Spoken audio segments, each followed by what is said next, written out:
Well, if you got a population like this. On this stuff, right? Oh, yeah. Yeah. Got a lot of history. She hasn't done the biggest stuff, though. Okay. Ready? One. Forget what her conclusions were. Nice. Nicely done. All right. Scared the crap out of me. I didn't know that was going on right now. Holy cow. Did you guys see the flip? Holy flip. Somebody clip that. Nicely done, guys. Triassic, but also in the 21st century. Yep. Plate tectonics never stops. It never stops. So, I promise I did not pre-watch this. Somebody clip that.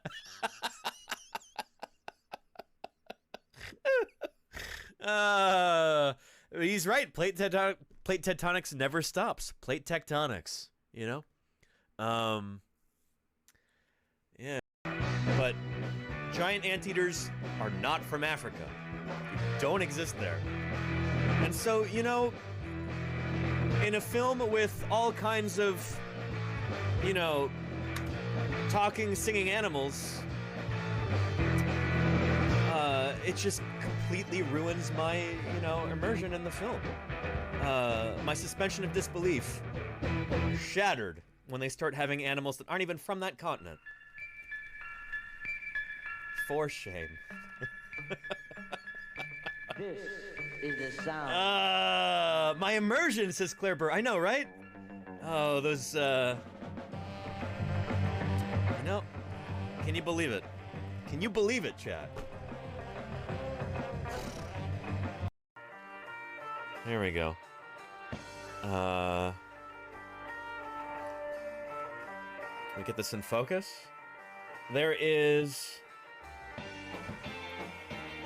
me and my mom and my dad at Lake Tahoe back around 19 and in the same photo frame there is my dog. She was my big sister growing up. Her name was Sasha. She was a Cocker Spaniel. And, yeah, she's got very, very dark colored fur, so you really can't make out much there, but there she is right there, sitting next to my mom's Snoopy stuffed animal. But there's Sasha right there. My parents got Sasha before I was born, and growing up, she was my big sister. It's so important to study these things carefully. There's nowhere on this planet that you've got an unbroken record from, you know, the beginning of Earth history until the present. And there's no place on Earth that's been a depositional environment for that entire time that I'm aware of. So you got to kind of go to different areas in order to get a complete picture, put all those puzzle pieces together in order to figure out the whole history of our planet. Hi, Mark. Hi. Are you paleontologizing? It's called paleontologizing. Ah! So right here is where we have our biggest fragment. So this is part of the vertebra. So this is the centrum here, probably the upper quarter of it. So that's like the body of the vertebra, the round part right there. Right. Yeah, and it's broken along the surface. So this would be a huge animal. Yeah. I mean, that would be like one of the biggest hadrosaur vertebrae I have ever seen. This animal would be huge, like maybe T-Rex sized, like approaching like maybe 13 meters, like 40 feet long. So right here is the slot where the spinal cord would go through. It's the neural canal. Neural canal right there, very cool. Here, show the camera again, because that's pretty neat. Yeah, right there, that's where the animal's spinal cord would go through. Pretty awesome. There's some other pieces of it here. So we got this, which probably fits in right over here. Ooh, okay. Got it. Yeah, we just kind of take it slow and work as a team and try and get it back to an area where we can get it into the truck, and then luckily we've got a storage spot in town where we can put it so it's nice and safe. And then eventually we'll have some crew members probably rent a big box truck and drive it from here in Wyoming all the way up to Ohio, where these fossils are going to end up. at the Cincinnati Museum Center as the final home of these fossils, where they can be cleaned, prepared, studied, photographed, illustrated, published, and then some of the prettier ones might even go on display, which would be really cool for the general public to be able to enjoy these firsthand. So that's what we're out here doing. That's what this is all about.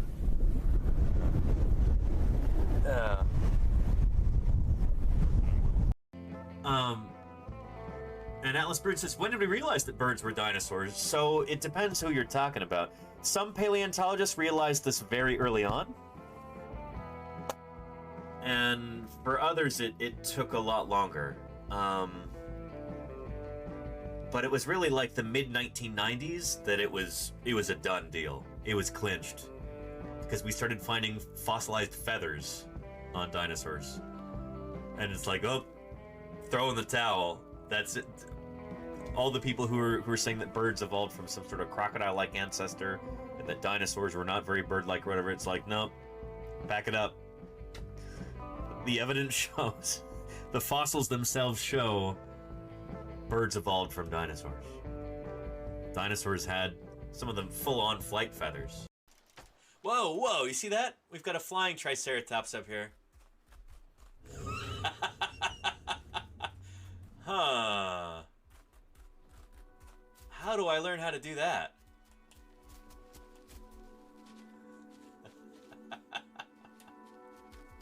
Oh, man. Do some treetop browsing up there. Hey there, Trikey boy. Flying through the sky so fancy-free. Oh. How do I do that?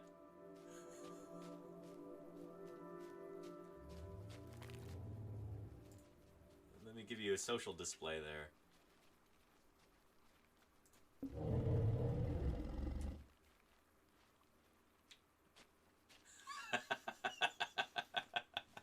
Some interesting behavior. I've never seen this. There's so much still left to be learned about the world around us, about fossil organisms that are long dead, and also about creatures that are still around today, like these flying squid.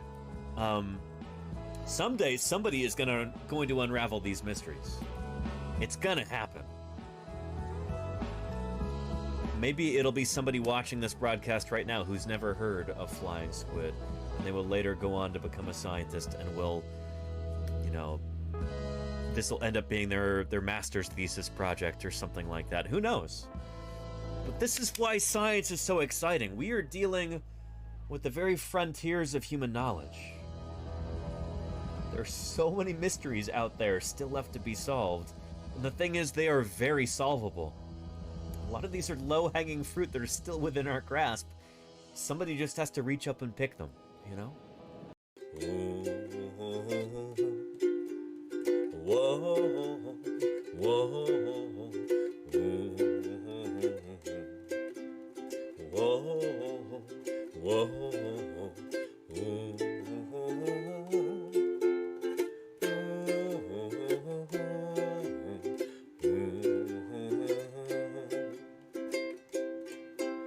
The universe itself keeps on expanding and expanding in all of the directions it can whiz. As fast as it can go, the speed of light you know, 12,000 miles a minute, and that's the fastest speed there is. So remember when you're feeling very small and insecure, how amazingly unlikely is your birth. And pray that there's intelligent life somewhere up in space, 'cause it's hard to find down here on Earth.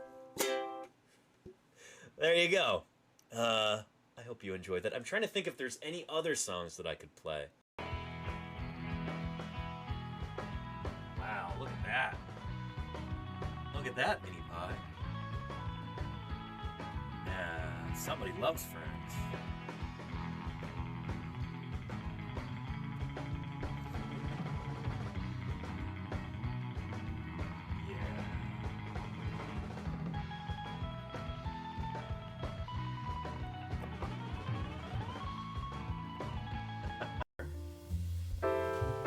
Okay, you ready?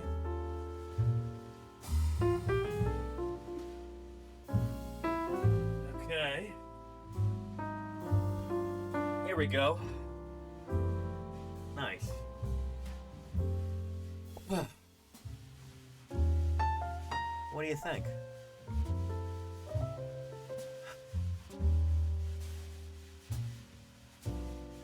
I figured we'd spend part of this stream decorating it today.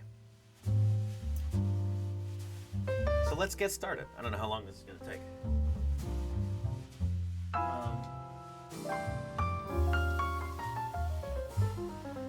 Here. I think that's, I don't know about you, but I'm wiped after that. There we go. Merry Christmas, everybody. Look at that sorry brush. Holy cow. This is what they're supposed to look like. It's got a nice haircut. Yeah. Pack rats got in and ate it all. Hire him as my barber. All right, 1, 2, 3. Oh, okay. Get it up, get it up. Nice. Nice, very nice. Let's get it on a better surface. Oh, she's heavy. Okay, nice job, guys. Yeah. I don't see any bone, do you? No. Good. I don't either. We're looking good. We did it. Now we can start whittling this thing down, and we'll take it down at Very nice. the end of the day. Yeah, excellent. Awesome. All right. Thanks. Yeah. We've got someone in chat who's a huge fan. And Really? like trying to direct us to you. We've literally been trying to follow you. It's like a scavenger hunt. They're like, he's passing exhibit. We're moving too fast. Yeah. He's going into a purple room. We're like, okay, we think we're in the right ballpark. Congrats on finding us. But hey, there we go. So we just wanted to catch you real quick and say hi. That is a really nice rig you've got. Wow. Thank you. I nice appreciate setup. it. I worked hard to make it. It's Awesome. It's a little finicky, but it works. You know? No, same with mine. Yeah. There you go. Well, pleasure to meet you. I'll shake You your hand. too. Yeah. Nice to meet you. Nice to meet you too. No, Sorry it was such a wild goose chase. Oh, thank you so much. Yeah. We got a little pin. Thank you so much. Yeah. Have a good rest of your day. You too. Thanks very much. See you around. Oh, cool. Wow. We're famous. Maybe you should set up a scavenger hunt next year. Maybe. Come find us and get a prize. It's an interesting idea. Then I walked around to the other side of the boulder, and there's a cobble sitting there. I picked up that rock and I turned it over.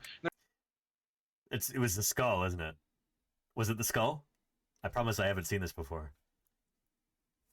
Was it the skull there? Side of the boulder, and there's a cobble sitting there. I picked up that rock and I turned it over, and there's this dinosaur skull staring back. Bingo. So if you have the skull on one side, First dinosaurs would have looked kind of like little Eoraptor. You know, like you see right there. And so basically dinosaurs start right here. Everything that evolves from the ancestor of all the dinosaurs is a dinosaur by definition.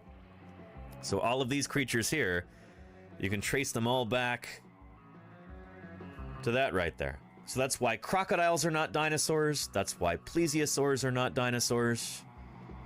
You know, that's why critters like, you know, like Dimetrodon, like Dimetrodon right here are not dinosaurs. Because dinosaurs start right there. You know, this is called like the crown group definition of a clade. It's everything that evolved from that ancestor is one of its descendants. So all of these guys are descendants from the ancestral dinosaur. From right here. Oh, the old baggy fern pen.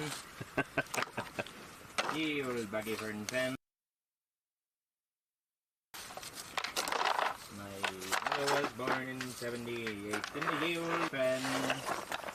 Like children we'd sing in the foggy fern pen. How I wish I was in foggy fern pen now. Oh, don't we? 178 degrees. How I wish it was a foggy fern pen. With the temperature crawl up all my legs. You're drinking enough water? We've got Ethan on vocals here. Need more fog. Fog bell. Fog does sound really good right now. Celtic hour. Oh yeah.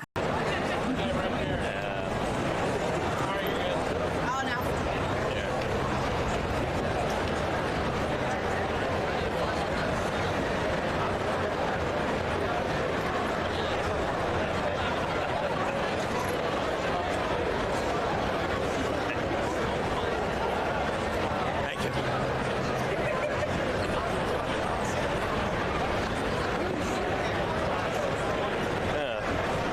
There. And I thought it was just for video games.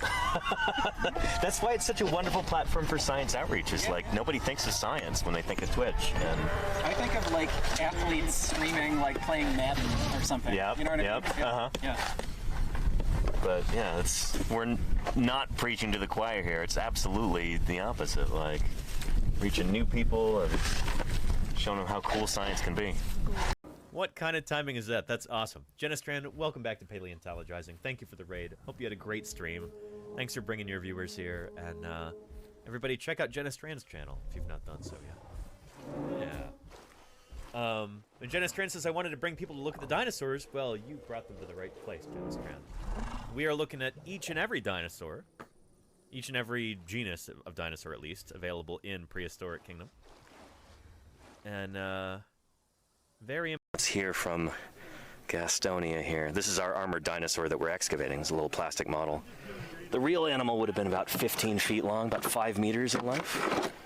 But here, in honor of those gift subs, a word from Gastonia. There we go. Here, let's hear another one. How's that? Thank you for your support. I really appreciate it. Dug up in 87. Really? Old stegosaur. Wow. Yeah. Wow. Right on the Amazing. hips. And look at those like blood vessel grooves. Probably for Compare keratin. that to apex. Plates are totally different. Interesting. You know, and this is one from heading down to the shoulders. So this would be like from the hips or that area, right? Yeah, this Base of right the on the tail. hips. This is getting down more of the shoulder. Yeah. You see it start developing the split base. You know, there they get real split and smaller as you get to the neck. Very cool. But I remember digging both of these up. Yeah. That one, the jacket was probably 600 pounds. Wow. Huge jacket. We had a helicopter to get them out. But that jacket, preserved this intact. Well, that is the beauty. Can we flip it without destroying it? Oh my goodness. Well, this is the beauty of the resins and to make it, it's heavy, but not like heavy that we can But you take picture that it. covered with horn. Yeah. You know, the horn coming out, you know. You're wandering around, Danny, keeping out for my baseball cap. Well, of course, it's Disappeared during Dust Devil. Oh, there it is. Wow, you're good, man. Ask and you shall receive. Thanks, Don. Oh, Yeah. I looked all around it. There. Yeah. Hey. Yeah, it was serious. Yeah. Spot. Oh, can we take a look at Don's running shirt of the day? Oh, yeah. This is our running series. Don's running shirt of the day. That's just a squatter's ale. So imagine a world without grasses, basically. And prior to the early Cretaceous, you go back to the Jurassic period, no flowers. A world without flowers and without grasses. No flowering plants. The angiosperms are the group of plants that, you name a plant and chances are it's going to be an angiosperm. That whole group didn't even evolve until the early Cretaceous period. So instead, you had what we call gymnosperms and other plants like that. You had conifers, like pine trees, redwoods, stuff like that. You had ferns, you had cycads, horsetails and club mosses and spike mosses. But stuff like this, the sagebrush, this is a flowering plant, as I understand it. This is an angiosperm. These guys did not exist during the Cretaceous period. They had not evolved yet. Looks like a hard-shell turtle over. Hard-shell turtle. A coloniid, as we say in the biz. As we say in the biz. Chat. I'm becoming a turtle person. Here we go.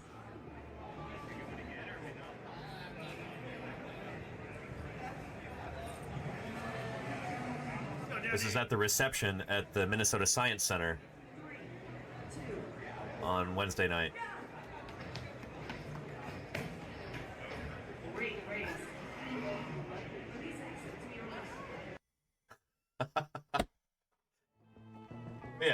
Yeah. That's not even the animal moving that fast. It's not sprinting at 40 miles an hour or anything. It's just when you're that large and you've got a stride length that impressive. Well, hello, everybody. Welcome back to Paleontologizing. And happy Monday, too. I'm really glad you're here. It is January 5th, 2026. And we are starting the week off right with some fossil science Q&A, so I'm glad you're here. Welcome, everybody. And oh so Newt, how are you doing? Welcome, welcome. Good to have you here. Here for you and everybody else who might be new here, let me introduce myself real quick. My name is Danny Anduza. I'm a dinosaur paleontologist. I'm here on Twitch trying to do some good old-fashioned science outreach. So talking to folks about the history of life on Earth, about the fossil record, about extinction and evolution, and the origins of biodiversity with, let's face it, a heavy emphasis on dinosaurs, because dinosaurs happen to be what I study. As a dinosaur paleontologist, dinosaurs are what I publish on in the scientific literature, what I present on at scientific conferences, and what I dig up during the field season. I spent 11 weeks in the field last year, streaming almost every day. We'll see if I get anywhere close to that this year. I'm hoping to beat that record, but we'll see. Anyway, it's good to have you. And you go to the shoe store and they're like, maybe we have it in the back, and it was like all the fossils back there. It was pretty sick. That is pretty sick. Just like your support, Matt M33. Sick meaning good, meaning cool. Sick, positive connotation. Just like this. Oh, look at that. Adorable. Oh. Look at all those chickens. Thank you so much, Dark Muppeteer, for the 5 months of support. Thank you, thank you. And time is flying. Holy cow, Dark Muppeteer. 2026 already. Holy moly. This is going to be the year that I finally published that Spinosaur paper and a number of other different publications. This will be the year that we see some live leatherback turtles. This will be the year that, it might be the year that we really make it big here on this channel. Oh man, I'm so excited for what this year is going to bring. I know things in the wider world are not necessarily going great right now. I want this to be a community where people can gather and talk about science and just enjoy some positivity within reason, you know? Nothing naively positive, nothing Panglossian, but just, you know, cool place where people can hang out, talk about science, get excited about the natural world, and get cool, chilled people. So I'm glad you're here, everyone. Thanks for being here. And thank you for your ongoing support, Dark Muppeteer and Matt M33. 61 months from Matt M33. Holy cow. I need to make some new alerts that are... Several months have gone by. We need some new ones for those early supporters. Anyway, yeah. We need a happy place to Squiggles. Yeah, and I'm glad you're here. We're gonna have that to a certain extent today. Hopefully a larger extent.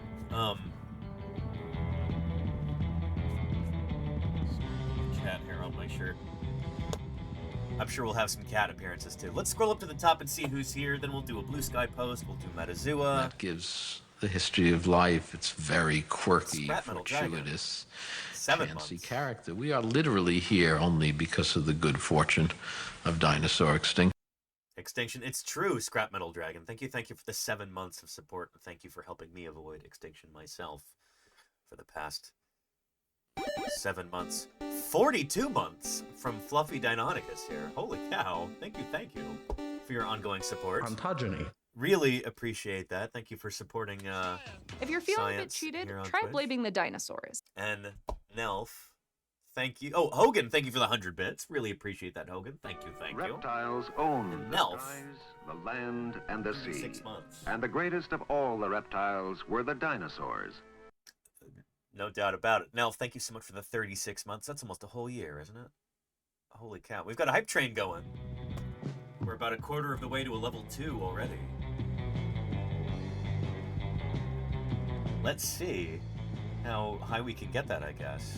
I set the sub goal for 200 for this week. There's a reason for that. We're gonna have a lot of expenses coming up. There's gonna be a lot of travel coming up. I'm very excited. I gotta put some new things onto the calendar. But we're gonna be doing some exciting out-of-state streams in the next couple months. And let's protect our fossils. Just about that. If they're removed, America loses them forever. Oh, so Newt, thank you for subscribing. That's a recurring sub right there. Welcome to the community. Thank you for supporting science outreach here on Twitch. Believe it or not, this is my full-time job. This is how I make a living as a paleontologist. This is how I fund my research and travel and field work and everything else. Thank you for helping make that possible. Oh, so A bit cheated. Try blaming the dinosaurs. And Dr. Terminator, thank you for the 100 bits there. Yeah. And Dr. Terra says, my Dinosaur Frontier book arrived this weekend. Very exciting. Thanks for exposing me to the field streams to get this book. Also, a new documentary on YouTube dropped. I've got that on our agenda today. If we have time, we might start that, Dr. Terra. We'll see. Might be later in the week, too. But, everybody, what Dr. Terra is talking about right there is this book right here by Krista Sadler. This is cutting-edge stuff. There's a bunch of things in here that are not even really published yet. Like in the scientific literature. This is about the Cedar Mountain Formation of Utah. This is a geological formation that's very near and dear to my heart because I've worked there for 4 years now, so far. But Krista Sadler does these phenomenal books about different geological formations. So this is just after the Jurassic, the very beginning of the Cretaceous period. Utah at the dawn of the Cretaceous. By Krista Sadler. Superb book. And Krista signed it for me. We did some interviews with her over the past couple years about this book, and yeah, Utah Raptor, Gastonia, and a number of other of your favorite earliest Cretaceous dinosaurs are featured in here, and I happen to be featured in here too. Let's see, I don't think there's a picture, but no, there isn't. Where is it? A little thing about me in here, which I'm sure Dr. Terra has already seen, having received the book already. Oh, there's brother Josh right there. Josh Lively, new kid in town. Longtime viewers are very familiar with Josh Lively from our streams. Some of these strange beasts were protected by. Thank you, Plockman's Mustard, for the 41 months. Appreciate that, Plockman's. Thank you, thank you. Wait, where's me?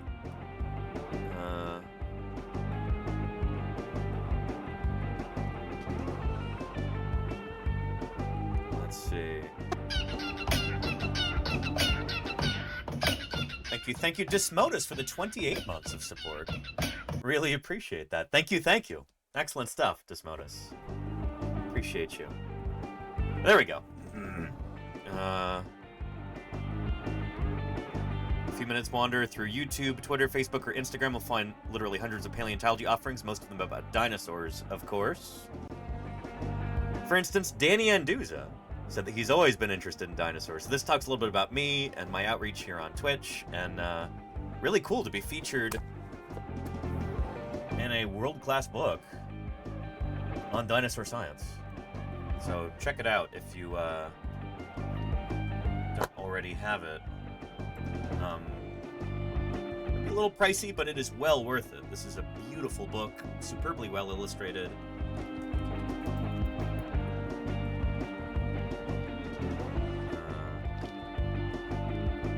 Here we go. Copy and paste. There's the link in the chat for you. And Lenina says the book is really great. I'm so glad you like it, Lenina.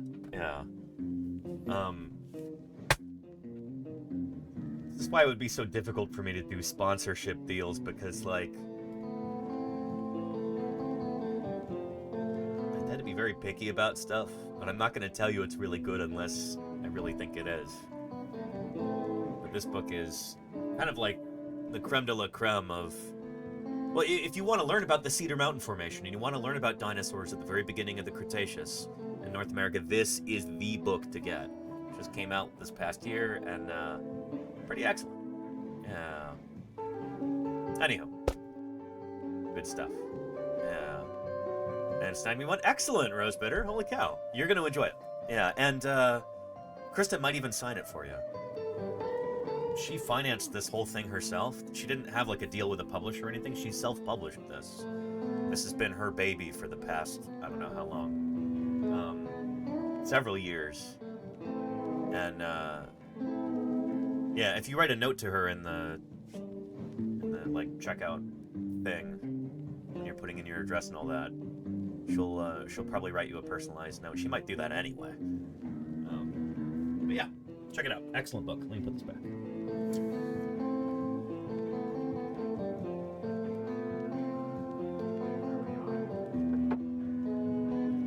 Anyway, it's so good to have all of you here.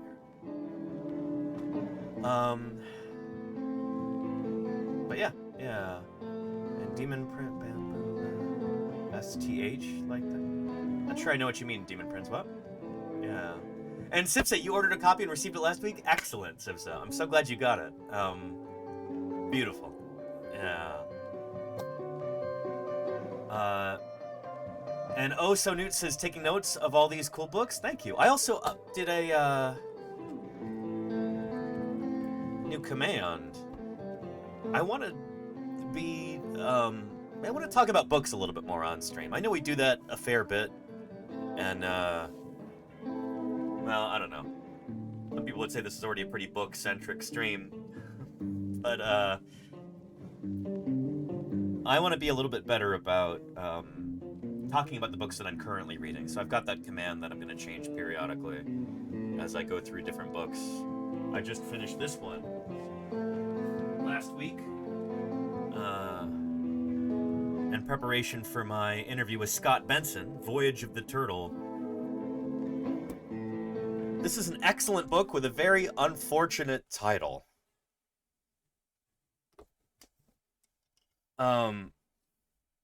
Voyage of the Turtle, in pursuit of the Earth's last dinosaur? What? That's, turtles are not dinosaurs. Not even leatherbacks, you know? This is kind of like, I don't know, if, did I already say this already on stream, or was it off stream? It's kind of like having a sports memoir entitled Babe Ruth and How He Changed Basketball Forever. What? Anyway, I presume that the author, Carl Safina, did not choose that subtitle because he knows so much better than that, I think. But anyway, excellent book. Highly recommend it. Excellent science in here. It does get a little sentimental. Some people don't like that, but I didn't mind it at all. And well written. Kind of flowery in the prose, but good stuff. And what's cool is, if you're excited about this big leatherback turtle stream arc that we're doing this year, I'd recommend you get hold of this book and read it. Not only for background information on these incredible animals, but, like, so many of the different people we're going to be talking to this year are people who are named in this book. So, we've got some people here in this chat who are very into paleontology and already know some of the major players, a lot of the different researchers who are publishing things and making new discoveries, but they might be unfamiliar with people in the leatherback turtle world. If you want to be brought up to speed on that, get yourself a copy of this book. It's good stuff. Yeah. And Dirterbus says, you misunderstand. The turtle is the one searching for the last dinosaur. Oh. Well, we need to let that turtle know that birds are living dinosaurs. And there are literally thousands of species of living bird. And it's living dinosaur. But yeah, anyway. There you go, Track Nerd, yeah. Eternal Narrator, yeah.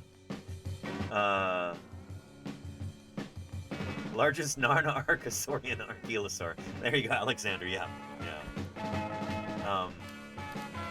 Anyway, good stuff.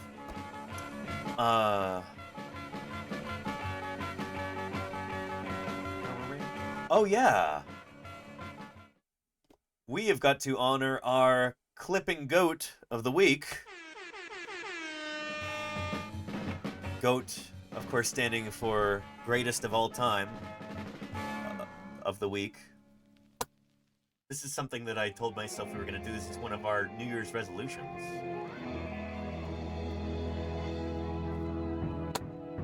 As we are going to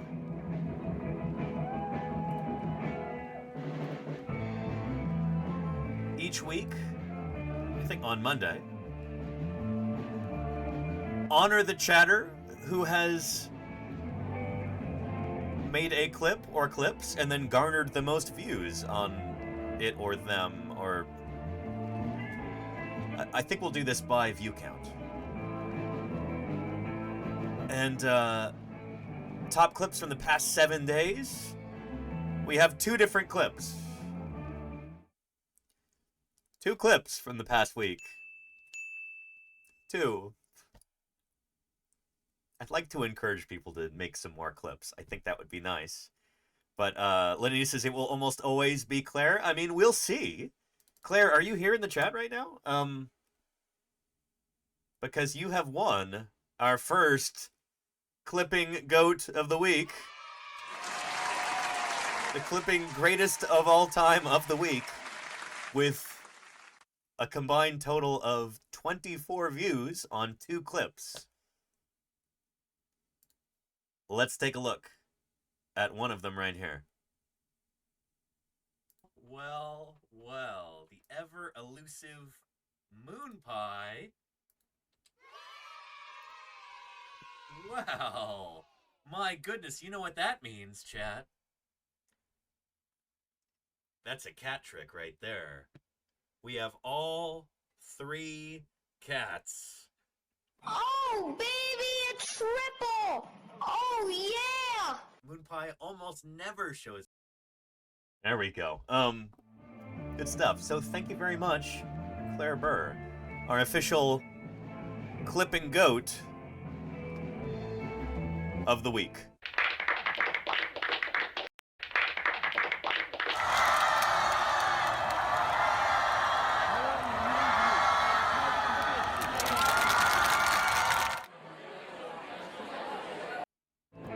Good stuff.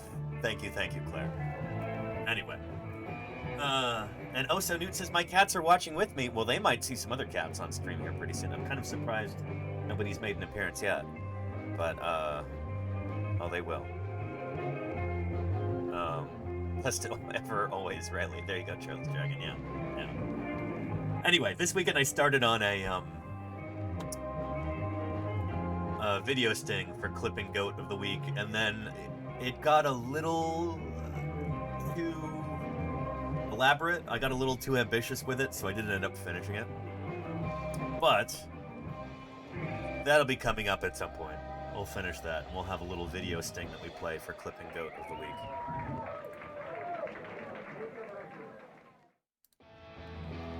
Our 3D printer just finished too. We'll talk about that in a minute. We'll also do Blue Sky and Metazua. But, what else was I gonna do here?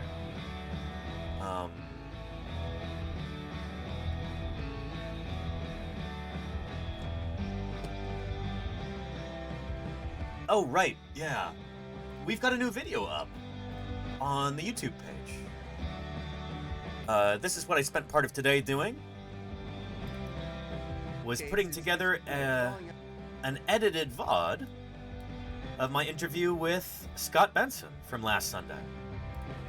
I wanted to provide, well, for one thing, as I'm reaching out to other leatherback turtle researchers, I want to be able to show them, like, hey, this is what you can expect when if you agree to do an interview on this channel.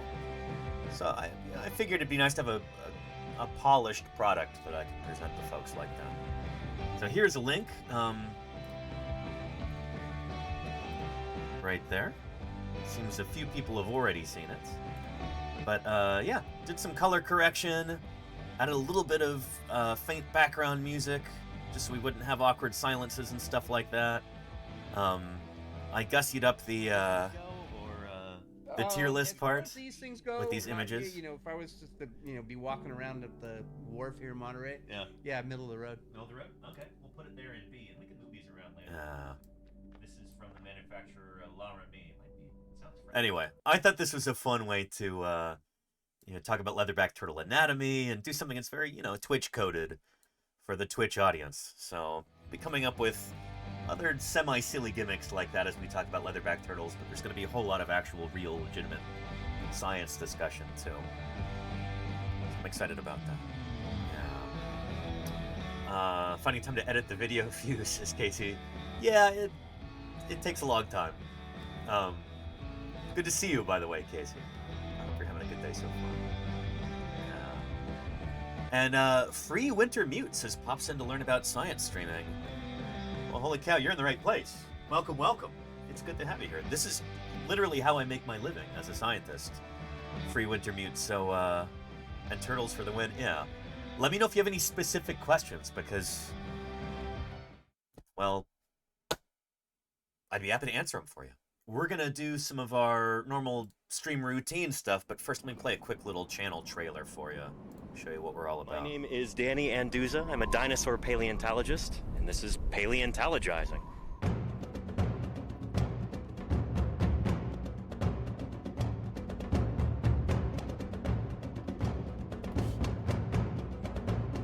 Science isn't just test tubes and beakers and white lab coats. What we're doing out here is science, too. We're testing hypotheses by excavating these fossils. Join me for museum tours, interviews with other paleontologists, audience Q&A, 3D printing. It's pretty big. Who thought this was a good idea? And of course, live dinosaur digs. A limb bone from a new duck-billed dinosaur. I invite you to tune in and experience the adventure of fossil science. There you go. So Free Winter Mute says, I worked in astronomy, chemistry, and physics years ago. Well, it's good to have you here. Holy cow. Are you familiar with some of the other science streamers that we have here on the platform? Talking about astronomy, we've got people like Nerduino, who's a former NASA scientist and current astronomer. We've got Science Streams. Thank you, Charlie's Dragon. Yeah. Thank you, Casey. By the way, Casey Snow Art also does like wildlife illustration on this platform too. Let's get a shout out for Casey Snow Art. Moo Hoodles, there we go.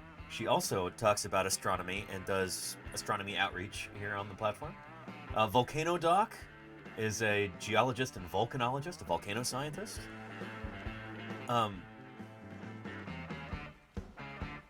Rhacodactylus does cognitive science. Yeah.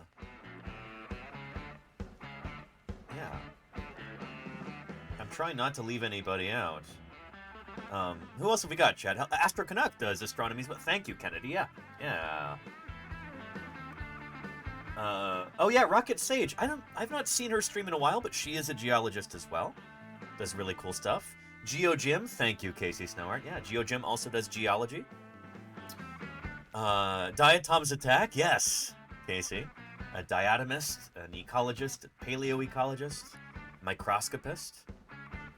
We've got a bunch of really cool science people on this platform. Shark Geek also does science education with a heavy emphasis on sharks, but generally does stuff on marine biology, coral conservation. Yeah. And Casey says, wonder if we can make a SciComm shoutout command that links to all the science folks. That's not a bad idea, Casey. I should do that. And there are many others, yeah. Fossil Preparator. I think he might be on a brief hiatus right now as he purchases a house and moves into it, becoming part of the property owning class. Good for him, holy cow. But he He does fossil prep on stream. So chipping the matrix, the dirt and rock away from fossils in the laboratory. Does that live on stream. It's really cool. He's the head of the lab at the Badlands Dinosaur Museum in Dickinson, North Dakota. So, but yeah. And make a list in your About page below, too. I could, Rosebutter, yeah.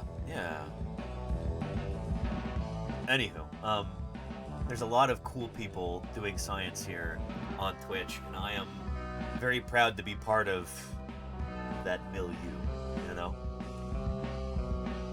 A rising tide lifts all science boats, all research vessels, and so, I don't know, we try and raid into other science streamers whenever we can. So, yeah, I don't know, it turns out Twitch is a phenomenal platform for science outreach. And pretty soon we're going to have some scientific publications in different journals about that idea. About using live stream platforms like Twitch as a means of science communication, science outreach, science education. And fundraising and other stuff too. So yeah. Anywho. But yeah, and I paint verbs. Paints dinosaurs for a living. Liz is awesome, and I got to meet her in person at TwitchCon this year. That was super cool. This was back in October. And we had a busy year in 2025. Holy cow. Yeah. There's me and Liz at TwitchCon. That's I Paint Burbs, who paints theropod dinosaurs, living ones, birds. And then I ran into her again at the San Diego Zoo. There's her and a California condor. She was very excited to see this critter. So yeah, Liz is wonderful, Hogan. Absolutely. I need to do a collaboration with her at some point. It's going to be fun. Anyhow, there's so many cool people here on Twitch, and one of these days we might organize like a raid train or something like that. I think that would be really neat. Yeah. Chuck Nurse says, I was doing an electronics stream, but chat derails my brain too easily. It happens. Yeah. Anywho, it's good to have everybody here, and we're gonna have a fun stream. Before I forget, let's do a Blue Sky post real quick. Take a screenshot. See if that's any good. That'll work. Yeah. Go ahead and crop that.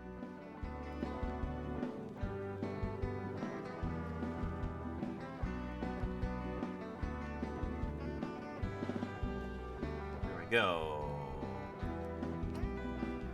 Save as.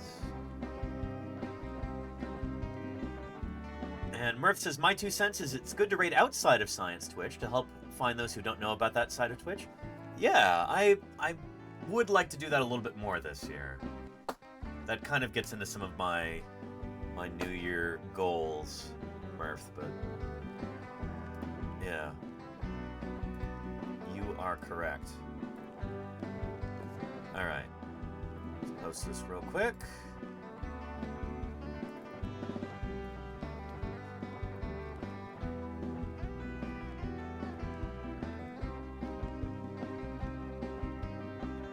Starting the week off right with some paleontology discussion and camaraderie.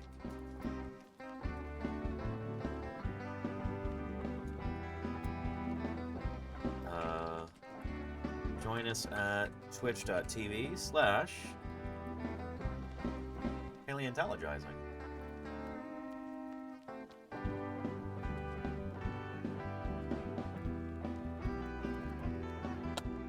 Go. Alt text.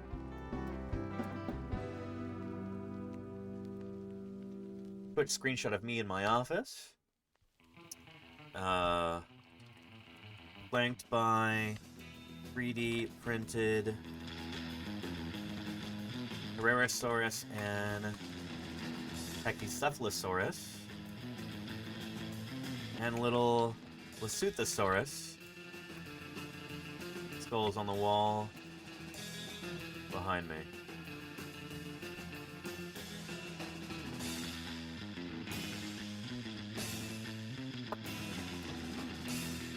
Paleontologizing.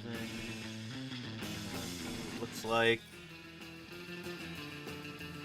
Don't spot any typos. Hold on to your butt. Let's post it. There we go. Oh, and Charlie's Dragon, I think I got rid of that command earlier. It's, there we go. That's the new one. I did a little bit of tinkering with some of the commands today. Right before stream. A little bit of housekeeping. There's a link to that post right there if anybody would like to interact with that for whatever reason. And there you go.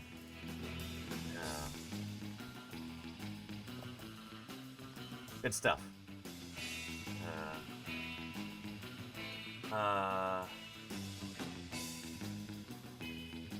Kennedy says, now I want Venn diagrams of the science streamers studying things that are underground. Studies things in the sky, studies really hot things, studies living things versus dead things versus us straddling that boundary right there in paleontology. Yeah.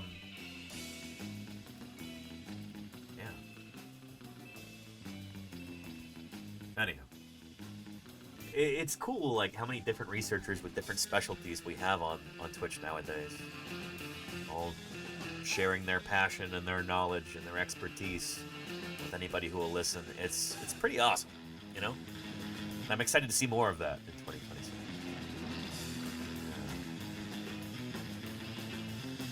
But yeah.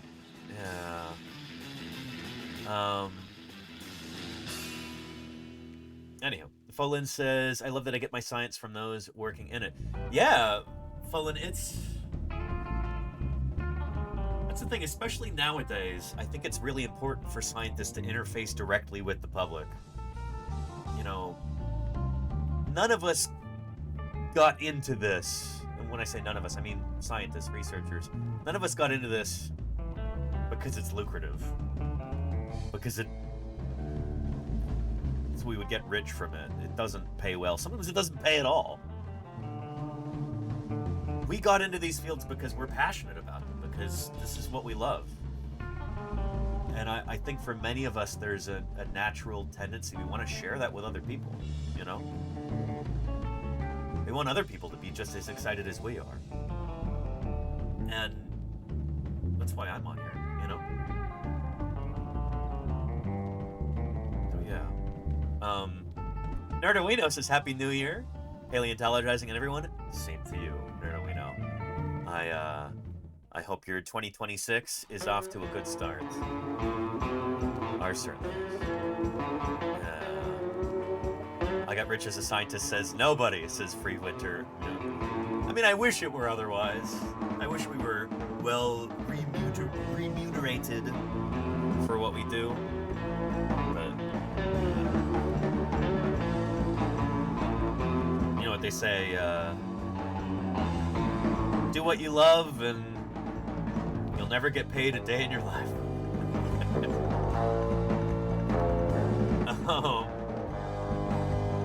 Yeah. And thank you, Fallen. Hey, I appreciate you. Thanks for the kind words. Yeah. And Free Winter Meat says, my nieces don't think I was a scientist inside That's the thing about paleontologists.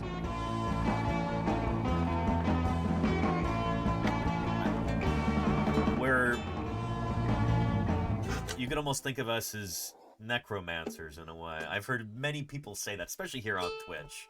I think it's kind of goofy, but yeah. Folan, thank you so much for the 5 gift subs. Holy cow. Take the phone to mommy now! It's the dinosaur back! Okay. Okay. Thank you, Silent Finks, for the 2 months of support. Really appreciate that. Thank you, thank you. Thank you for Science Outreach Alive here on Twitch. Thanks, I appreciate you. Thank you, Foland, for the 5 gift subs. 5 very lucky chatters won't have to watch any ads at all on this channel until February. Appreciate you, Foland. Good stuff. Yeah. And thank you, Automaton. Hey, enjoy your lurk. Yeah. Happy New Year to you too, Automaton. Appreciate you. A little bit, Richard. Thank you, Poland. I appreciate your support.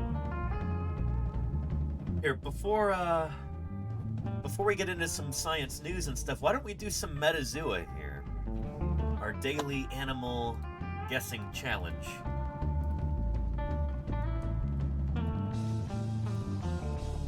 Here we go. This is the zoologist equivalent of like Wordle, where you've got to guess the mystery word of the day. Some of you are familiar with this. But we've got a mystery animal of the day to try and figure out, and there's just 2 hours until it resets. We'll do it in much less time than that. Yeah. Got a good store to start the new year with? Excellent. Petrodactylus here. Let's get it started. Hold on to your butts.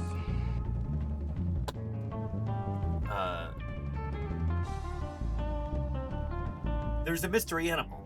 We have to try and figure out what it is in as few guesses as possible using a phylogenetic tree, an evolutionary family tree, to try and narrow it down. Just by way of preface here,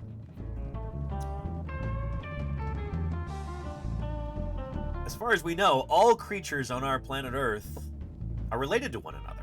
They all came from one common ancestor around about 3.5 billion years ago, give or take a few 100 million years. What's a few 100 million years between friends? Or family, as it were. All living things on our planet are related. They are family. They all came from the same place. That's what both morphological and molecular data tells us. By looking at DNA of living things, you can tell that everything is related, which is super cool. Anyway, we'll use this tree of life here to narrow down and try and visualize like where on the tree these different critters belong. Free Winter Mute, thank you for the follow. Welcome, welcome. It's good to have you here. Yeah. But yeah. And somebody was asking about sea slugs. But yeah, we are related to sea slugs, Kennedy. That's true. In fact, we can look that up on here. Good old Homer sapiens. Here's us here on our grand tree of life.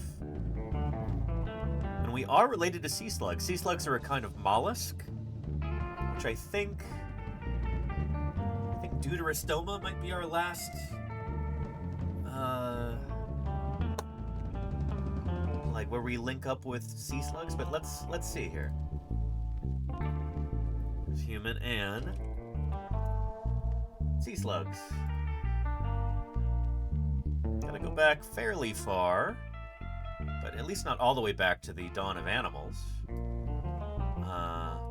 Animals begin right here. We share a more recent common ancestor with sea slugs. And, oh, Nephrozoa, okay, nice. So you go back about 560 million years and we share a common ancestor with the humble sea slug. I say humble, but sea slugs are actually pretty incredible animals. Okay, so Deuterostoma is more derived from that, interesting. But, yeah, nudibranchs, which are a kind of sea slug, they are some of the most vibrant and beautiful creatures on our planet. They're extraordinary. I think when a lot of people hear the term sea slug, they imagine like a garden slug, like a terrestrial slug, just in salt water. These animals are, I think you will agree, far more fascinating looking, at least. Pretty extraordinary. Yeah. Cnidarians are worms, Free Wintermute, but yeah. These guys are not Cnidarians, these are nudibranchs. I'll give you a link. Or Charlie's Dragon beat me to it. Thank you, Charlie's Dragon. No, hang on. Cnidarians aren't worms, but those are annelids. Cnidarians are like sea jellies and their relatives, and also anemones and things like that are Cnidarians. Here, so let's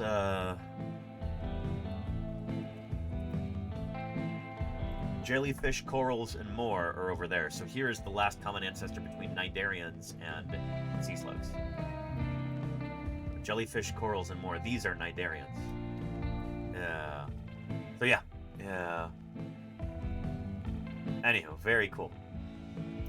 How did I get annelids and Cnidarians confused? Here's the segmented worms. Annelids are down here. Yeah. Some of them are kind of pretty as well, and some of them are decidedly less pretty. But, you know, life isn't one big beauty contest. At least it shouldn't be. Anyhow. There's been a lot of life on this. Absolutely, Poland. And the way that we... Here's the cool thing is that when we're trying to understand how life is related, how different critters arose and where they come from, paleontology, the study of fossils, the study of the history of life on Earth, as told through the rock record, it's one of the most powerful tools we have. It gives us perspective that no other scientific field really can.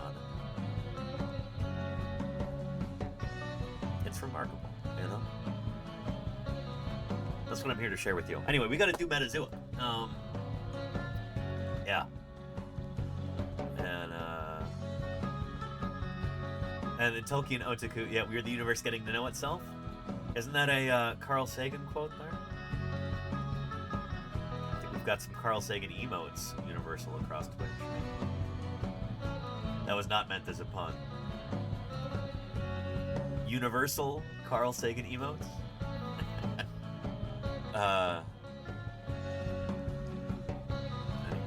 Let's get some water and then we'll do Metazoa.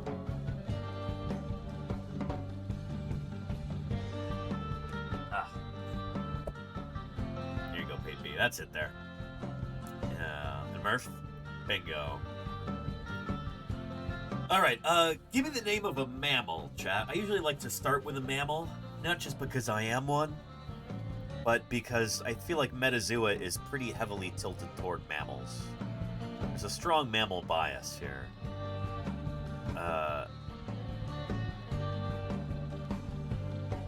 Cat, civet. I don't think they even have civets, maybe. Let's check. Civets are feliform mammals. Oh, they do have civets. Shoot. Well, let's go with civet then. Civets are close relatives of cats. I think they're outside of Felidae, but they're close. And oh boy, okay. We actually got pretty close with that. With civet.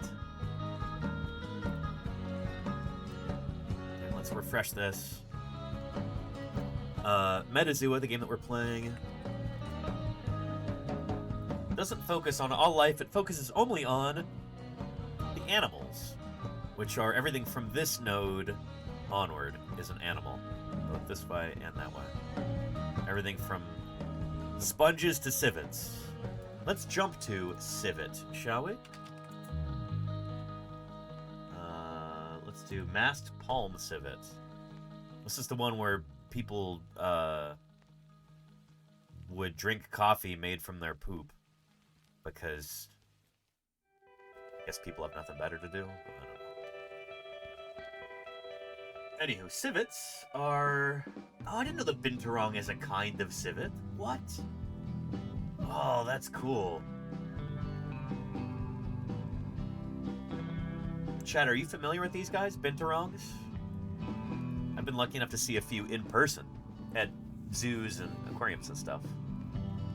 But, yeah. You didn't know they do that? Yeah, Casey, that's a super cool animal. The binturong. Here, we're getting a little distracted here, but this is a live broadcast. This is how these things go. I remember a moment where one of these was on TV. Here we go.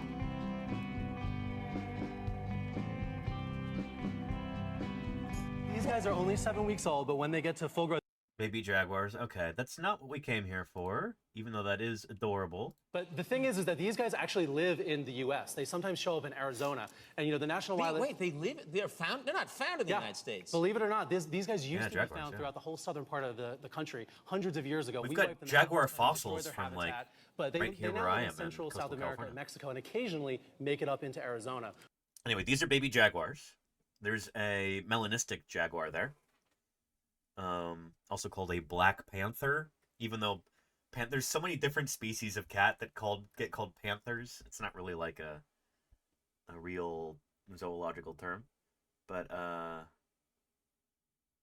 here we go. This one's like, I want to kill him now. Andy, I'm sorry. That's all right.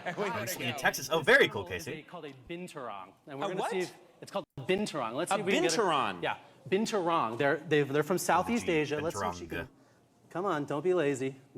She wants me to hold the banana for her instead of holding it herself. But... Tell us, I don't even know what this animal... What is a binturong? Okay, so this is a kind of an animal It's like a made-up animal. Yeah, you know what? They kind of look like... Can I stroke? Can I pet it? Very gently, yeah. I mean, all animals are made up through the process of evolution, you know? Why, would it attack me, or...? You know what? Anything with a mouth can bite, and these guys actually have, very sharp teeth, even though they like to eat fruit. This was not discussed at rehearsal at all. Let's see. You do anything to get in the door, so... Here we go.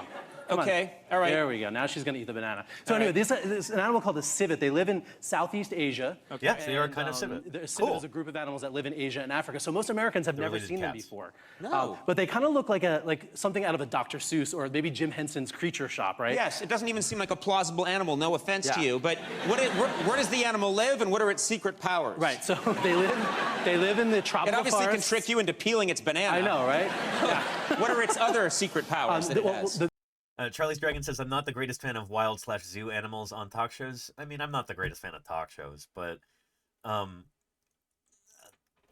you could make a strong argument that this sort of outreach is really important. And for the millions of people who saw this on TV,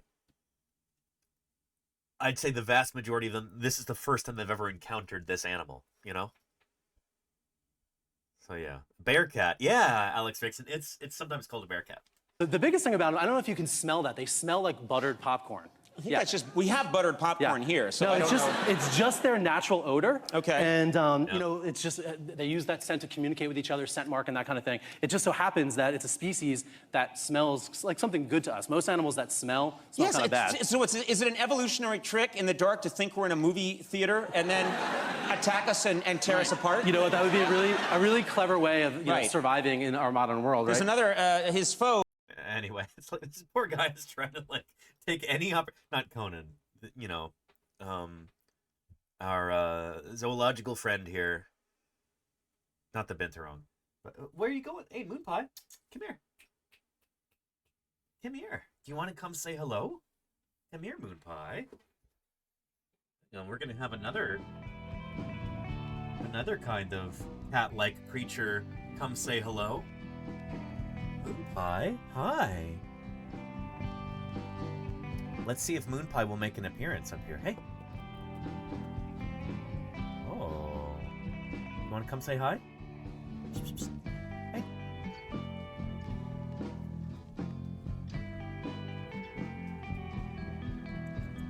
Come here. Hey. Come here, Moon Pie. She's such a tease sometimes. And there she goes marching away. Hey, come here. Look, I have plans for you. Goodbye. Sorry, chat.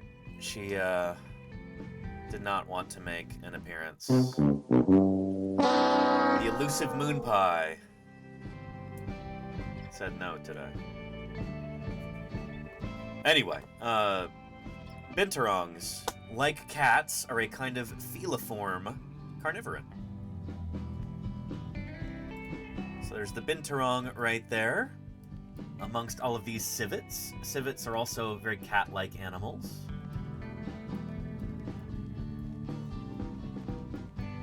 There we go.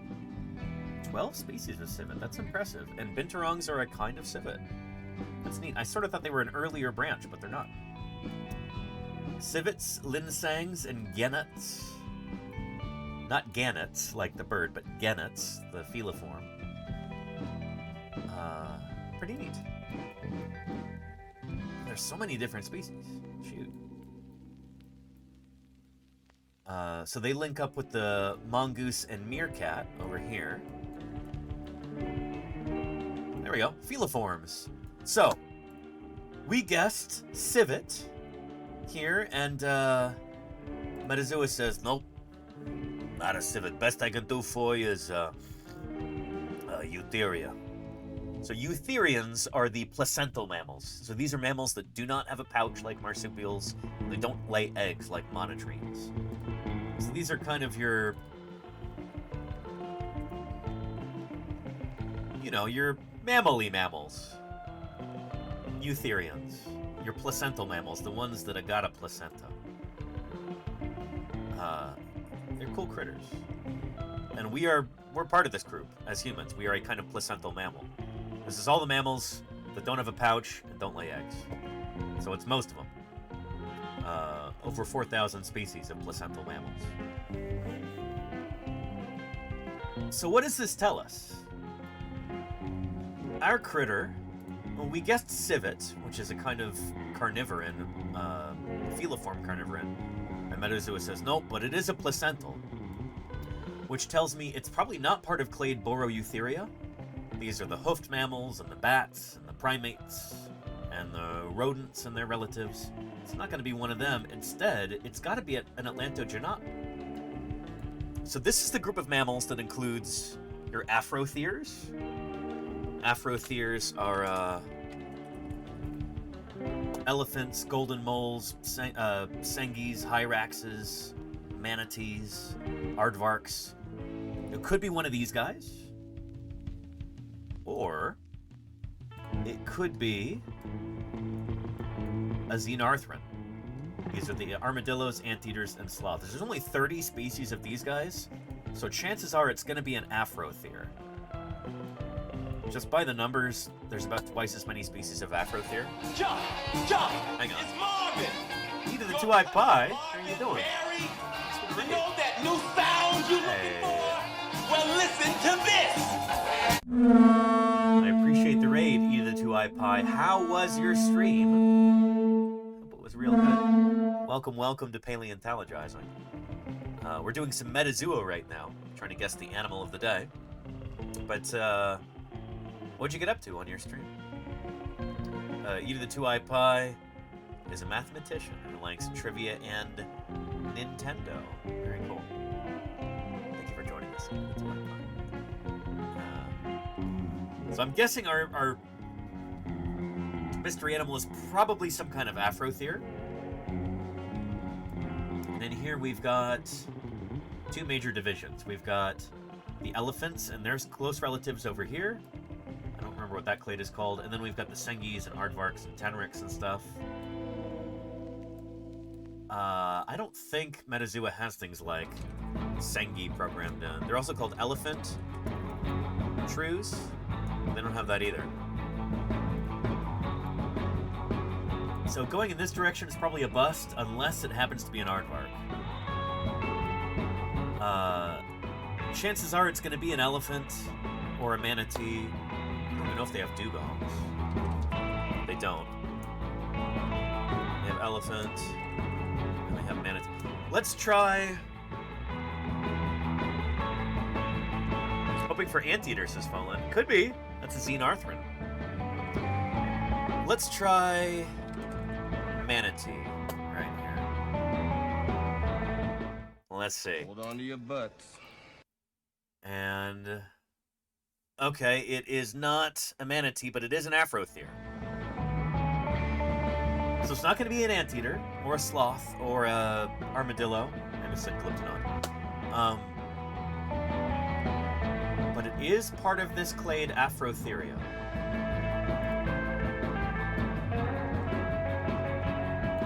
You know, it could be an aardvark.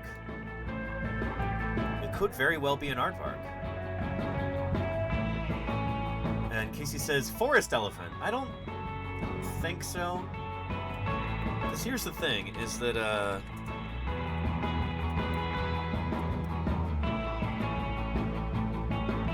elephants and manatees are part of a clade called...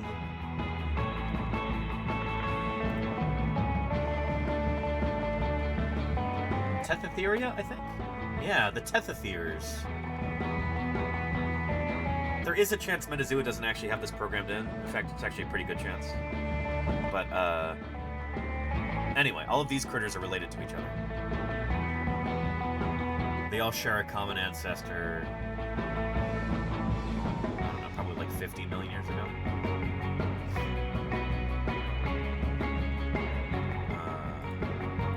Yeah.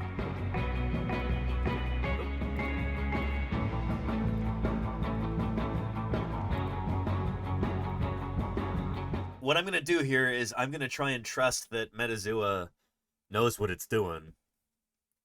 And that it has a clade like Tethytheria programmed into it. And thus, we've already eliminated elephants. I'm hoping that's the case. We're gonna give it the benefit of the doubt. We're gonna say, oh yeah, they know what they're doing. And we're gonna try aardvark.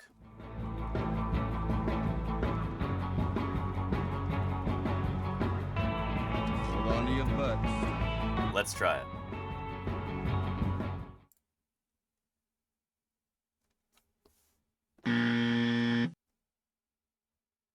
No, we shouldn't have given it the benefit of the doubt. Ah!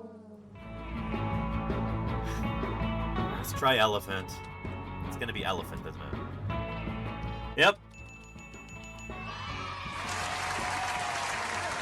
There we go. It wasn't a forest elephant, but it was an African bush elephant, which is the larger species of elephants in Africa. Anyway, so we got that in one more guess than we should have, but that's okay. 50,000 a year has been well spent. And holy cow, Reagan Nation, tier 3 sub there, 23 months, tier 3. Really appreciate that, Reagan Nation. Thank you for your ongoing support. Very generous support. I appreciate you, Reagan Nation. Thank you. Yeah. Petrodactylus says, I got lucky with one of my guesses and got it in 3. Well, Petrodactylus, good for you. Holy cow. We got ours in 4, which is one more than it should have been. Didn't have Tethytheria programmed in. Missing those all-important subclades. But still got it in 4. That still brings our average down a little bit, which is nice. Here, let's go ahead and post that. Start with King Cobra. That's an interesting one, Petrodactylus. Huh? Alright, yeah. First Metazoo of the new year.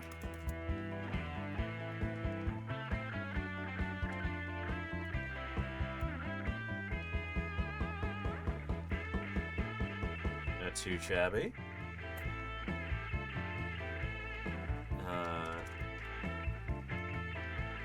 Would have gotten it in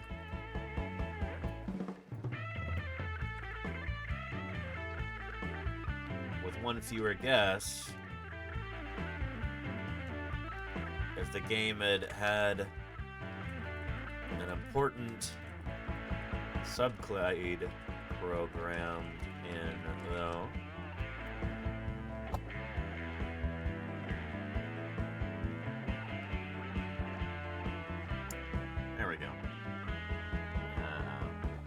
And Science Streams. Balint and Orlita, how are you doing? Welcome, welcome. It's good to see you. I presume that's Balint there. But you know what they say about presuming? When you presume, you make a prez out of you and me. And nowadays, I'm not so sure that's a good thing. Anyway, it's good to see you here, Balint, I presume. Doing okay, Professor? Oh, Balint. Hope you had a good weekend, and yes, your presumption is correct. Oh boy. Good to see you, Balint. I hope you had an excellent weekend. I gotta give you a call sometime soon, actually. I'd like to chat about some stuff, but I hope you and the family are all doing great. You and the colony, I should say.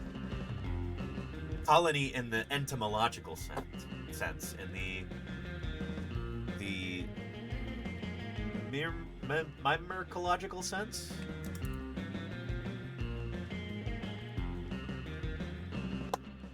You know, ants. By the way, Balint, did you see? I'm sure you already did see this 100 times. But saw something over the weekend that made me think of you.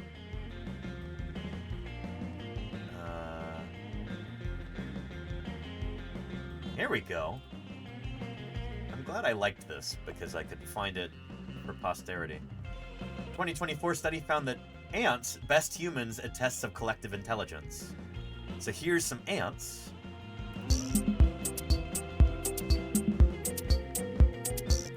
And they are trying to get this T shape, T with serifs, well, partial serifs, through this. They did better than the people did. Balint looked at this on a stream. Oh, very cool. Yeah. Although, when I was reading the write-up for this, it turns out the people weren't actually allowed to talk to one another for this part.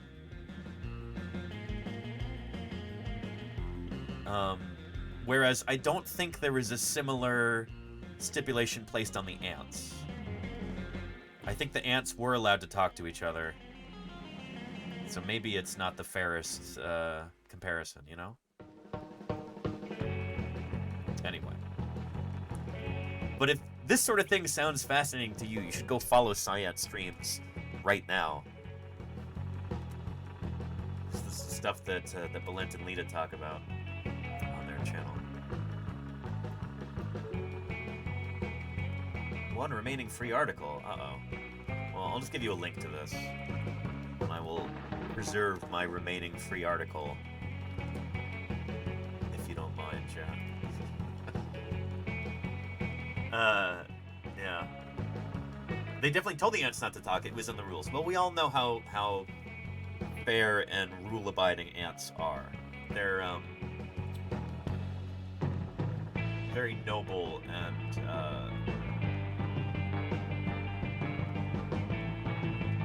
law-abiding creatures.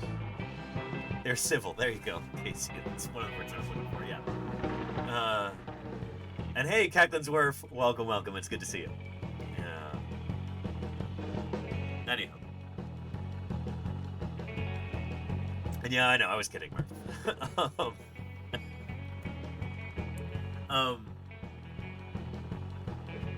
Yeah. Well, I almost forgot. We've got another thing to discuss real quick. Speaking of noble creatures,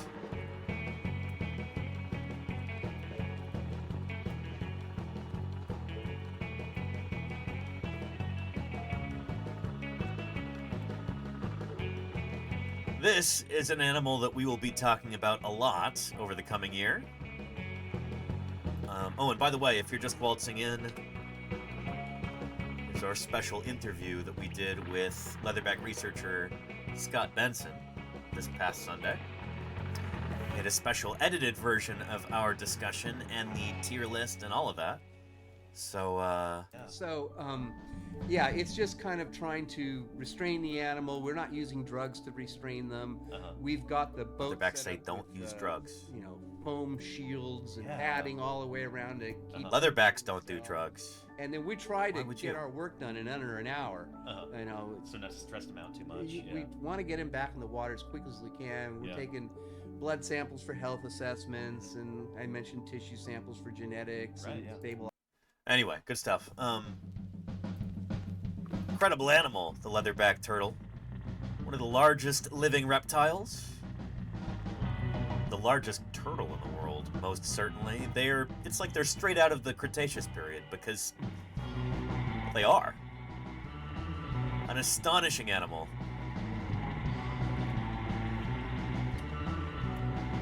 I've been working on a project where I've been trying to design the ideal leatherback turtle bobblehead. And this is my, well, until this moment, my latest prototype. As we're going to be interviewing other leatherback turtle researchers and visiting research facilities and getting involved with research and conservation of these animals over the next year, across 2026, I wanted to make some of these as special gifts that I can present to some of the leatherback people that we'll be meeting. So, yeah, this is what I've got so far. It's unpainted, but there is a bit of a printing artifact here that I wanted to deal with. So just finished on the 3D printer is another iteration. The latest of our prototypes. Let's go pluck this off the print bed, clear away the supports, and see if that works a little bit better than this one.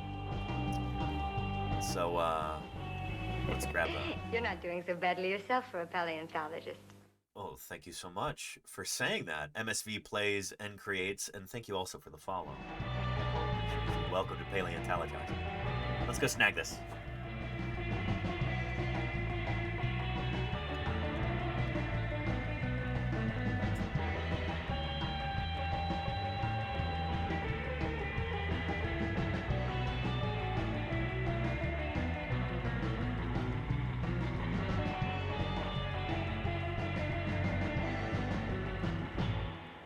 There we are.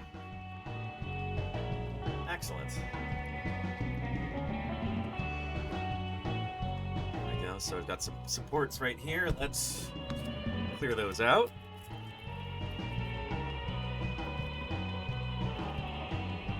It's relatively clean. Okay. Well, not too shabby.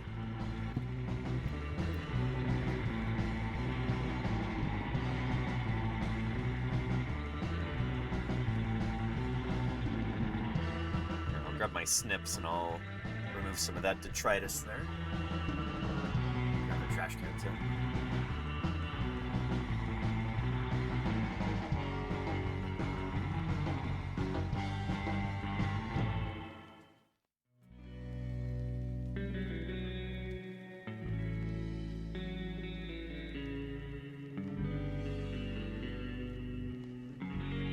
All right.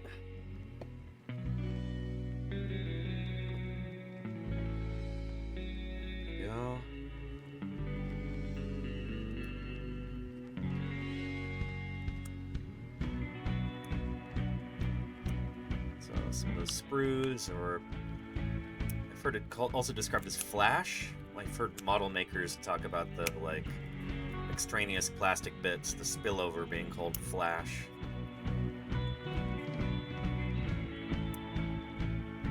That's good enough for now.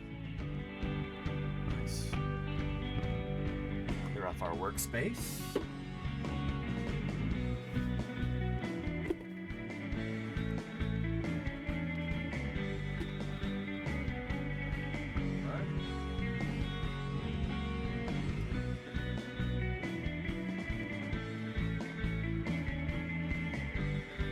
So, let's borrow the body off of this other one. There we go. And a moment of truth. Let's see how well this one fits.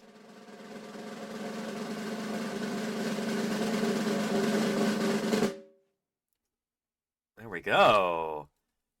Excellent. Not too shabby. All right. Looking good. I like the proportions. I think that's pretty snazzy overall. Yeah, excellent. Beautiful. Now this is really good. Best one yet, says Murph. Yeah, I'm excited. I think that's pretty good. I think that's pretty darn good. Yeah. So this might be the one actually that I send to Scott as a thank you. I think that would be really cool. Of course, I've got some post-production to do, some smoothing and painting and all that. But I also like how it doesn't want to topple forward anymore. It's both the angle of the head and the idea that I was able to hollow out more of it to lessen the weight. It doesn't want to tip over forward anymore like the previous iterations did. This one's still slightly front heavy, but not so much that it's actually going to tip. So, not too shabby. Excellent. Oh, man. So what I'm going to do right now is, let's get our 3D printer fired up again. And let's print a second one. I just got some more filament in the mail yesterday. So let's do that. Let me go preheat this, and then I'll show you how I arrange these things on the print bed and slice them and get them ready for printing. Thank you, Granny Pantaloons, for the 22 months. Once again, invaluable. Really appreciate that, Granny Pantaloons. Lovely Watson chick there. Thank you for keeping me here online for the past 22 months. It's a long time. Shit.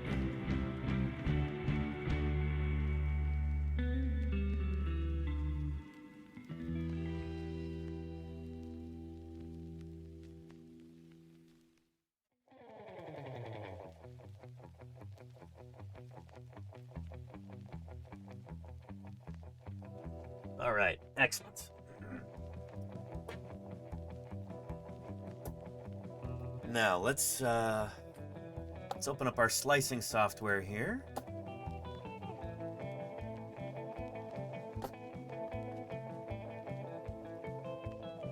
Come on, Windows, taking forever. There we go. There we are.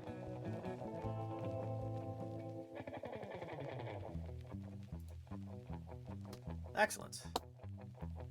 So there is the head, and I think it's already scaled correctly. We will need to export the model and fix it through NetFab real quickly, because there's some sort of like rendering error or something. I don't even know if I'm using the right terminology. But there, it's done. Nice. So, here is our head. Let's rotate that on the y-axis by 180 degrees. There we are. We'll put that like that. Next, I'll want to import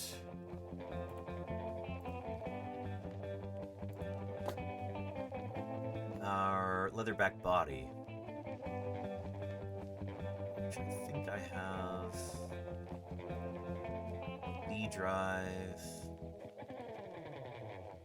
under 3D printing, new computer. Here we go. The Turtles folder.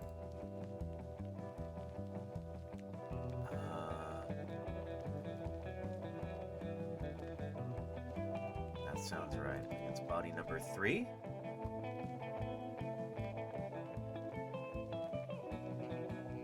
Not responding. That's good news. There we go. And that's not actually the one that I want. Shoot. Delete.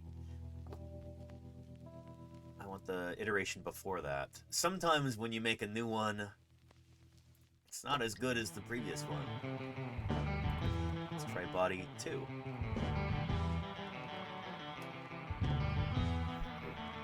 Turtles folder, respect, says I can. I try and arrange my 3D models taxonomically. And that's the right one, but it does not appear to be the right size. So let's do a quick measurement here.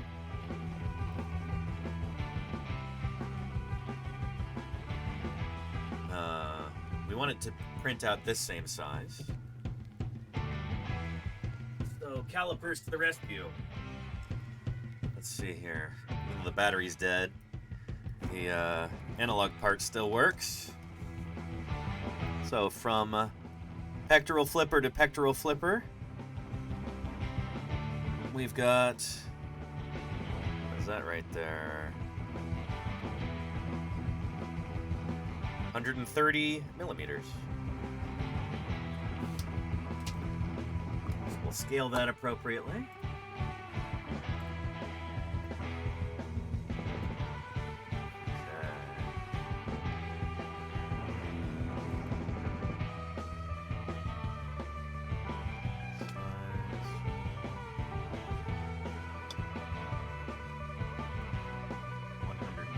That looks right.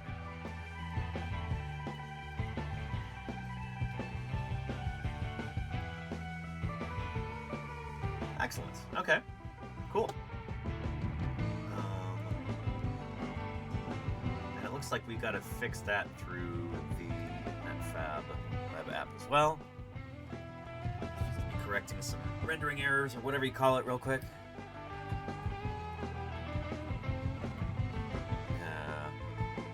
Dark Mumbateer says, maybe increase the fill slightly for the body to help with weight?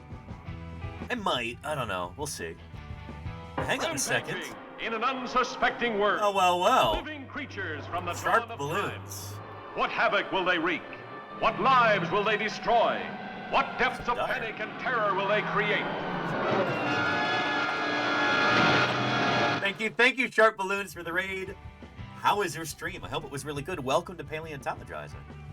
And hi, Liz in the OC. Hi, I Am Certain. Hi, West and Soda. Hi, Sharp Balloons. How's everybody doing? It's good to have you here. Sharp Reese here to pump you up. Sharp Balloons, thank you for rating it. I appreciate you. Welcome to Paleontologizing. We're going to be getting into some dinosaur Q&A and stuff in a little bit. We'll be looking at some fossil news. Right now, I am working on rendering a leatherback turtle bobblehead model for 3D printing. So you'll see that in just a moment. But first, to introduce any new folks to the channel, here's a quick little welcome video for you.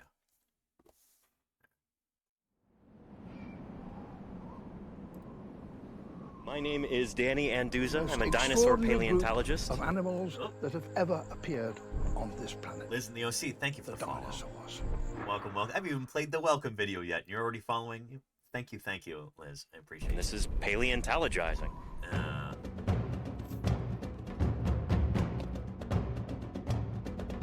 You're all good, Liz. Thank you. Science isn't just test tubes and beakers and white lab coats. What we're doing out here is science, too.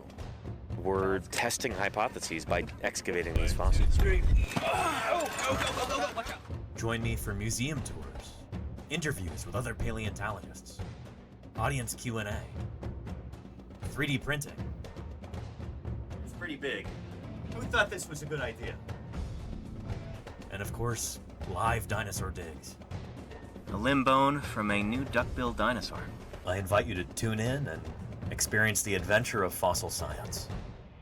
And that's what you're already doing, so I'm glad you're here. Thank you, Sharp Balloons, for the raid. Again, I hope your stream was a really good one. You're doing some art, it looks like. Excellent. Right now, we are producing a model of this incredible creature. I show this clip to people and they go, that's not real, that's AI, right? No. That is Dermachelys coriacea, the leatherback turtle. One of the largest living reptiles in the world. Certainly the world's largest living turtle. A creature straight out of the Cretaceous period.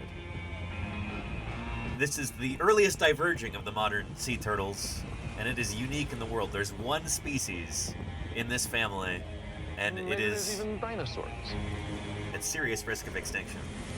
Thank you, Dr. Mario Master, for the follow. Welcome. I'm getting involved with these animals over the next year as a project in research and conservation. It's one of my New Year's resolutions to see one of these animals live in the flesh this year, and if we're really lucky, we might even be able to get that on stream. We'll see. But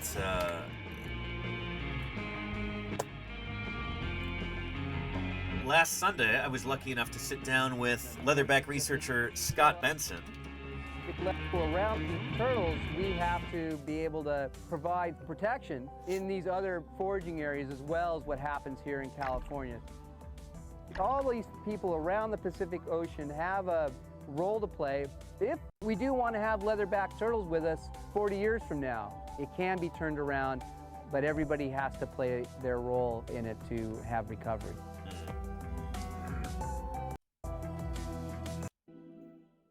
All right, everybody, welcome back to Paleontologizing. I should speak into the mic, huh? I'm here with leatherback turtle expert Scott Benson today, who's very kindly joined us, and this is going to be a really fun stream, so I'm so glad you're here. Let me introduce... It was a really fun stream, yeah. Let's say, a female is going to be responsible for creating anywhere from 4 to 12 clutches of eggs during... I was watching a video at a conference. This is when I first got started with turtles, and again, I didn't study turtles as my idea. There's a link to that interview. We were watching this video footage. I edited for YouTube there. I think it was a green turtle coming up to like a plastic bag or something. So they won't eat it. So why? Because it doesn't smell right. Really? And she was sticking out beyond the pygel. Okay. We did a tier list of leatherback turtle plastic models too. Flippers look pretty good. Again, not much. Really cool to do this with one of the world experts on these animals. You know, how were we able to rope him into doing this? Ridges, you know? Clearly not. That was a lot of fun. Turtle. Right? Yeah. Yeah. Okay. Okay. Would you put that higher or lower than the Laramie one, the big one?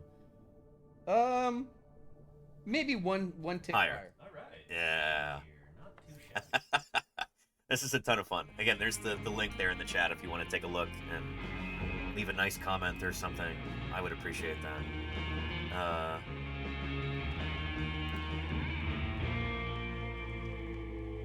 Yeah. Mother Toad Nursery Ram says, "I love that." Yeah, take a look. It was a really fun interview, and I'm really excited to share this with Scott and with some other people. It's gonna be good. It's gonna be good. And Gene, here, I'll get to your question in just a minute, but you're absolutely right. Yeah, leatherback turtle's not the largest living reptile. There are crocs that get bigger. But here, before this time is out. Excellent. That is all set. Let's go ahead and slice that. Get that ready for export so that we can go ahead and print it on the printer. Oh boy, it's really taxing the computer's resources here. Come on, you could do it. You could do it, Winders. Come on.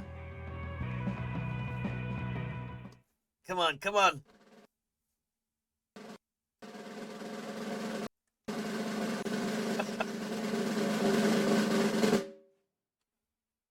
Almost there. Almost there.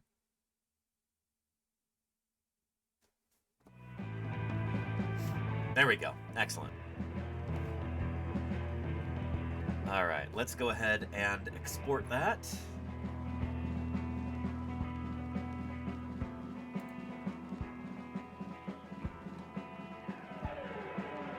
Oh, I gotta grab the memory card out of here.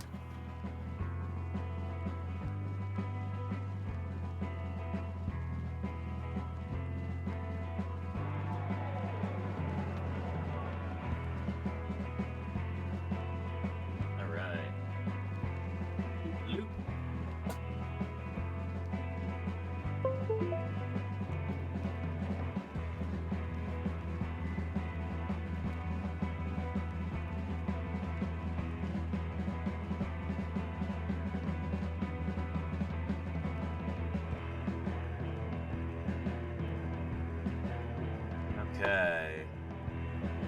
Successfully exported. Good. All right.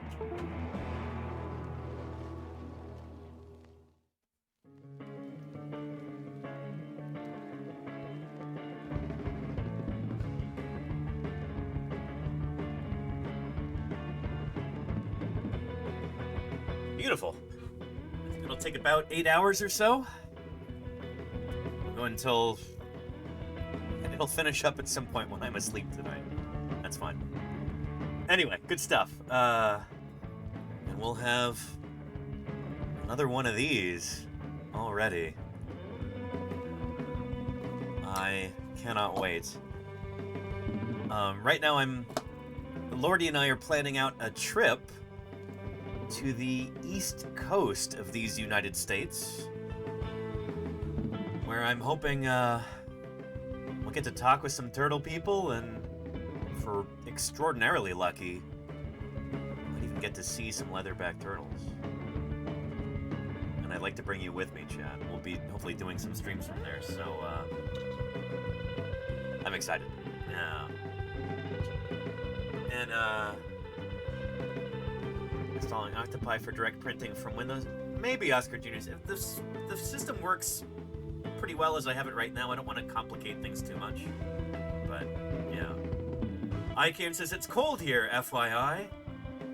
Well, Iacane, you're up north. We'd be going further south, maybe to, If it hadn't been for that great dinosaur who saved us from the American forces, we would all be dead. Oh my goodness, is that true, Mooncloud? Well, I'm glad you're not dead. Thank you for the 8 months of support, by the way. Appreciate that very much. Yeah. Thank you. Iacane. No. Thank you, Iacane, but also thank you, Mooncloud. Alright. Wires are getting crossed. There's too many things going on.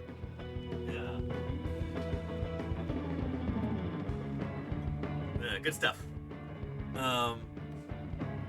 But yeah, Florida is quite warm still, says Alexander Morrison. That might be where we're headed. We'll see. We'll see. And Sassy Catastrophe, do you change your set every stream? I do indeed. Yeah. Each stream, paleontology is always changing. We're always finding new things, making new discoveries. I want the background to reflect that to the extent that that's possible. And so, yeah. It's my intention that you'll rarely, if ever, see the same backdrop twice on this channel. I'm sure it's time consuming. It's a good amount of work to change things out every day, but I think it's worth it. So yeah. What's the one with the feathers, says Garaka Bulka. Oh, I'm so glad you asked. This right here is a 3D printed model of my beloved Trirarchuncus prairiensis, the last of the alvarezsaurs, as the paper says. This animal is very near and dear to my heart because, well,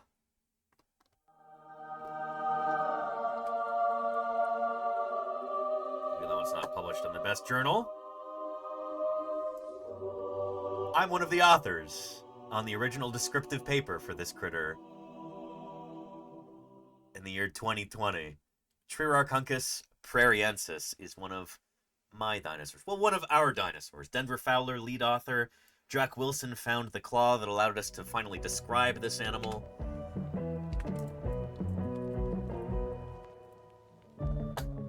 Trirarchuncus prairiensis, the last of the alvarezsaurs. Here's some objects, gorgeous gargantuans and authentic. Darth Because Jacoby, though they died out so long thank you ago, for the 17 their months fossil of support. bones remain, so we know just what they were like and can even sculpt them into still, or rather extinct, life.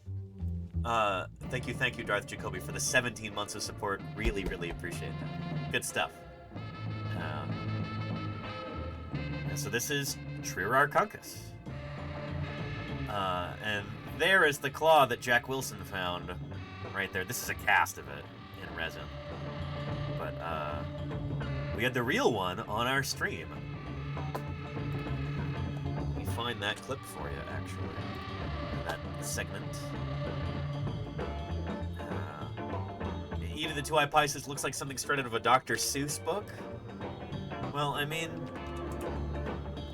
they're a weird group of dinosaurs, the alvarezsaurs. So there's a whole family of these guys.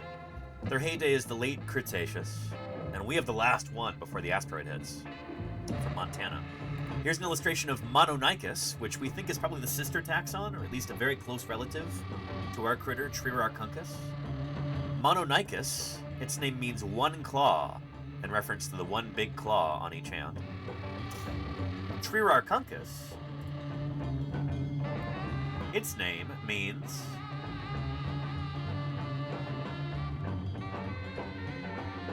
I'll show you here so you know I'm not making this up. Oh, did they not talk about the name? The name means Captain Hook. This is that one big hook-like claw on each hand there.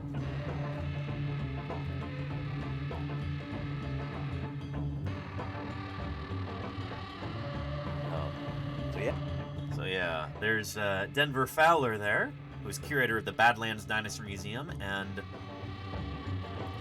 lead author on the paper, Dr. Denver W. Fowler. Let's find my beloved Trirarchuncus.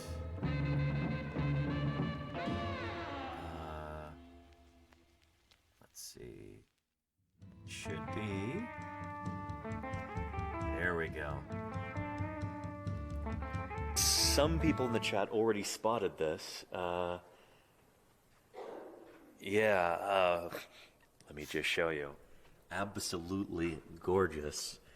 This is Trirarchuncus, which is one of my very, very favorite dinosaurs. Because I'm one of the authors on the original descriptive paper from 2020. So this is what we call an alvarezsaur. It is him, yes, Dr. Terry, yeah. One of our very favorite dinosaurs here. So these bizarre, feathered, super short-armed, big-clawed, insect-eating dinosaurs. So this is another model that was produced by Boban Filipovic.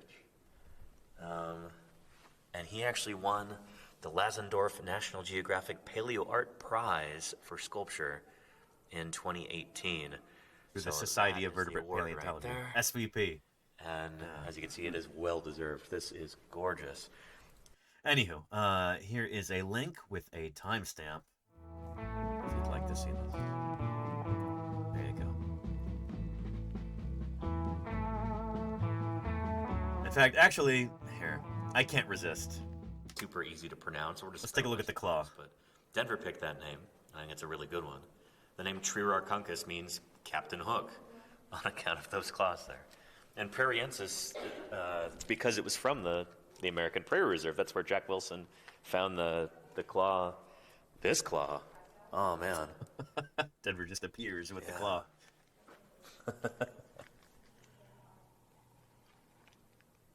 I love this moment here. So that's a cast, right? This is kind of magical. The claw that you've got? Yeah. That's the original.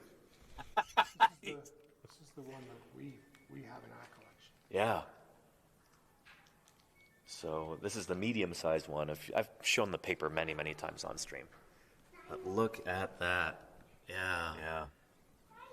And at the most time, complete one in the world. One of the most complete ones in the world, given that it's got the tip at the end. Yeah, this is the most complete one in the world. Wow. Certainly the most complete one in North America. It's more complete than the ones from Mongolia. Mm-hmm. And what this shows is that the claw is very curved. Mm-hmm. Like people have said in the past that you've seen reconstructions like you can see on this drawing here. Mm-hmm. It's got a quite blunt claw. Well, that was because the original Mononychus claws, the tip is broken. Yeah. And people didn't realize how curved they were. Mm-hmm. Actually, one of the... And Leek Wibble, yes. So Trirarchuncus and Mononychus might be each other's closest relatives. Yeah. They're, It's good to have you here, Leek Wibble, by the way. Here, if we look up, Trirarchuncus on Wikipedia, we might even have a cladogram on there. I don't remember if there was one, if we had one in the original paper. But, okay, we got a massive polytomy right here. But yeah, they're all part of Parvicursorinae. So, Trirarchuncus and Mononychus.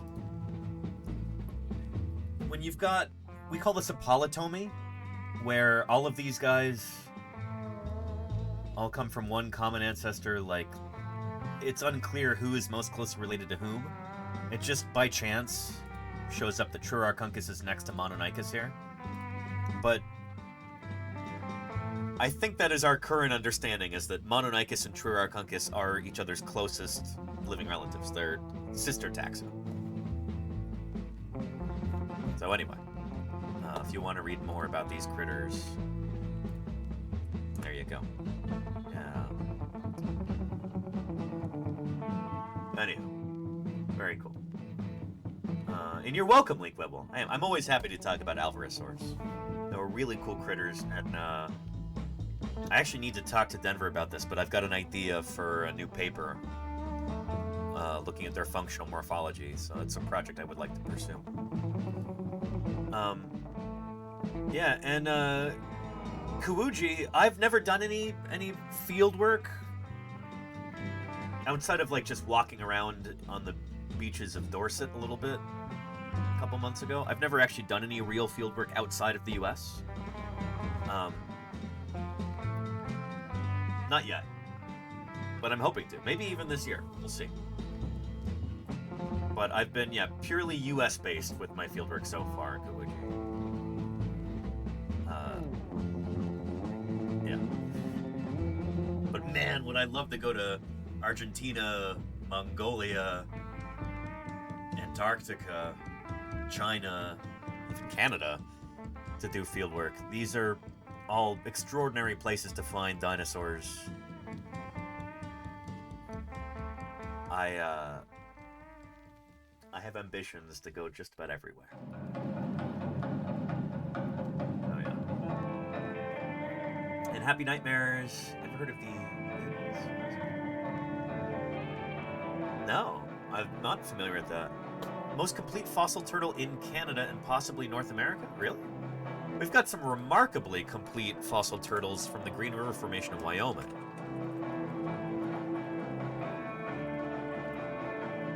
So I would be surprised if anything beats these guys. And they're fairly plentiful in the Green River. Like, we've got every piece of the carapace and plastron on a lot of these guys. You know, for some of them it almost looks like they died yesterday. Or last year. And Paint the Moment, hey, thank you for the raid. Welcome, welcome. How was your stream? How's it going? Thanks for joining us. Holy cow.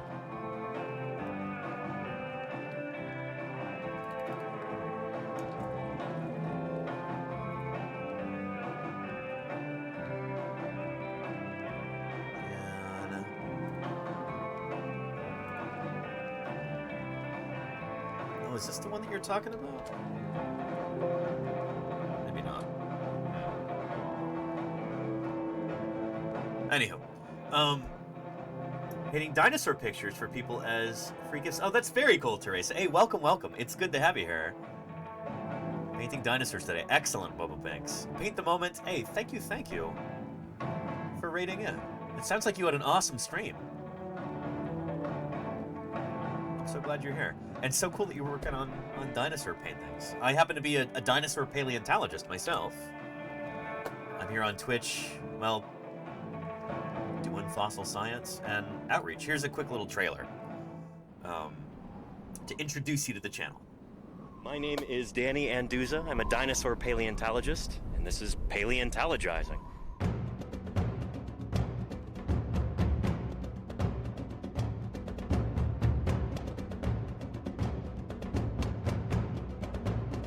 Science isn't just test tubes and beakers and white lab coats. You're good, Peyton. What we're doing out here is science, too. We're testing hypotheses by excavating these fossils. Join me for museum tours, interviews with other paleontologists, audience Q&A, 3D printing.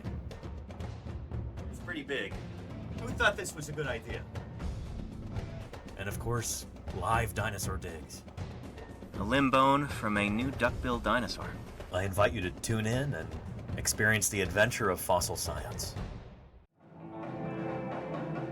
Welcome. Let me know if you got any questions.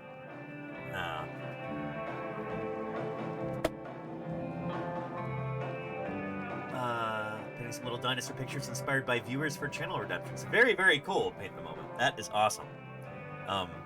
So good to have you here. You caught us just as we were talking about a few different dinosaurs. We were talking about this guy, Frerarchuncus prairiensis. So this is a dinosaur that I was involved with.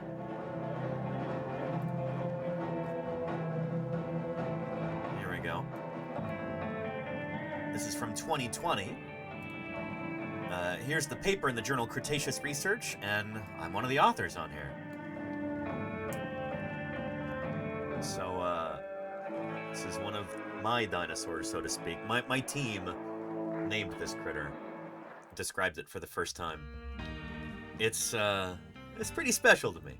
Its name means Captain Hook on account of these hook-like claws on its hands. And I digitally sculpted and then 3D printed this model a few years back.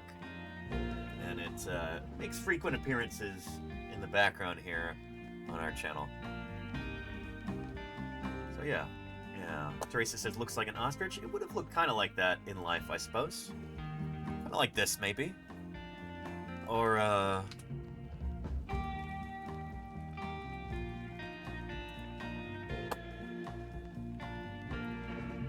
or maybe like this. Here it is in Prehistoric Planet a few years ago.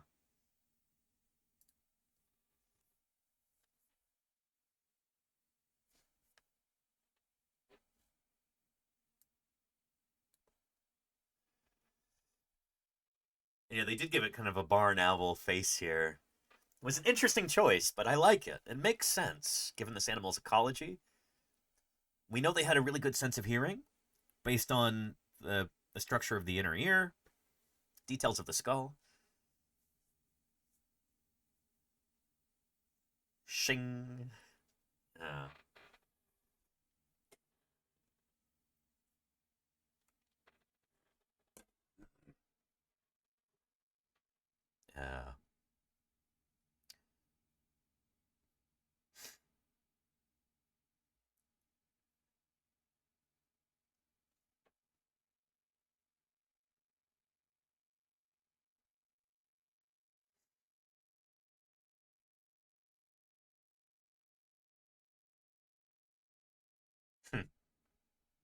Good stuff.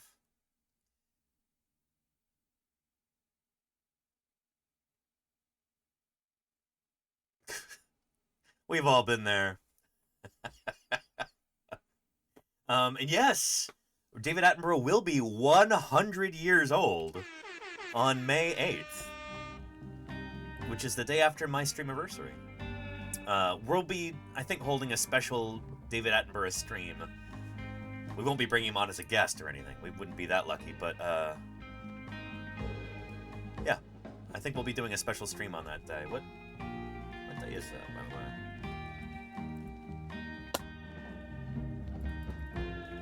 May 8th is a Friday. We might have to hold a special stream that day. I don't normally stream Fridays, but we might make an exception. And speaking of Attenborough,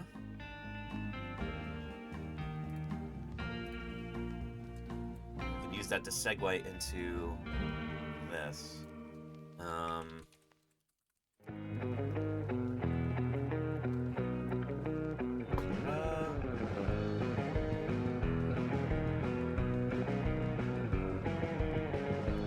What is it called?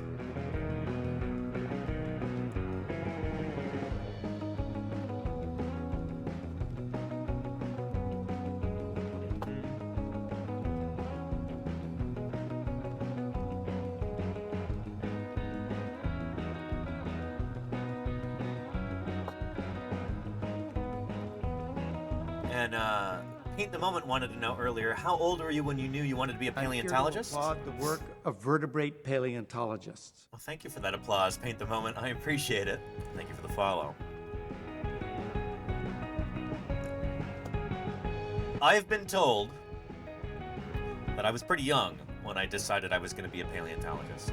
In fact, it may have been on the very same day that I realized I couldn't grow up to be a dinosaur. So I did the next best thing. Became a dinosaur paleontologist.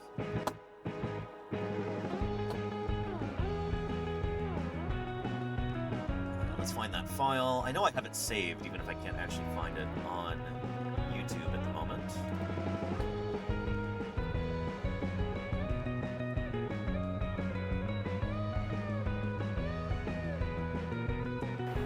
On other beaches, more secretly, other very different turtles are laying. Check this out. Is the largest of all the marine turtles. This magnificent creature is the giant leatherback turtle. Dermachelys A coriacea. most mysterious animal. It's a solitary wanderer of the oceans. Individuals turn up almost anywhere in the tropics, but they go much farther than that. They've been recorded as far south as Argentina and as far north as the British Isles and North America. Yep. But actually as far north as the North Sea north of Norway and the Aleutian Islands off of Alaska. They are the world's widest ranging non-avian reptile. Maybe even widest ranging reptile, period, including birds. It's a creature of mystery because although we know what it feeds on, which is sea urchins and fish and, oddly enough, jellyfish. Which is kind of funny is that they almost exclusively eat jellyfish and salps and tunicates and gelatinous zooplankton. They don't really eat fish a lot. They don't really eat urchins, not really. I mean, maybe occasionally, but the bulk of their diet is gelatinous zooplankton. Again, when he talked about these being mysterious animals, he wasn't kidding. Especially back in the 80s, we didn't know much at all about these creatures. You know? We know very little else about it. Yeah. We don't know how long they live. We don't know how male finds females. We don't know, indeed, how females navigate to find traditional nesting sites like this one. Indeed, we didn't actually know where the main nesting sites were until about 25 years ago. And then it was discovered that some nested on the Suriname coast of South America, and some nested here. Thank you for the follow there, Teresa. Reptiles and birds descend from them. Oh, actually, no. So modern reptiles, apart from... Birds are the only descendants of dinosaurs. So the only living dinosaurs are birds. So birds are a kind of dinosaur, and dinosaurs are a kind of reptile, which means birds are a kind of reptile. See how that works? Somebody else in the chat was asking about that. So other creatures, crocodiles, lizards, turtles like the leatherback, are not dinosaurs. But they do share a common ancestor with dinosaurs when you go back far enough. So yeah. Birds descended from trees. Well, I mean, in a literal sense, sometimes they take off from trees. And I like that, yeah. Anyway. On the east coast of Malaysia. So, this is a younger David Attenborough showing us a leatherback turtle, female leatherback laying a nest in Malaysia. Of course, the people here have always known about the turtles, and they've always plundered those eggs. Today, however, there are more people than ever here, and the eggs are plundered more seriously. So, undoubtedly, this huge and extraordinary creature is in danger. But maybe the leatherback turtle has other breeding grounds that we don't yet know about. Maybe it goes to small, tiny coral islands away in the emptiness of the ocean to find beaches far away from man. I love that hopeful message there from David Attenborough, that maybe these creatures that have been around since the Cretaceous will survive. Maybe despite people doing their best to wipe them out.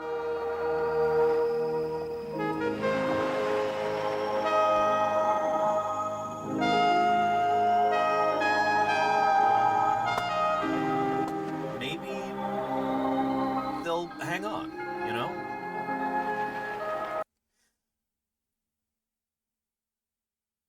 Unfortunately, that's not what happened in that case. Let me show you something.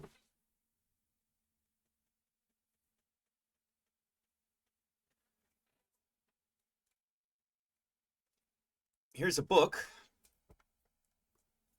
called The Leatherback Turtle, A Malaysian Heritage. This was put together by people who were trying to save this animal in Malaysia. We know that their eggs were being over-harvested.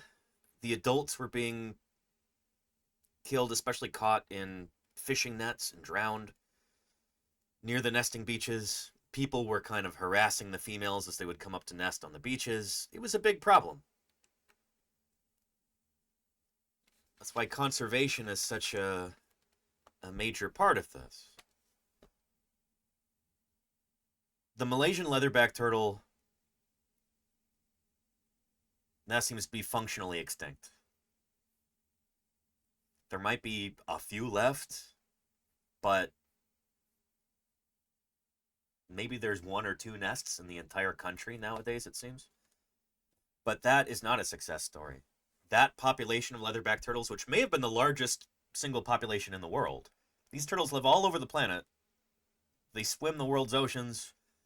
They nest in a few key places around the globe. Malaysia was the biggest, most important place, it seems, and they were completely wiped out.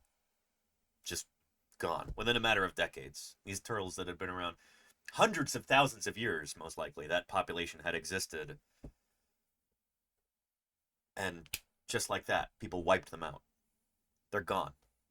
They were, once the pride of the Malaysian archipelago. They were considered like the national animal to a certain extent, as I understand it. And now, gone. The same thing could happen to them throughout the rest of the planet if we don't do something about that now. That's one of the reasons why I'm so excited to use this platform that we have here, this channel on Twitch, this megaphone that we've been able to develop together as a community for the past 5, almost 6 years now. I want to use this not just to advocate for the study of fossil organisms, like dinosaurs, other fossil critters, but critters that date back to the age of dinosaurs who are still with us. Leatherback turtles, I think, are the perfect poster child for modern conservation. And I'm so excited to continue this throughout 2026.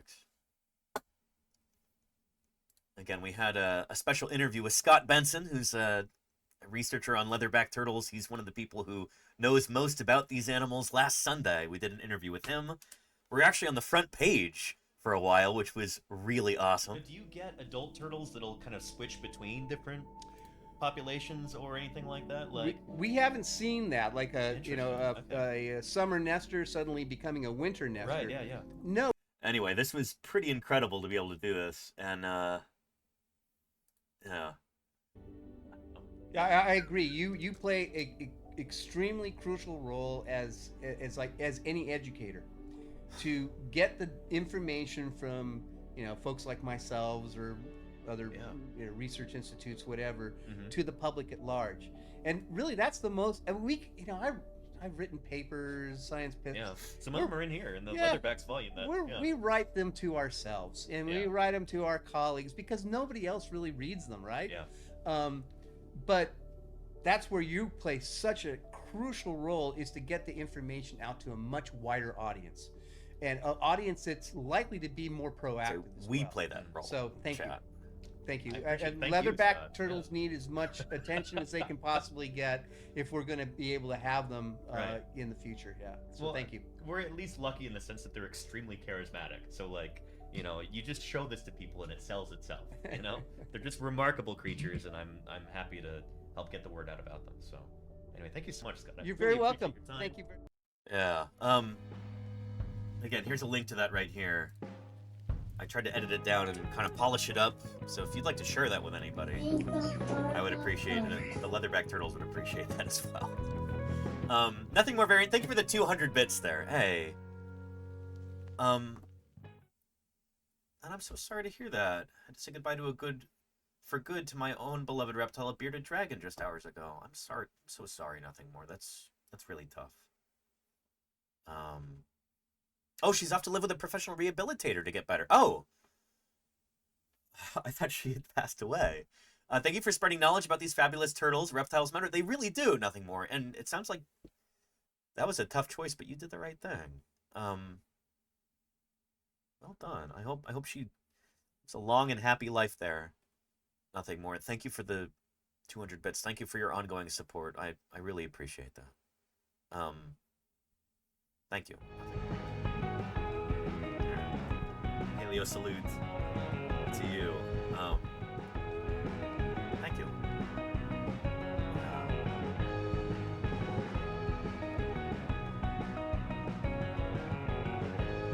And Devolved says, is it true that humans have less hair than other land mammals because we became swamp dwellers at some point in our evolution? No. That's not true. That's,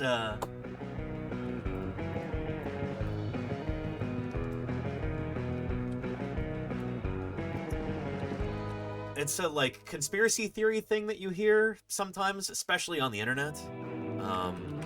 It's called the aquatic ape hypothesis. Yeah.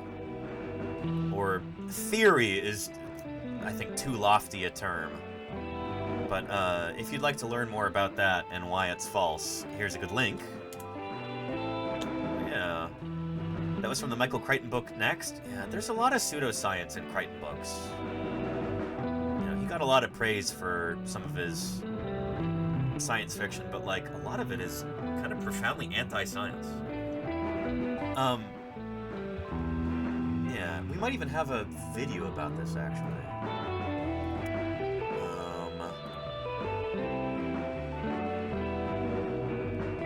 Okay, if you'd like to listen, this is a podcast about the aquatic ape theory. Skeptical eye into the world of anthropology and shine the light of science around to see what we can learn about one of the fringe theories put forth to explain human evolution.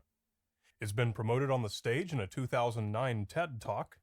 It was the underlying theory of Animal Planet's 2011 documentary, Mermaids, the Body Found, and it was even described in Desmond Morris's famous 1967 nonfiction book, The Naked Ape. It is the aquatic ape theory, an idea first widely publicized by marine biologist Alistair Hardy in the 1930s. Its intent is to explain the reason humans are so different from the other great apes.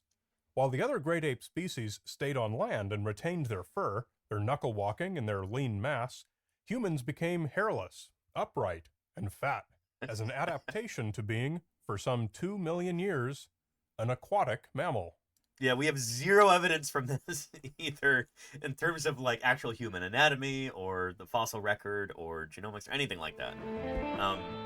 If you'd like to listen to the rest of this, here is a link, and even put a timestamp in there so you don't have to listen to the last 67 seconds. But yeah. Yeah.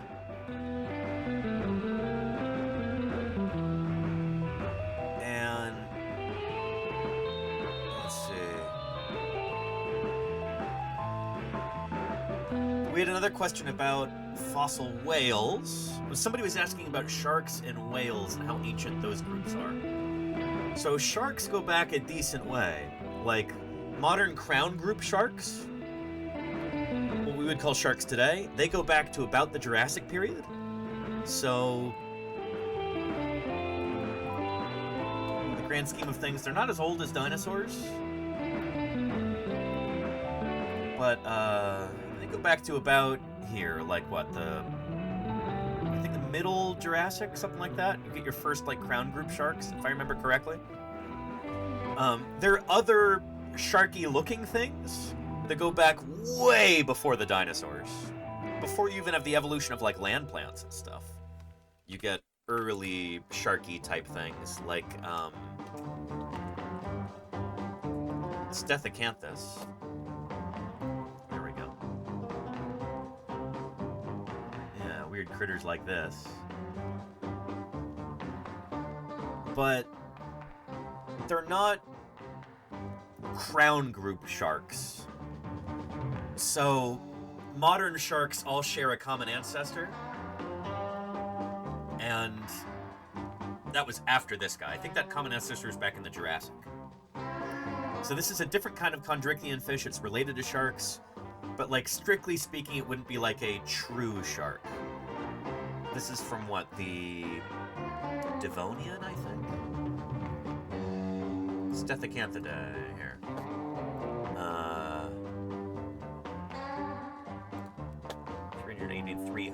300 million years ago. Okay. Yeah, it calls it a shark here, but I don't know if that's...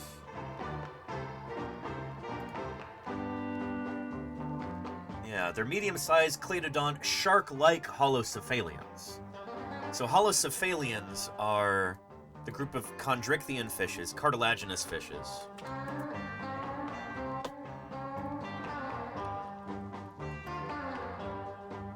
Cartilaginous fishes. That, they include today, this would be your chimeras, your ratfishes, things like that. So, cartilaginous fishes. There's the chimeras, the holocephali. So these are things like...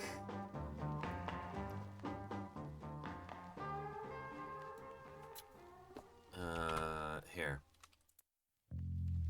I'll show you a video so you get a better idea for what these animals look like.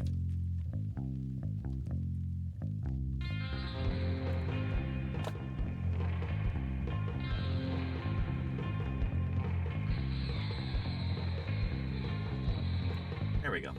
Ghost sharks are also known as chimeras. These animals are not technically sharks, though sharks are their closest living relatives. Like sharks, these animals have no bones. Instead, cartilage makes up their skeleton. I mean, they do have bones, they're just made of cartilage. They're not bony bones. A few different common names based on how they look. Plow-nosed ghost sharks are known as elephant fish. Short-nosed ghost sharks are known as ratfish. And long-nosed ghost sharks are, well, they're just long-nosed ghost fish, or long-nosed chimeras. We gotta say though, probably our favorite common name for these fascinating creatures of the deep is rabbitfish. This name is appropriate because they have big eyes and grinding plates for teeth, which somewhat match the rabbit's big chompers. Some people say they're creepy, like ghosts, hence the name ghost shark, but we think they're kinda cute. What do you... Anyway, the point is, these critters are not actually, like, true sharks. They're closely related to sharks, as you see here on this tree. Which are chimeras. And, well, they're related to the rest of the elasmobranchs, right? So you got your sharks over here. Your sharks and your rays form a clade right here. I think this is elasmobranchi, and this is chondrichthyes, yeah. So anyway, the point that I'm making is that if you call this creature a shark, that means that these guys have to be sharks too. Just based on how that tree works, you know? If you're gonna say all of these guys are sharks, so here, if you're gonna say that Stethacanthids, like Stethacanthes here, and the other like super early sharky guys, if you're gonna say that these guys are sharks, that means that all of these guys have to be sharks, if that's the definition that you're using, including all the stingrays, all the bat rays, all the guitarfish and sawfish and everything else. That would mean that stingrays are a kind of shark. So it kind of depends on your definition, you know? Anyway, pretty cool animals, you know? Pretty cool animals.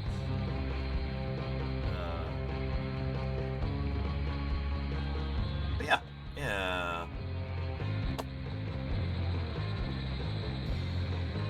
And Devonian to Carboniferous, there you go, Murph. Yeah.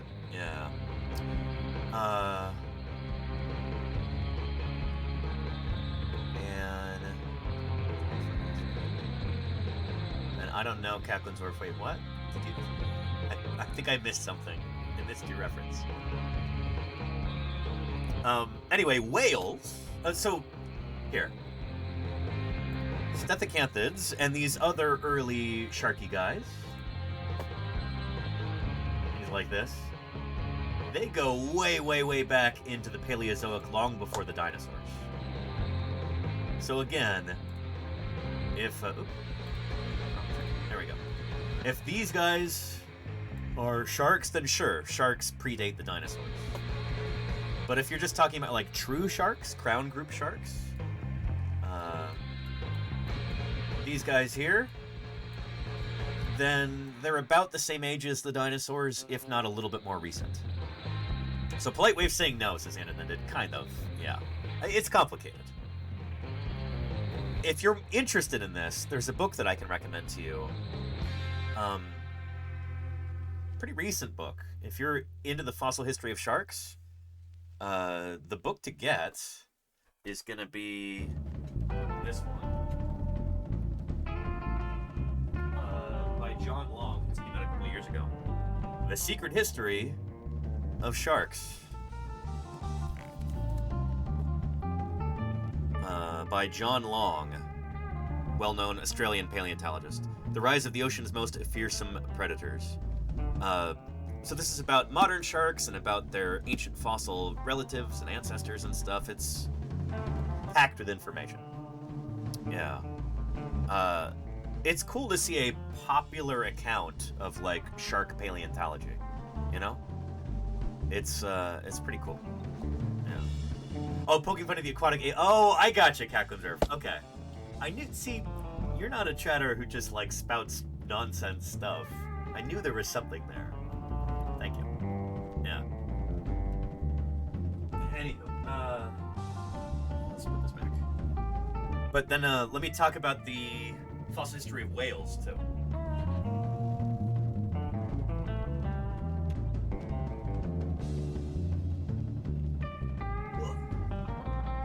So, whales first arise after the dinosaurs. So whales are a kind of mammal, and mammals don't really get their big break, so to speak, until right here, the Cretaceous-Paleogene boundary. There's the, that asteroid that hits the Earth at the end of the Cretaceous period and drives all the dinosaurs to extinction except for a handful of birds. That's why we have birds today, as a few lucky bird survivors chirped their way through that event by the keratin of their beaks, it seems. Anywho, so whales...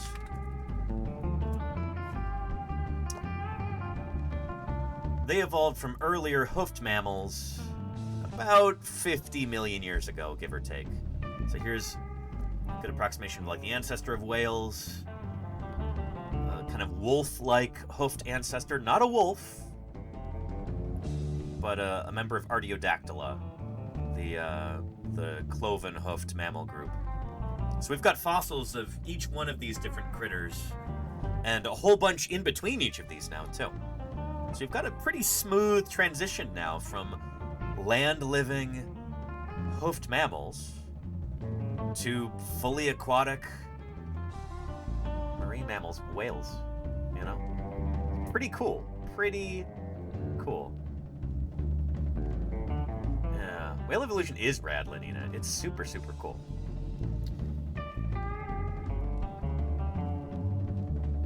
Anyhow, and Disco Fountain says, Danny wanted to be a dinosaur, I wanted to be a cetacean. Fair. You know, whales are really cool. They really are.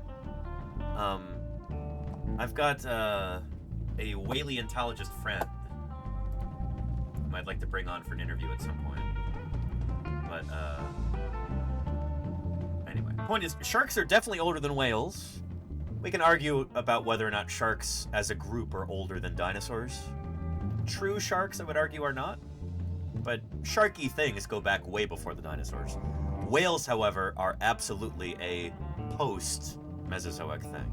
Whales evolved after the last of the non-bird dinosaurs. So, yeah. But yeah.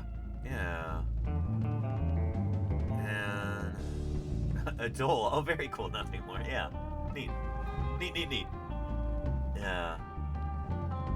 And Nothing More says, those are shelves Stephen Jay Gould could be proud of. I mean, he better be. A lot of his books are on here, you know? Yeah. There are books here.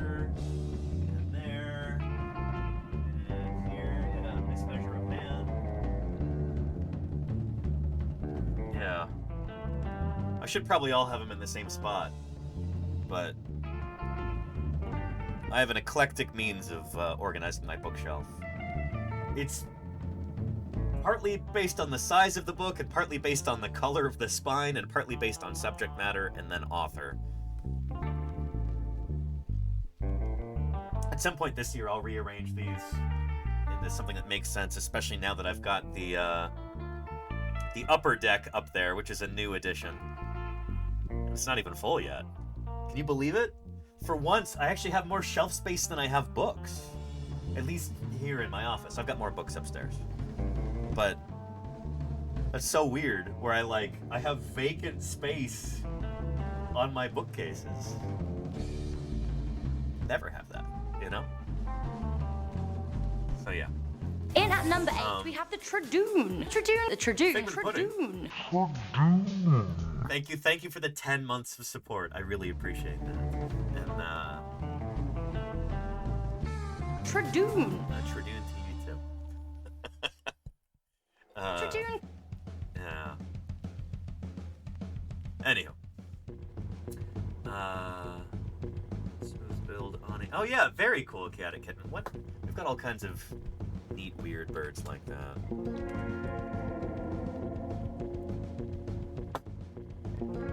Yeah, pretty cool rostrum on this bird. It's kind of this deep bill. It looks very like you would imagine a Mesozoic bird to be. They're pretty neat. They are pretty neat. I forget what they use that bill for. Don't they? They're probably going after tough seeds or something. Today actually happens to be National Bird Day in the U.S. I think it's in the U.S. anyway.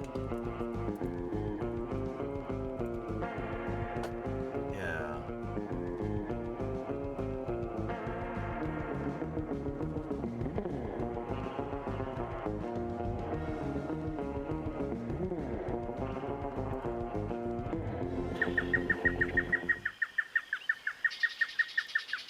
What a cool bird. What a cool dinosaur. All birds are dinosaurs. I want to make that very clear. All birds evolved from small, two-legged, probably meat-eating, feathered dinosaurs. But, oh, going after a big ol' ornithopter in there. Big ol' member of the grasshopper family. Yowza. Entomologists, look away. Yowza. Are they primarily insectivorous? What's your deal there?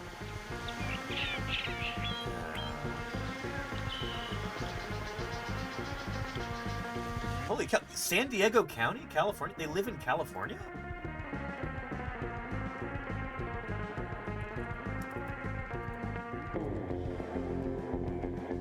No way.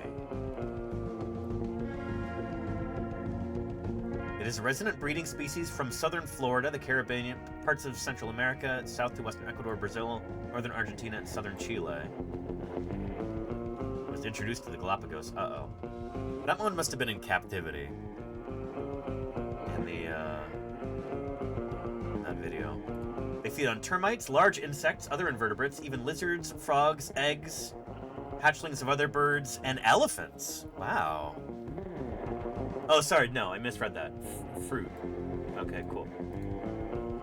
They will occasionally remove ticks and other parasites from grazing animals, and will sometimes feed on the young of whales. Directly at... I made that up. No, that makes sense. They're eating big invertebrates, small vertebrates, other birds, hatchlings, and fruit. Cool.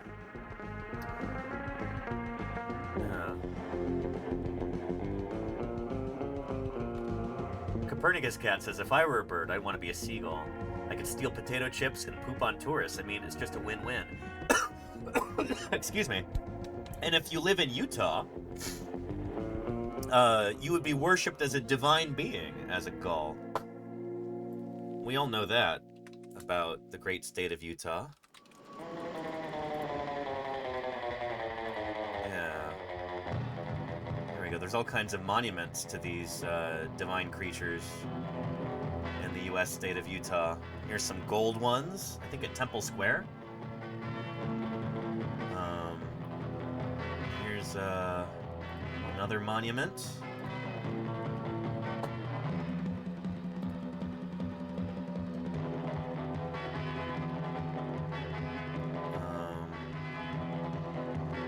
Here's the famous statue. There it is. Yeah. And those are California gulls. Yeah, the state bird of Utah is the California gull, Dr. Hubbs. You know that. Yeah. Utah is an interesting place, Ladina.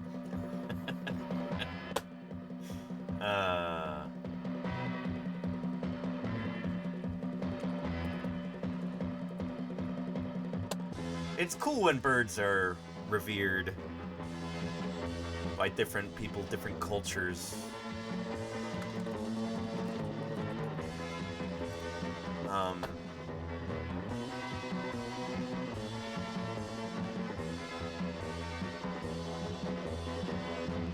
But yeah.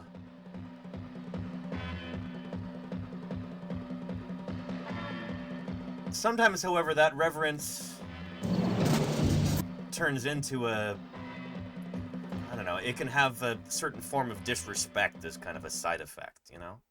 Like, here, you know?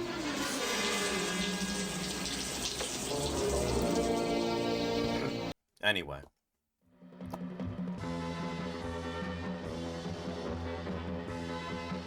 Funny how that works.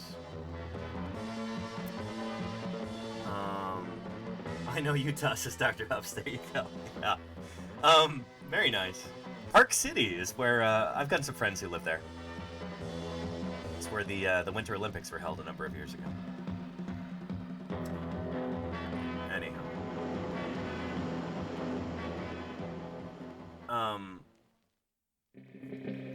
Oh, let's check on our 3D printer. I was gonna do a whole thing about leatherback turtles. This is currently printing. I don't know if you folks who rated in recently, was that before or after we were talking about my leatherback turtle bobblehead project?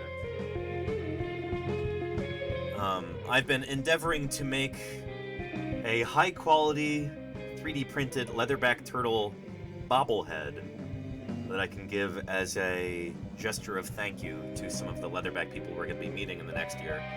And this is my working prototype right now. This is the latest iteration. Right here. We've gone through a bunch of different versions to get to this point. And currently printing another one right now. So I think I've got the design pretty well nailed down. I could start finishing, smoothing, sanding, painting these, and getting them ready to give as gifts to various leatherback researchers and conservationists we'll be meeting over the coming year. So pretty excited about that, and I'm eager to be able to work on some other 3D printing projects now that this is I've got this in the spot where I'm pretty happy with the overall design. I'll probably try to make some... I'll be clever about how I paint these. I might buy some sponges and then cut them into different shapes so I can kind of do like 10 of these at a time. Where it's like, almost have stencils. I'll have a sponge cut out in a certain shape and I can just go blotch, blotch, blotch, blotch, blotch on each of them like an assembly line. And I can paint them a little bit more quickly than having to do each one individually by hand. I'm gonna try and be clever about how I do this, because there's not enough hours in the day for all the things that I want to do. Getting ready for stream and reading new papers and sending emails and doing my own science and working on all kinds of stuff for stream. So yeah, I love this bobblehead, said Lordy. I'll make you one, Lordy. Yeah.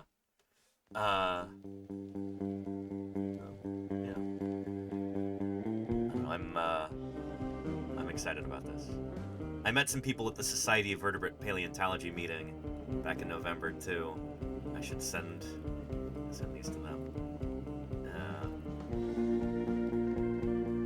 Anywho, yeah.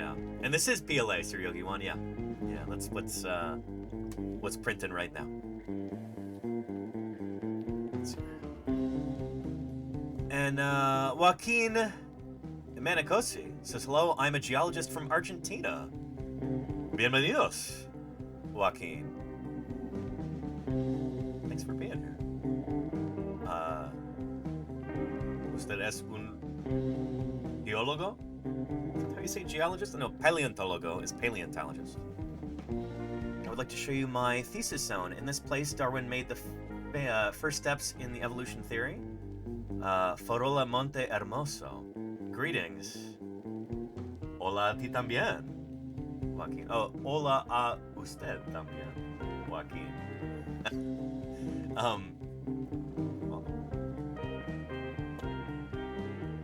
Farola Monte Hermoso. I know hermoso means beautiful, in parentheses, masculine.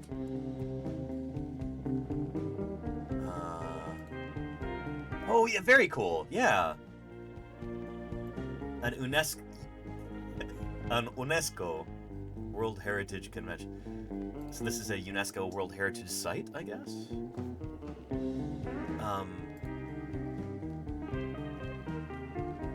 This is super cool.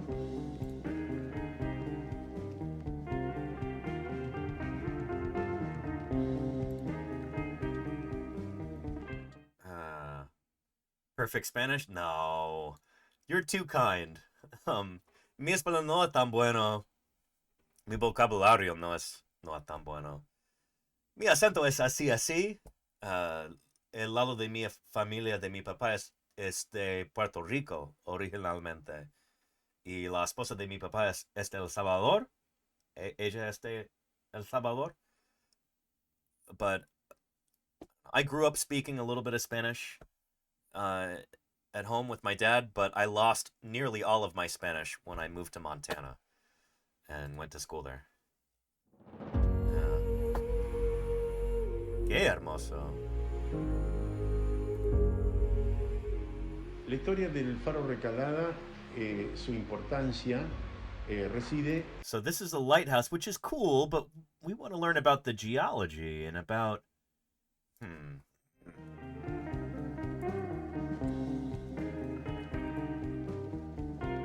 la geología.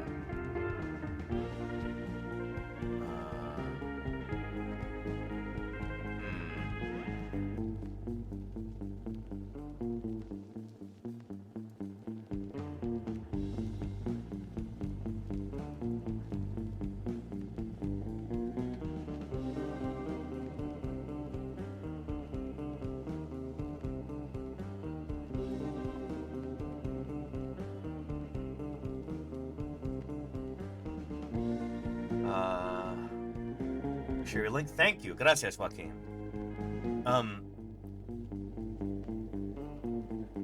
It's interesting how much fossil science had an influence on old Chucky D, Charles Darwin, and his ideas of what he called descent with modification, what we today call evolution. And some of the most important fossils that so influenced Darwin were from Argentina, from Tierra del Fuego, in particular, if memory serves. I recently got a book about that. Let's see if I can find that real quick. I believe it is called Darwin's Fossils.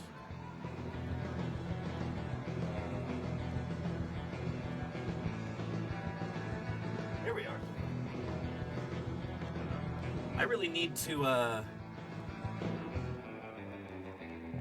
read through this a little bit before we have our Darwin Day stream on or around February 12th. So a bunch of these fossils that Darwin discovered, which turned out to be very important, are from Argentina. Things like Toxodon, right here. Punta Alta. Pienso que es en Argentina. This skull, 19.5 inches long, 50 centimeters, was purchased by Darwin for 18 pence from a Uruguayan farmer. So this is from Uruguay, de Uruguay. Okay. Anyway, cool stuff. I haven't had a chance to read this yet, but it seems good so far. Anyhow. That place Punta Alta is very close to Farola Monte Hermosa. Ah, claro que sí, Joaquin. Oh, very cool. Awesome. Translate to English here. Oh, really cool. Really, really cool. Here. Let's see if I can find a clip. Yeah, Argentine fossils were very influential on old Chucky D.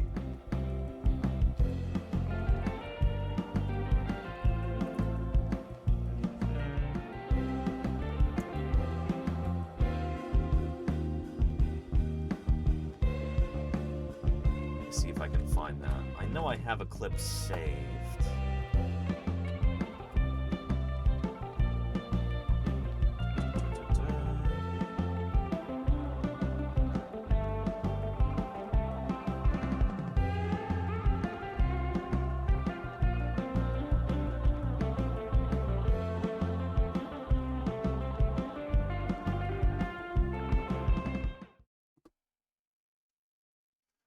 This is from a dramatization of Darwin's Voyage of the Beagle.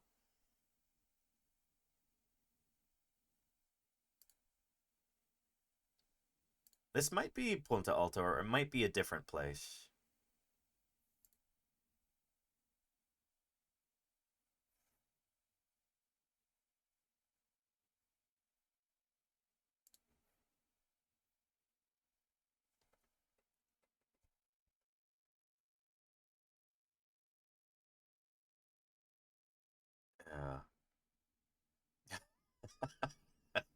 Not really proper collection procedure.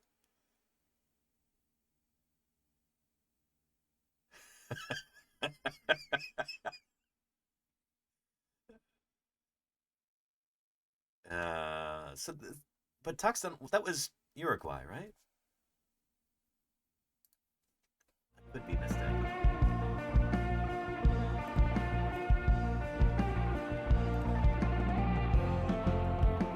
Just a pair of these.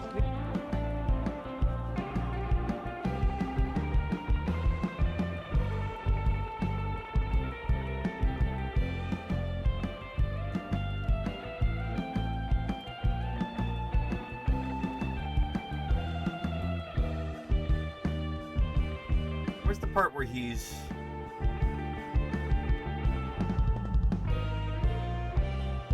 talking with folks further inland? There's a wonderful clip. It's a reenactment of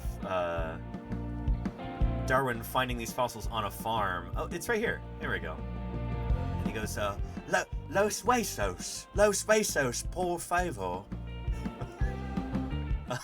Here we go. Yeah? Captain Fitzroy. Me soy naturalista. Hueso. Bones. Bones. Hueso. Yes, sí, hueso gigante. Gigante. Aquí, here. Very charming. Fitzroy. A flood washed down part of a bank of earth. Mi hijo le pegó con una piedra y le sacó los dientes. Por eso que se caí tan afuera. It was perfect, but the boys knocked out some of the teeth throwing stones at it. How much? Quanto costa? Quanto costa? I don't know, it makes me feel good because at least my Spanish is better than his, even though it's not very good. This is a lovely series, though. If I can share a link with you, I'll take a look at what Joaquin has for us here too.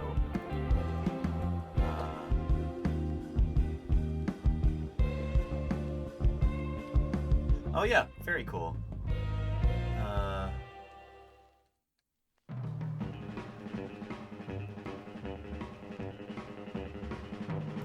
Yeah, we've taken a look at this before. We've got new merch. We've created Yeah. So, Toxodon. the epoch in South America. Because around 35 million years ago, South America basically became an island. And it's in this isolation that unique animals originated, like giant ground sloths and armored glyptodons, the enormous relatives of today's armadillos. But among them was another huge mammal that was more enigmatic. It was an herbivore, weighing around 1,400 kilograms and measuring over 2.5 meters long. It looked a little like a hippo or maybe a rhino without a horn. Today, we call it Toxodon, and it seems to have been one of the last members of a lineage that vanished 11,000 years ago after thriving in isolation for millions of years. And its fossils would inspire a revolutionary thinker to tackle a bigger mystery than Toxodon itself: evolution. We've known about this animal for almost 200 years, but it's taken us most of that time just to figure out what it even was, Nodo-ungulate, right? were, and how it fit into our understanding of the tree of life. So I'm pretty sure this is what we call a nodo-ungulate. So this is a now extinct group of, I think, artiodactyls. Here's a link, by the way.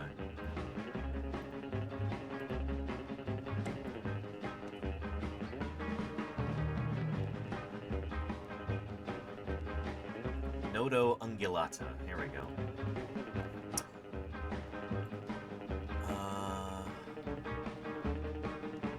They are No, they're perissodactyls. Shoot. Okay. Part of Panperissodactyla. So they're related to things like rhinos and horses and tapirs. But yeah, really cool group of animals. And they are now completely extinct. There's not a single one left.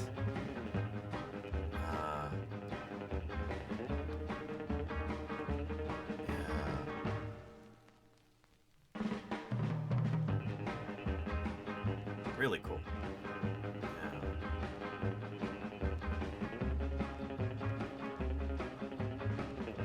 And Leek Wibble says, I love these animals. They are really neat.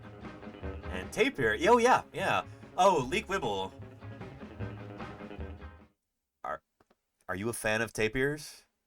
Because if so, I'm gonna make your day right now. You ready? Here.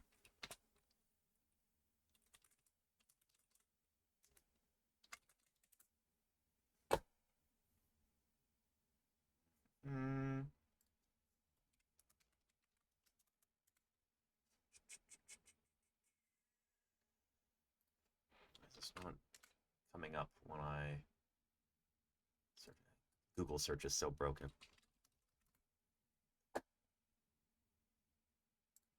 There we go.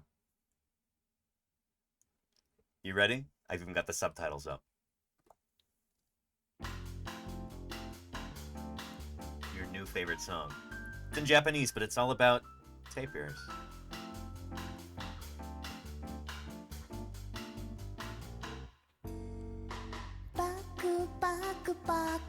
Tapir, tapir, tapir, tapir. Tapir, tapir, tapir. Black and white, and a little more black. Tapir, tapir, tapir. The Malayan tapir. So tapirs are nowadays native to South America and Asia, but they originated in North America, as far as we know, like a lot of other animal groups. And they are related to the nodo-ungulates distantly. Things like Toxodon are related to tapirs in the same way that rhinos and horses are related to. Yeah. Not related to pigs, no, Luke Kerman's Gaming.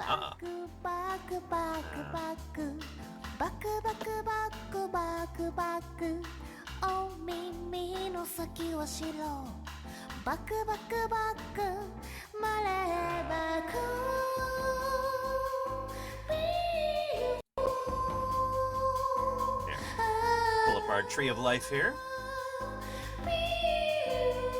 So let's go to pig, genus Sus, and tapir. マレーバクは世界に生息する4種類のバクのうち最も So 大型の tapirs and pigs, I think their ancestors diverged よく動 about く鼻は唇と一体化しておりその花を上手に使って I want to say like 80 million years ago, but let's 食べ see. るのです This is 72. Yeah, so back in the Cretaceous period. Yeah. バクバクバクバクバクバク So バク tapirs バクバク are over here. 白ちょっと黒 So they're related to horses and rhinos. バク夢を That's where tapirs are, and pigs are over here. 言われてるけど Yeah. 動物 So pigs are a kind of artiodactyl. バナナ食べてた皮ごと食べてた So you might think that pigs and tapirs look similar. A real mean kid. With Thank you, Joaquin. He was the terror of his neighborhood. Gracias por seguirme, Joaquin. I appreciate it. Thank you very much. So even though you might think that tapirs and pigs look similar, a pig is more closely related to a whale or a dolphin than it is to a tapir. Pretty cool to think about, right? This is more closely related to a whale than it is to a pig. 生ピーをいただきました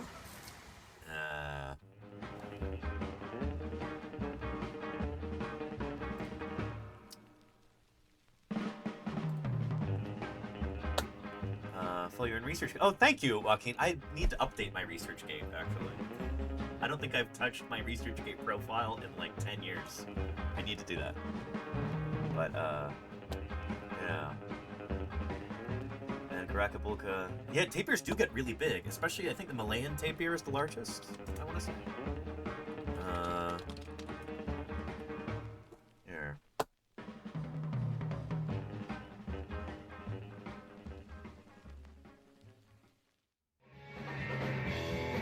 Yeah, there we go.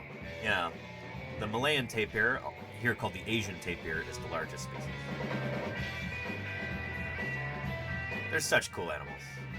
Yeah.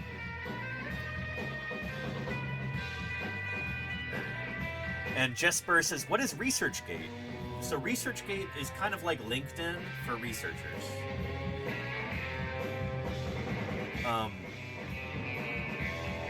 Yeah. And you can post scientific papers and stuff on there. It's really useful for researchers to contact one another and to share literature without paywalls, if that makes sense. So, yeah.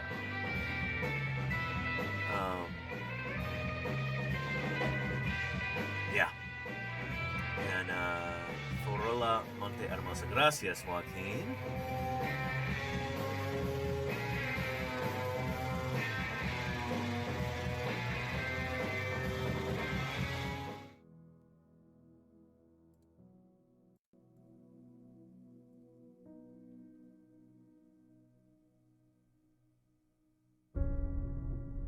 Oh, look at that. Look at that outcrop there. Beautiful. What a cool place. I've never been to Argentina, but I'm hoping sometime in the next few years I'll get to go and do some field work. In Patagonia, most likely. Maybe Nikan province? This kind of reminds me of the Central California coast. You have some similar landforms there.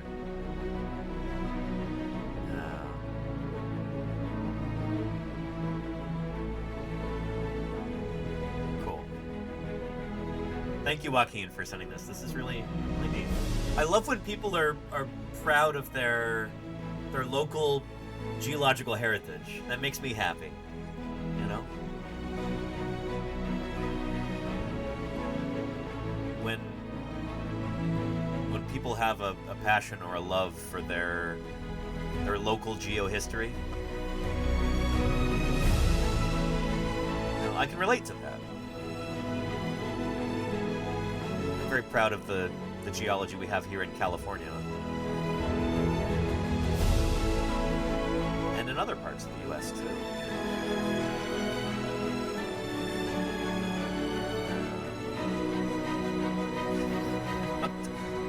Don't say that, diatoms. Oh no.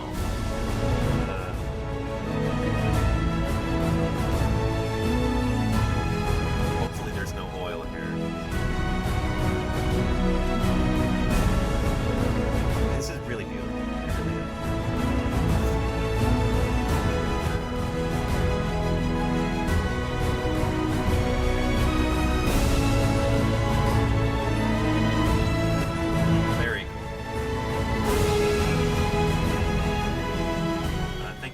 Joaquin, for sharing. It's excellent.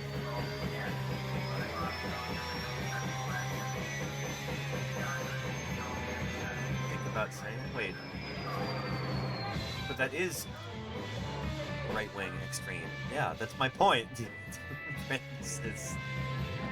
Don't get me started on what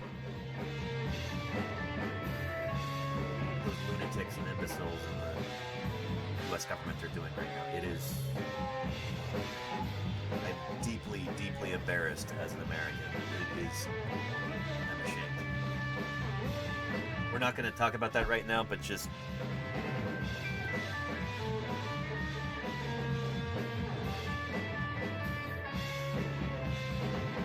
I'll say this.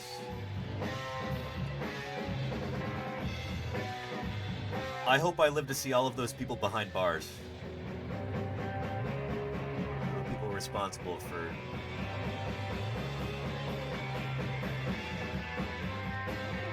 this imperial insanity.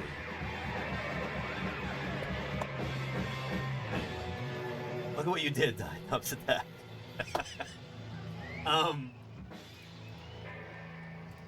What else did we have on the docket for today?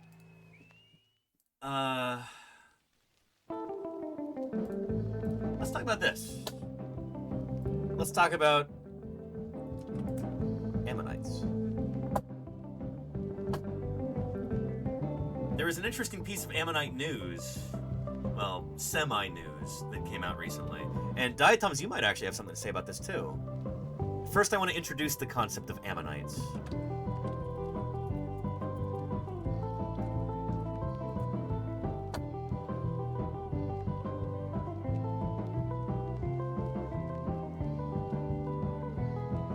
Did you ever, though, have a moment where it was kind of heartbreaking? Reptilian space boat.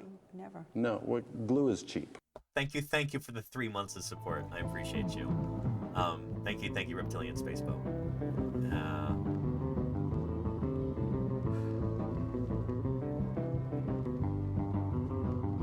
Appreciate you. You can ignore them. You're good, Di Thomas. I appreciate your input. I really do. Yeah. And Jeff Banyan, hey. It's good to have you here.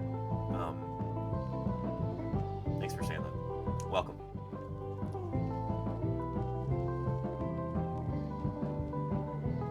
Here, let's take a look at this.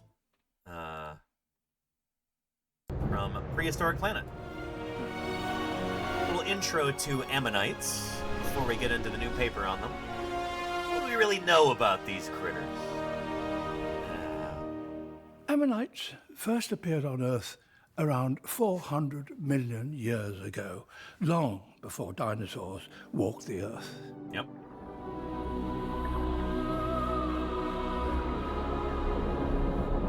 They were extraordinarily abundant, with over 30,000 different species Incredible animals. of all shapes and sizes.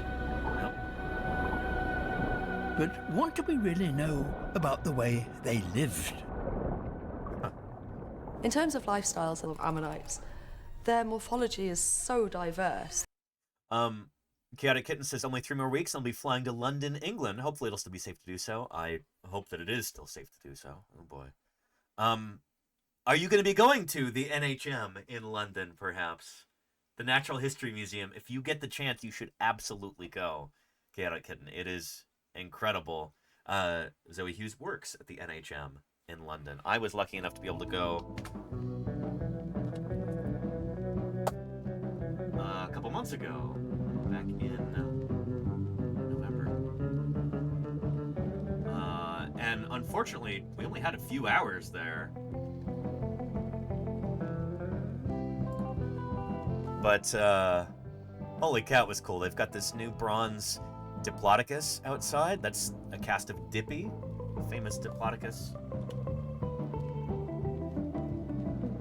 Here is Mary Anning's ichthyosaur skull there. Yeah.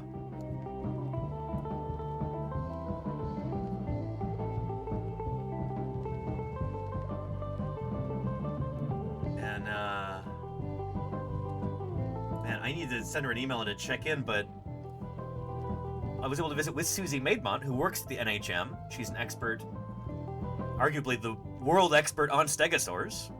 That's her baby, Sophie, behind us there. And Susie's got a really exciting new paper coming out soon. I need to send her an email and ask when that's expected to be published, because I want to bring her on for an interview. But anyway, the NHM is super, super cool, and yeah, you should totally go if you get the chance, Chaotic Kitten. It is nuts. Natural History Museum, absolutely worth visiting. Their range of lifestyles anyway, ammonites. Would be really diverse. Today, millions of fossilized ammonite shells are found all over the world. But they tell us frustratingly little about the animal that lived inside. The greatest problem that we have is there are only a small number of fossils that do actually preserve the soft parts of ammonites, and they never really give us the exact information that we would like. So how do we know anything about these mysterious animals? We're quite lucky in that ammonites belong to the large group of mollusks called the cephalopods. Yep. These include the modern-day Nautilus, and it provides crucial evidence about what ammonites were like. So what's important to note here is that the modern Nautilus is not a very close relative of ammonites. So ammonites are a separate group of cephalopods. They might be closer to something like octopus or squid than they are to Nautilus. So a lot of people kind of conflate these two. They go, oh, Nautilus, they're just like ammonites, right? No. No, they're not. They're very different. But they do have a similar kind of shape, even if they're not closely related, you know? Today has a chambered shell, and the animal itself lives in the very last chamber. The morphology of ammonite shells is and thank you, Jeff Benny. almost Hey, I identical. appreciate you. Yeah. We now believe, like Nautilus, ammonites had tentacles, well-developed eyes, and used the chambers inside their shells for stability in the water. Yep. Nautiloids today, as ammonites would have done, control their buoyancy just like a submarine by emptying the chambers of water to be able to ballast float tank and refilling them to be able to sink. A different modern cephalopod shows us how ammonites swam. An octopus propels itself by squirting water through a tube called a siphon. Yep. All cephalopods have siphons, and it's likely some ammonites used theirs to swim at great speed. Some of them were fast-moving predators, adapted for fairly rapid movement, but others appear to have been slow swimmers. And Harry Light says, would be nice if we had CC for those who use them. You mean closed captions? You mean closed captions? Closed captions? Ammonites? Paleontology? No, paleontology. There we go. Yeah, we have that.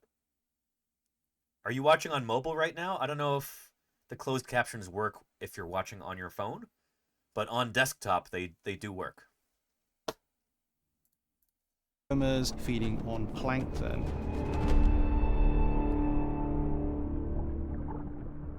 Ammonites were extraordinarily successful animals. So, Harry Light, if you look in the lower right corner of the screen, there should be a little CC button. You can click that, and then the closed captions will show up. Those are the ones through here. I try and make these streams as accessible as possible. Closed captions are part of that. Found it? Good. Glad to hear it. Ammonites were extraordinarily successful animals. They existed twice as long as the dinosaurs. Yep. So why did they go extinct?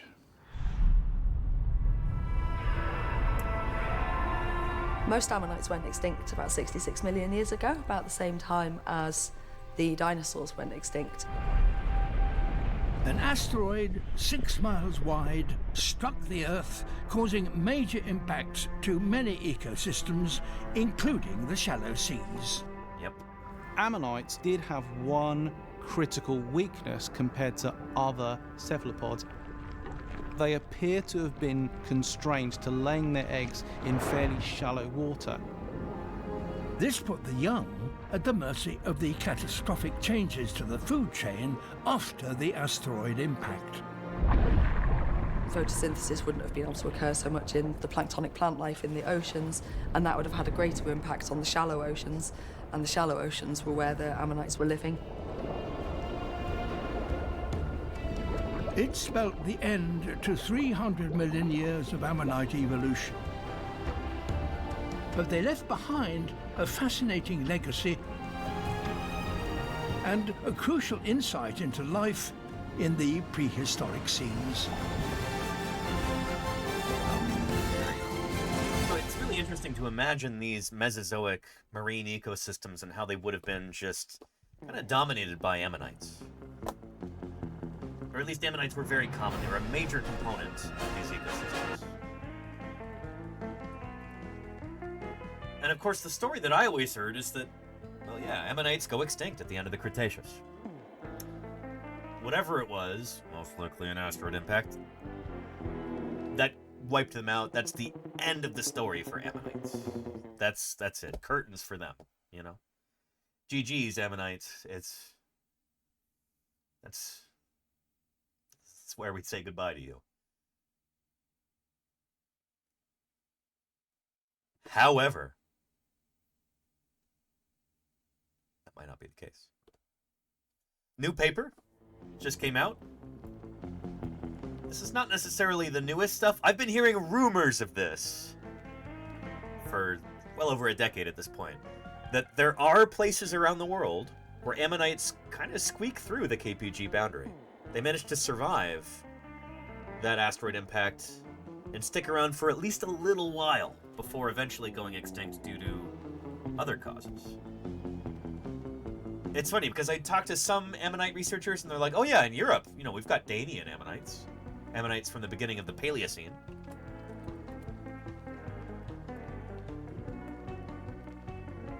So here you've got the Mesozoic era, aka the Age of Dinosaurs. Triassic, Jurassic, Cretaceous. Ammonites are going strong through all this, and then 66 million years ago, the asteroid hits. 66 million years ago, and the ammonites seem to disappear from the fossil record. That's the story that, you know, everybody's familiar with. 66 million years ago, boom, they're gone at the Maastrichtian-Danian boundary. However, I've heard rumors for years that maybe there are some Danian ammonites. And other people say, well, those are probably misdated. Somebody got the stratigraphy wrong. You know, it's probably a mistake. So it's really cool to see this. It's funny because I was following some of this discourse on social media, especially on Blue Sky over the weekend. And some researchers are like, well, you know, we've known about this for a good while now. But me being outside of the ammonite sphere of research, not being an expert on these critters, this was still surprising for me. You know? So yes, some survived for a bit, Golganik. That's what they're saying here. Yeah. Here, let me see if I can find that, by the way. I want to say Bobby was talking about it.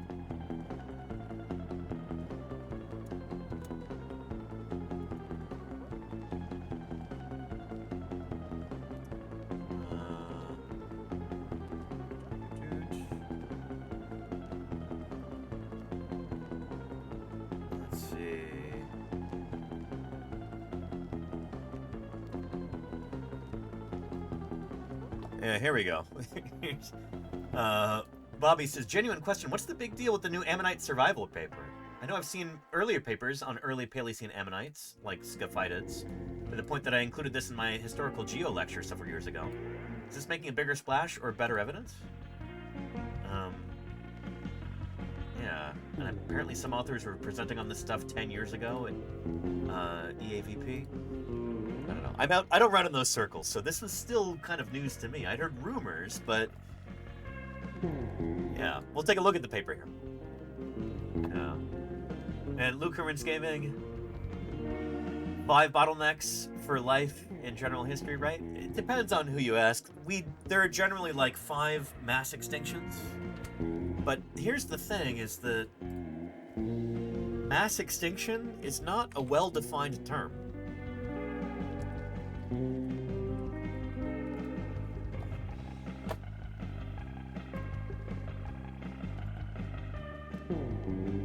So here we go. Here's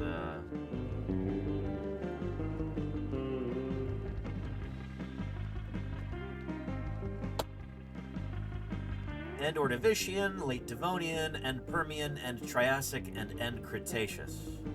So, usually call this Ordovician mass extinction, Devonian, the PT boundary, Permian Triassic, the TJ boundary, Triassic Jurassic, and then the KPG, Cretaceous Paleogene. The thing is, there are lots of extinctions happening all the time for various reasons. I've heard some people say that a mass extinction is when 50% or more of species go extinct, but I've never heard that like codified. Other people have different definitions. The term mass extinction is not well defined. And yeah, it's like, is that 50% within a certain time span? Does it have to be on the sea and on the land? Or can it be just one or the other? Yeah. So the simple answer is yes, 5 major mass extinctions. The more complex, nuanced answer is we actually need to better define these terms if we really want to say something really meaningful about this and have it stand the test of time and really understand it on a deep level, you know? But yeah. And you're good, Lordy, no worries. Yeah.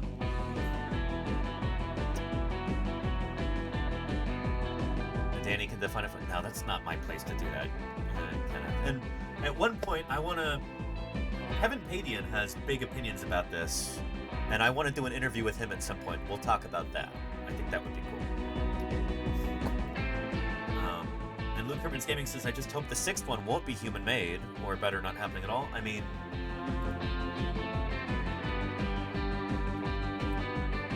Elizabeth Colbert has a book about this.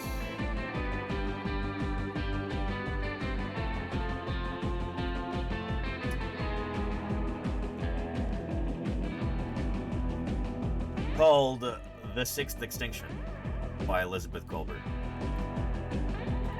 I'd recommend you take a look at this if you're interested, because it's really well written. Not just for paleontologists, it's written for a lay audience. This is the sort of book you would see in like a bookstore in an airport, you know? It's good stuff. But it talks about that. Like, we human beings are messing up our planet to the point right now where there are lots and lots of species going extinct. A lot of species have already gone extinct. Some of them before they were ever brought to the attention of science. Holy cow, when people were spreading out across the Pacific Ocean to all these tiny islands, there's maybe several thousands of species of bird that were wiped out like that. That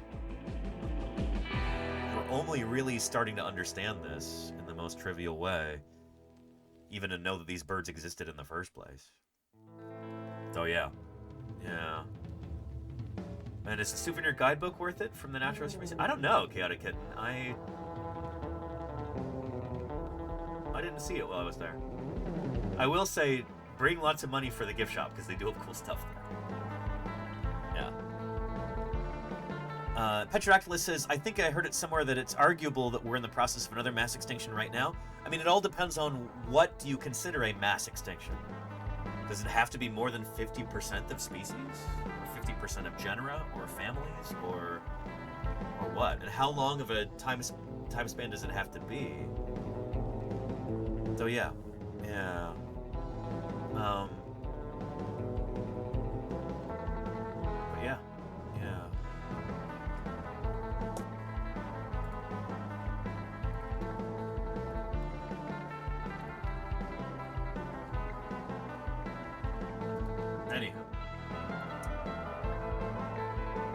This new ammonite paper is interesting. Let's take a look at it because, thankfully, there is no paywall. It is open access.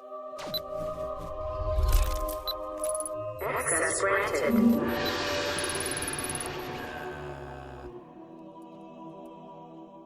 Good stuff. Nature Scientific Reports is an open access journal. So somebody paid a pretty penny in order to remove the paywall for everybody else. Thank you to them. But let's take a look at the abstract real quick. This is the short summary at the beginning of the paper. We provide a reassessment of the hypothesis of ammonite survival across the Cretaceous-Paleogene, Maastrichtian-Danarine boundary, based on new data from the Lower Danian Cerithium limestone member at Stevensklint, eastern Denmark. The occurrence of this unit in disjunct basins between eroded crests of uppermost Maastrichtian Bryozoan mounds prompts a reconsideration of ammonite redeposition as an alternative to the survival hypothesis. So that's kind of the idea that I heard before, is that these ammonites that are purportedly from the Danian have been reworked. And Moxie Drinker, thank you for the 10 months of support. I really appreciate that. Thank you for keeping me here online for the past 10 months. Good stuff.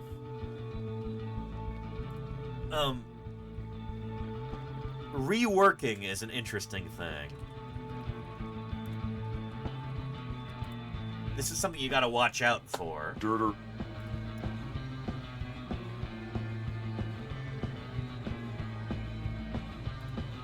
Sometimes after fossils, well, after like a critter gets buried,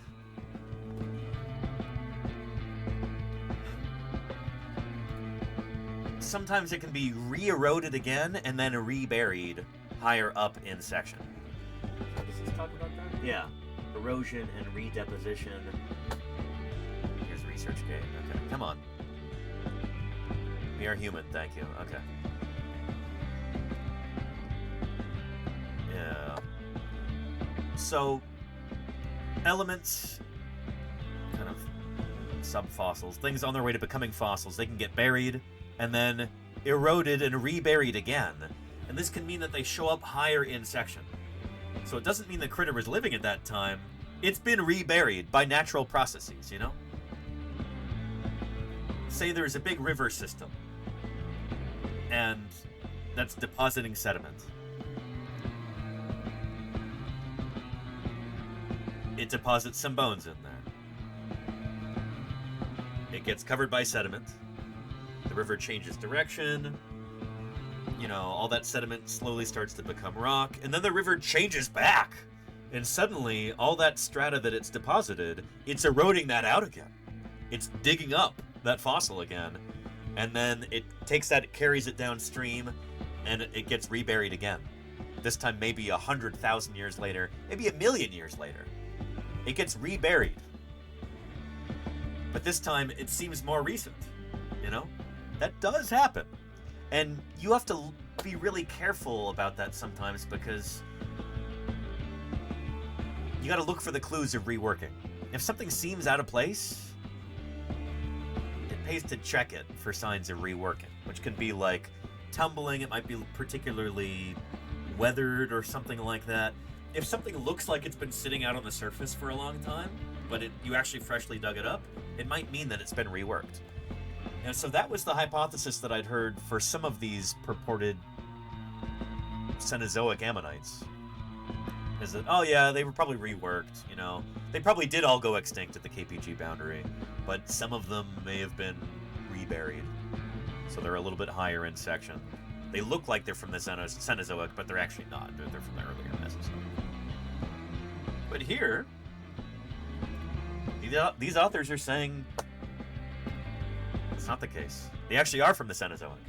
We described new ammonite specimens from the Cerithium limestone representing the genera Haploscophites, Baculites, and Fresvilia. In order to elucidate the nature of these fossils, we studied their local depositional settings based on detailed, chiefly taphonomic and sedimentological microfacies observations. Results for the main part of the Cerithium limestone point to the autochthonous nature of the enclosed ammonites, so meaning that they were actually buried in place. They've not been reworked. Which implies they are Danian survivors. Only a single individual from the lowermost part of the Cerithium limestone is considered a reworked Maastrichtian fossil. In summary, our results confirm ammonite survival into the Danian for the bulk of the Cerithium limestone fauna, stimulating questions for further research of what actually killed the last ammonites that lived on Earth. Really interesting. It's not, I'll admit it, it's not very often that I get so excited about an invertebrate paper, but this is cool. This is really cool and surprising. Yeah.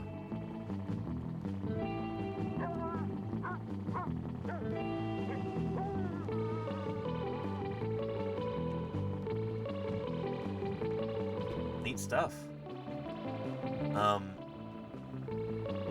Not the prettiest ammonites in the world, but you see those sutures there. It's nice.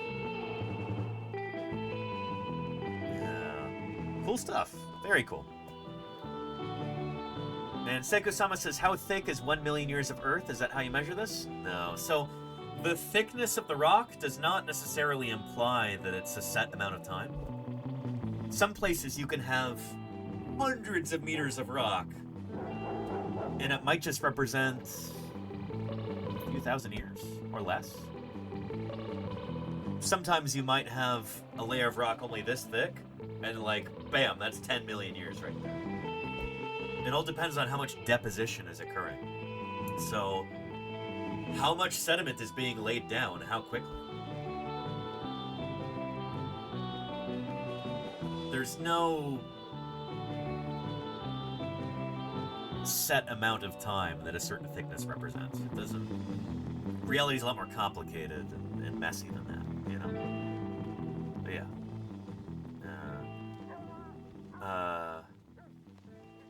So yeah. All led to the beautiful world we enjoy today. That's true, Dirterbust, yeah. Yeah. It's like Stephen Jay Gould said in those alerts that we have. Extinction is the motor of major change in evolution. It's the reset button, you know? If it hadn't been for that mass extinction at the end of the Cretaceous,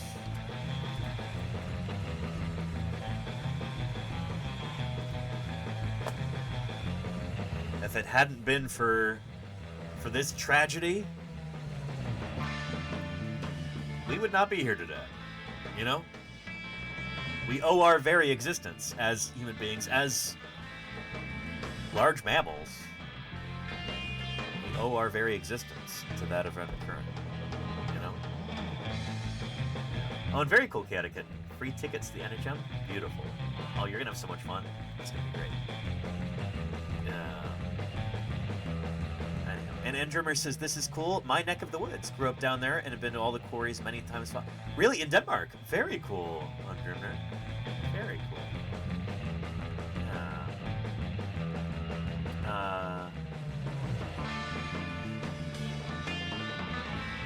Could it have been early shallow water whale ancestors? No, so those didn't come until at least a few million years after that, Cackle's.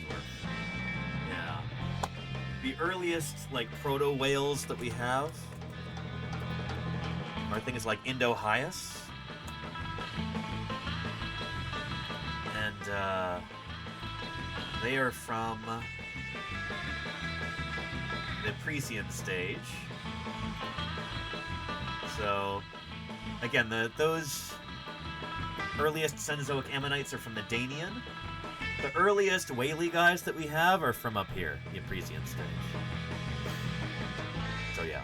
It took a few million years for these critters to evolve and start messing around in the shallows, and that led them on a path to eventually become whales. Yeah. Too late to snack on ammonites. Exactly, Charlie's Dragon, yeah. Or the last actual ammonites haven't been found yet. I mean, yeah, we could find other ones, but it would be very surprising. Ammonites, they tend to be really good, what we call index fossils. So index fossils are fossils that you can use to kind of tell time. So they tend to be really common and really widespread.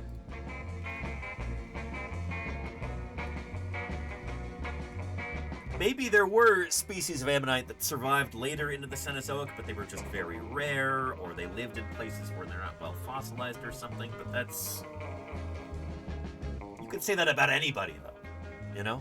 If we don't have evidence of it, we don't really have any reason to think that it's a thing, you know? So yeah. Anywho.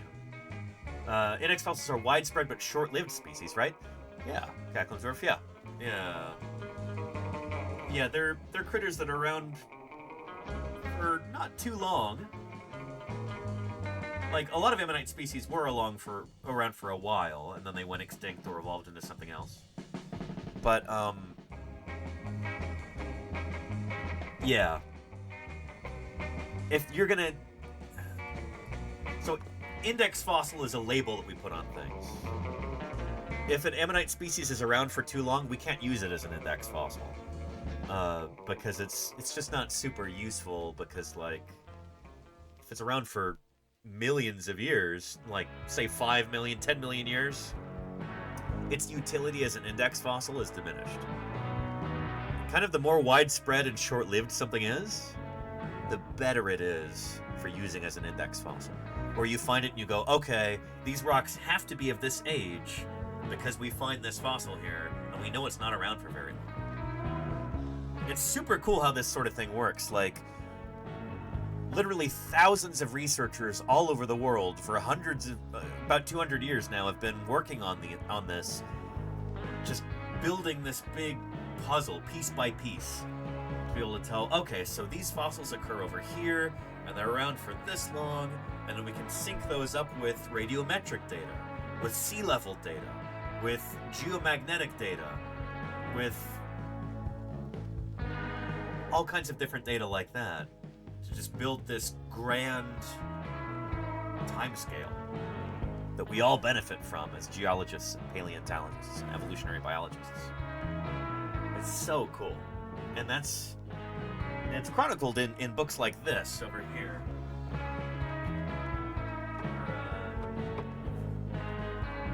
Geologic timescale. I gotta see when a new one of these comes out, because I'd like to get it.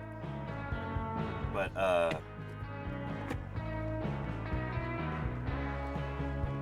yeah. So, you've got all of these different methods, like radioisotopes, used for dating the rocks. You've got fossils, you've got geomagnetic polarity.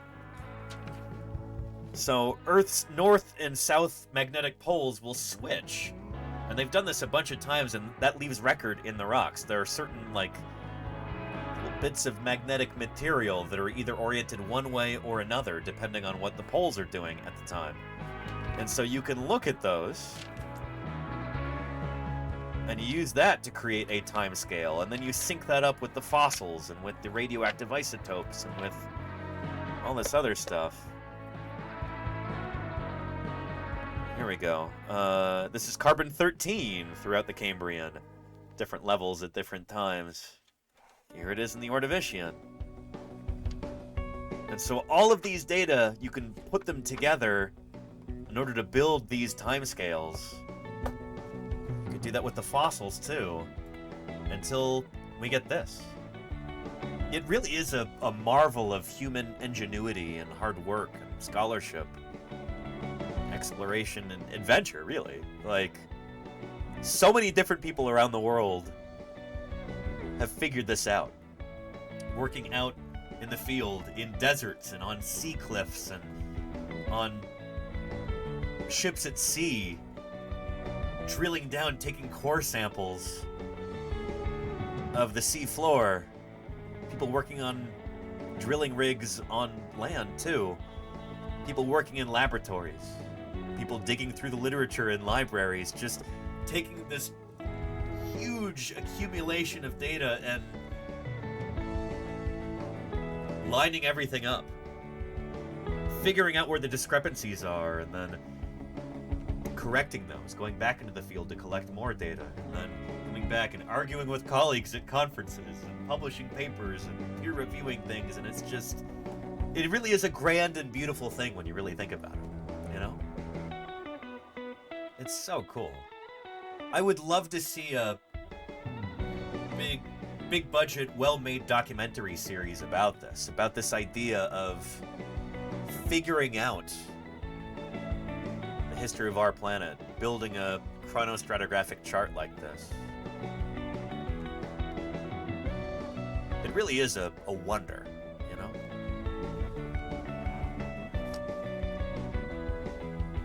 Yeah. Sekou-sama says, aren't we due for a poll flipping soon? No. I mean, we don't really know. It doesn't happen on a regular schedule. So I'll show you if I can. If I can't find it in here, we can find it in an image search online. But it's pretty chaotic what the geomagnetic timescale looks like. Sometimes you have periods of like tens of millions of years of normal polarity, and then it goes reverse for a few 100,000 years, then it goes back to normal. Geomagnetic polarity timescale, page 159. There we go.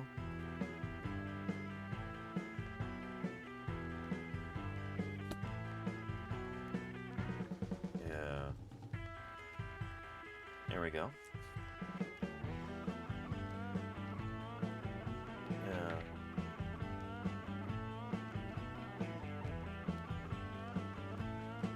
Let's see. We should have a big chart in here. This looks like a big wonky barcode. It's not. Shoot. It might be in volume 2. Let's just find it online.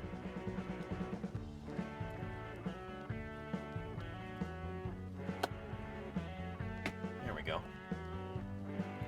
So here it is for recent time here. Paleogene, Neogene. I guess this goes up to the Pliocene. But anyway, from just about 5 million years ago up until 29 million years ago. Right here. This is what it looks like. So you get normal and reverse polarity here. White and black, respectively. I forget which is which. I forget if black is normal or reverse. But, anyway. This is actually more regular than I was expecting. You go back into, like, the Cretaceous. It's a paleontologist version of heaven. Welcome, welcome, Tolis Ainta. Thank you for the follow. I appreciate that. Oh, here we go. Yeah, give that to us large. Here we are. Beautiful. Yeah, so check this out. Here in the Cretaceous, you've got, I don't know if this is normal or reverse, whatever black is there. From like 125 million years ago until like 85 million years ago, it's all one. It doesn't flip once. For like 30 million years. That's crazy, you know? Yeah. But anyhow. Seiko-sama says there's so much misinformation out there. Good thing I asked here. Yeah. I think that, honestly, that makes me really happy that you did come and ask here, because there is so much just garbage misinformation or deliberate disinformation out there on the internet, especially on places like TikTok and frankly YouTube and Twitter and stuff like that, you know? Let's see if we can find a nice explainer on this real quick. Little Red Metalhead. What's all this archaic? Thank you for the follow. Welcome to Paleontologizing.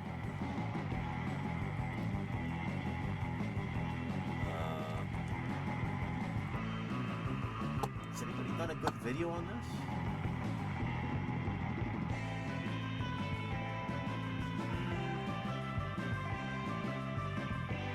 Oh, we'll be talking about this a bit tomorrow, but this is super cool. Here, I think this is magnetic legit. Patterns. How do the magnetic patterns measured on the seafloor support or challenge our model of plate tectonics? In the 1950s and 1960s, scientists recorded the magnetic patterns of the seafloor. Magnetic minerals and rocks can act like compasses, pointing to the magnetic North Pole when they crystallize. Scientists found these rocks pointing to both the north and south geographic poles as they traveled across the sea. Years earlier, other scientists proposed that the magnetic pole reversed numerous times over geologic timescales. During these periods, a compass would point to the geographic South Pole. Scientists were surprised when they plotted their data on a map. A pattern emerged that was centered on the ocean ridges. The pattern of magnetic bands on each side of the ridge was very similar and could be field isn't explained. narrow to what we understand. On the contrary, we stretch our understanding to try and take in the universe. Poison to perfection. Thank you for the follow. Welcome to Paleontologizing. And oh my goodness, what is this? Bag of silly. Thank you for the raid. Welcome. Call Danny. Thank you, Bag of Silly.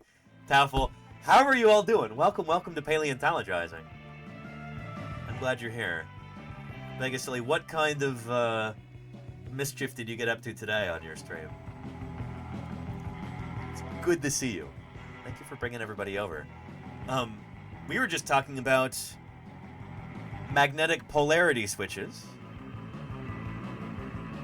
Well, the times when the north and south poles have kind of The land of the planet was clumped together in one vast supercontinent. Oh, we'll be talking about this tomorrow too. Dinosaurs soon occupied every corner of that world. Yes, indeed. Taffel, 4 months of support. Thank you. Really appreciate that, Taffel. Excellent. Yeah. And Cali Kong. Hey, I know that username. Welcome to Paleontologizing. Another one of these, it'll fix everything.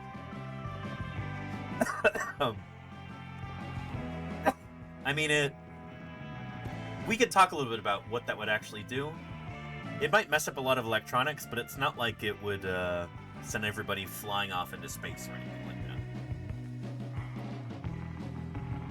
But anyway, if anybody happens to be new here, let me play a quick little channel trailer for you to introduce you to the channel.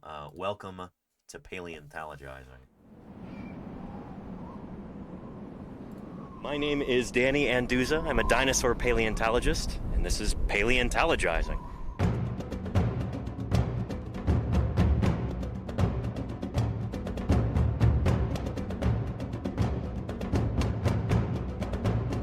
Science isn't just test tubes and beakers and white lab coats.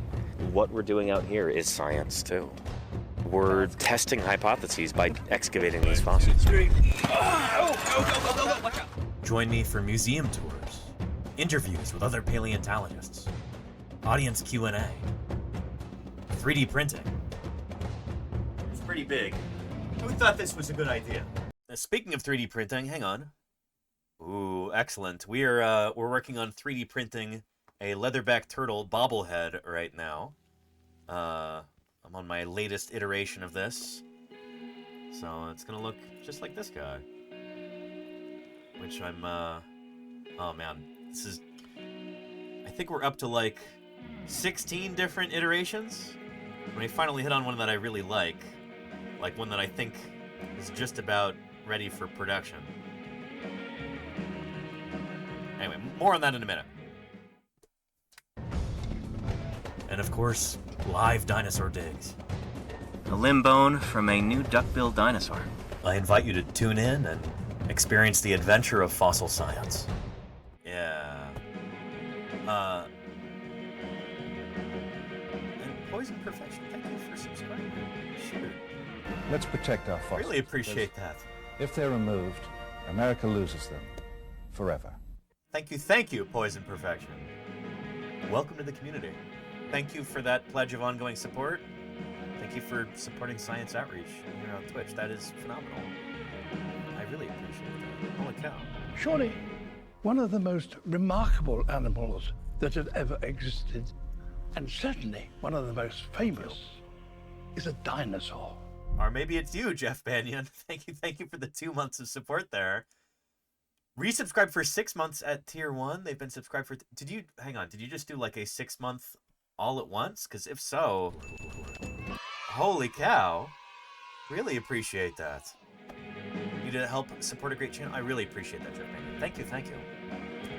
This is literally how I make my living. This is how my research and travel and fieldwork gets funded. Thank you for helping make that possible. I really appreciate that. Yeah. And Rakjiana says, are you sculpting in ZBrush, Blender, and Sweet Space behind you? Thank you, thank you. Hey, I appreciate that very much. Thank you for the kind words. I'm starting to learn how to sculpt in Blender. Up until now, most of my sculpting has been in Sculptress, which is an old freeware program that the company that used to make ZBrush made before they got bought out by another company, and I'm not a fan of ZBrush's parent company now. I don't know. They screwed me out of a lot of money, I'll put it that way. I unsubscribed and they kept charging me, and really scummy. Anyway, I'm learning how to use Blender. But the leatherback turtle bobblehead, I did not sculpt this entirely myself. In fact, it's kind of a remix of a model available on Colts 3D.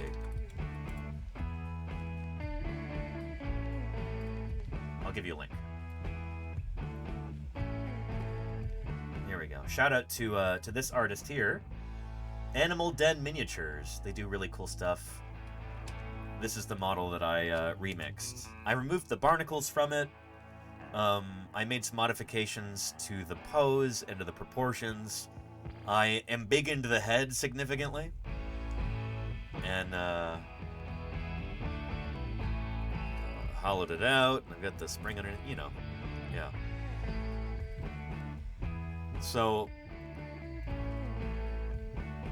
I might sell these if I do enough of them. I might do that as like a special leatherback turtle conservation fundraiser, but I'm not going to be like selling the model, because this is not my own work in large part. This is remixed from somebody far more talented than I at sculpting. So yeah.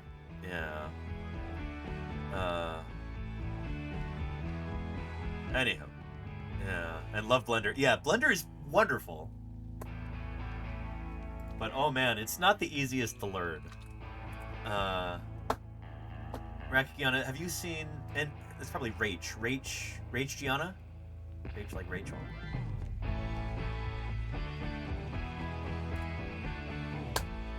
If you're a fan of Blender,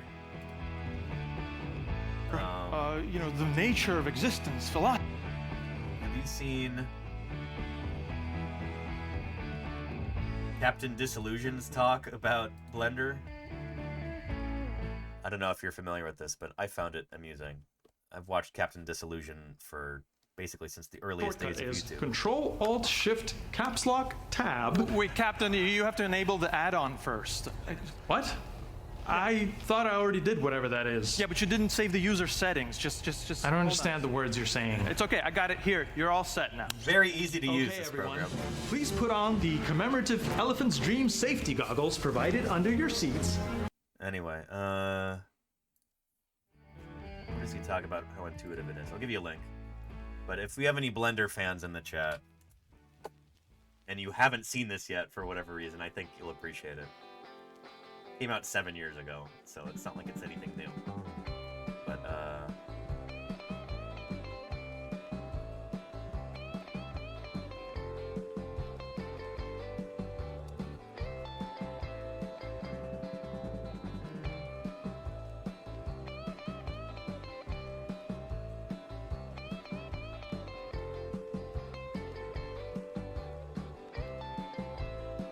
As materials, okay? Handling materials, shading. This can sometimes be convoluted in other software. Not in Blender. It couldn't be easier. So let's just go through it real quick. Say you have your model, you're happy with it, but you don't want it to look like it's made out of dental clay or whatever. You want to give it a nice material.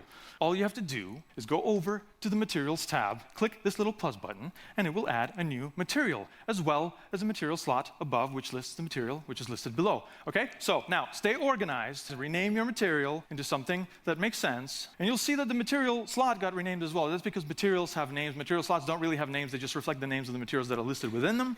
But don't worry about that, just set some basic settings in the control panel below. If you need a little bit more control, you can go to a different control panel called the Node Editor. Spend a few days in there, get it exactly the way you want, and then you're done. It's simple. Anyway, I like to set aside like a whole day sometimes to literally like learn how to do something in Blender, because sometimes it does take a good while, but it's such a powerful program that, and it's free, which I really appreciate. This is a passion project for a lot of people. It's not like a scammy money-making thing. I find that really beautiful when people want to create a really useful tool and just make it available for everyone, you know? So it's worth it, even if it's not always the most intuitive. It seems simple. There you go, Lordy. Yeah. Yeah. Easier than the Adobe counterparts? I'm glad to hear that. Yeah, Adobe can take a hike. Yeah. Anywho, the leatherback turtle bobblehead thing, this is because those of you who came in with Silly, this is a truly extraordinary animal. The sort of thing where you show it to people and they don't believe you that it's real. You know? People go, dude, that's AI, right? No. This is a real living animal that we share our planet with today. Sure, it looks like it's straight out of the Mesozoic era, from the time of the dinosaurs, because, well, it literally is. These creatures, we think, split off from the rest of turtles back during the Cretaceous. And, there's one species left. They live all over our planet today, in nearly all of the world's oceans. Despite that, they are endangered, in severe need of conservation help, and I'm really excited to be getting involved with these animals this year in 2026. Just last week, we had a special interview with Scott Benson, who is one of the world experts on leatherback turtles. I even made a special edited version of this interview, all polished and prettified. A role to play. If we do want to have leatherback turtles with us 40 years from now, it can be turned around, but everybody has to play their role in it to have recovery.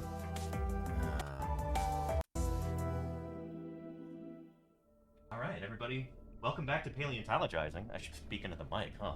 I'm here with leatherback turtle expert Scott Benson today, who's very kindly joined us, and this is going to be a really fun stream, so I'm so glad you're here. Let me introduce myself real quick. My name is Danny Anduza. I'm a dinosaur paleontologist. This was like a lot that, of fun. But only on these small jellies. Interesting. On the bigger jellies, once they get to be like this, You have to take bites out of them? they got to take bites out of them. And what they do is they will hold the bell, but they don't eat the bell. The bell's like the wrapper. Yeah. They are eating all the stuff underneath the bell, which is the manubrium and the gonad.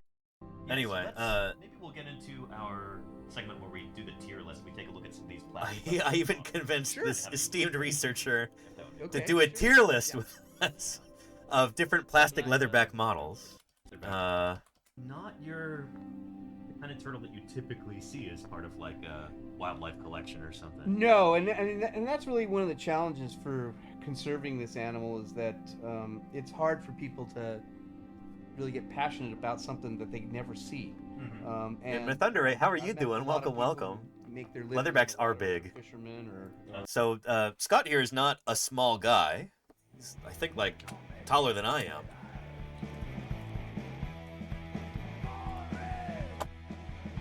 Here he is with a female nesting leatherback. in Indonesia, I want to say. It's a big animal, you know? I think this is Bumpy here, their nickname for this critter. But, yeah, it's a big turtle, you know? That's a big turtle. How many heights are you, Danny? Famously, I'm 4'1". So I'm not quite as tall as this turtle when it's lying on the deck of that boat. Yeah.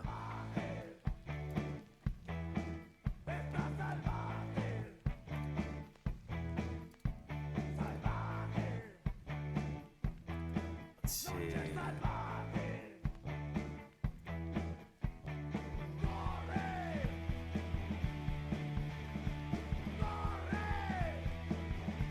Here is another leatherback from just this year. He's not a particularly big one. This is Ricky, the leatherback here.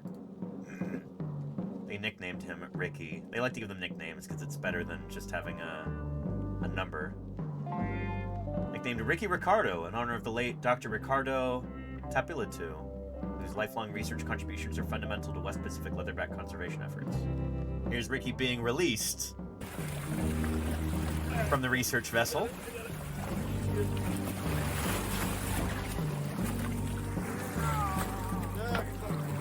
Beautiful animal. Yeah. Anyway, with a little bit of luck, might be able to do this kind of thing this next year. I'm very excited about this, so yeah.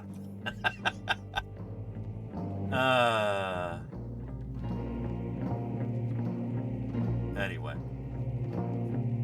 turtle got tags is one butthole. Yeah, in the with a tracking tag, not like not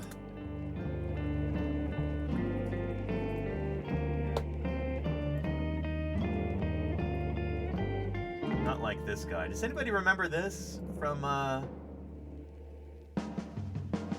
the television show Hello, Arnold?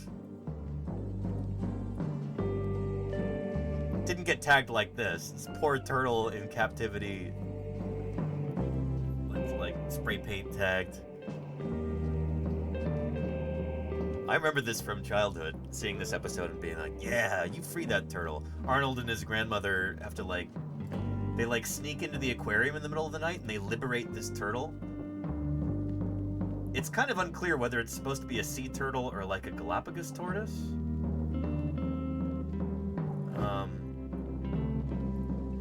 But anyway, yeah, it was amusing. I figure some people from Bag of Silly's chat probably remember this. Yeah.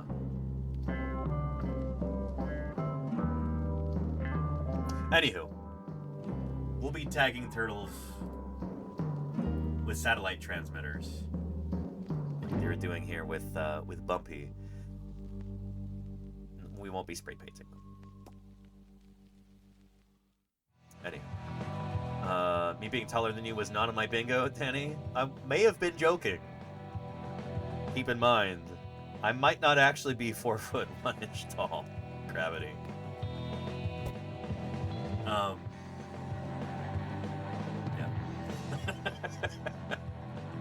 And satellite transmitters, yeah, Incredimike. In fact, Scott talks about that during our interview. Let me find that.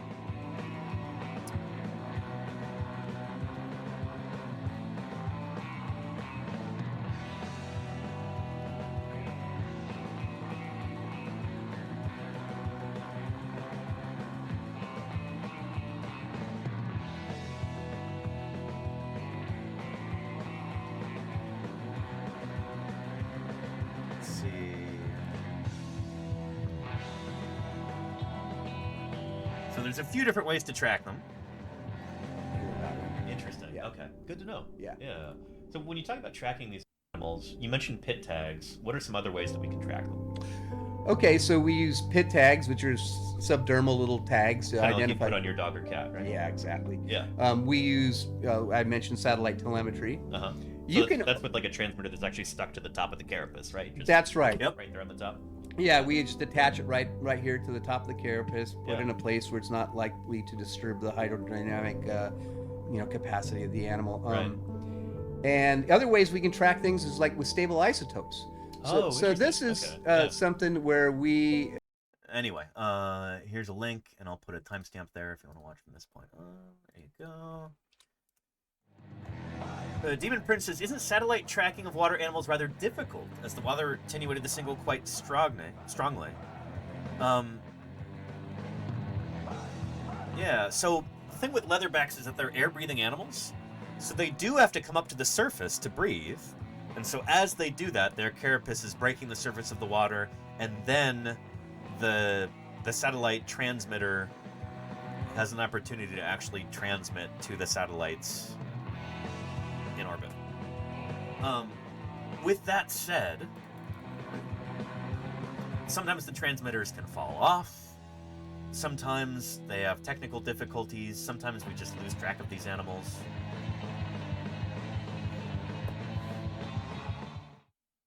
Sometimes they get killed by boat strikes or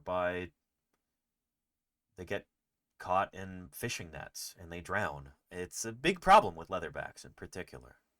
But yeah. This is actually something that I want to do on this channel over the next few months, is hold a fundraiser so that we can actually pay as a community for a satellite tag for a leatherback turtle. We can adopt a leatherback and then be able to track its progress throughout the ocean.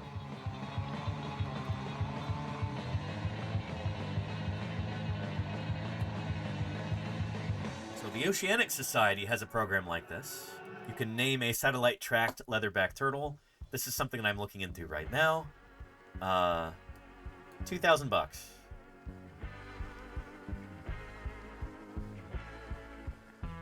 I wouldn't just ask people to donate that.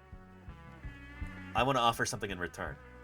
So I'm going to find a canvas tote bag, something that's high quality, preferably made in the USA by union labor. We'll see if that's possible to find something like that. And then I will screen print a leatherback turtle design on it, and you can purchase it. We can do it as a fundraiser so that we can do this. So contributing to leatherback turtle research and conservation, and you get a cool tote bag too. Because that's another threat to these animals, is ingestion of plastic bags and other garbage like that. Plastic bags can look very, very similar to what these animals eat, which is sea jellies, jellyfish, you know? So,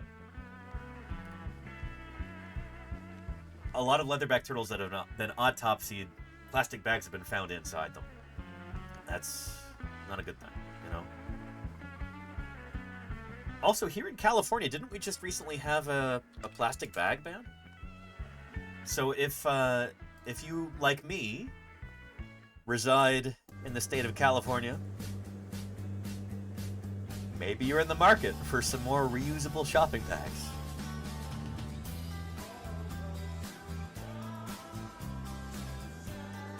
There.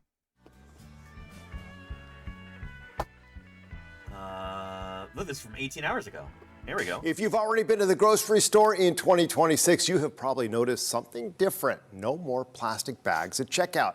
That change is thanks to a law that's now in effect. CBS 8's Esmeralda Perez joins us now in studio with a breakdown of what this means and the impact the lawmakers hope it will have. Esmeralda. Well, Steve, now that the law is officially in effect, the key is to remembering that change before you walk into the grocery store. Customers now have just two options: bring a reusable bag like a tote, or pay for a paper bag at checkout.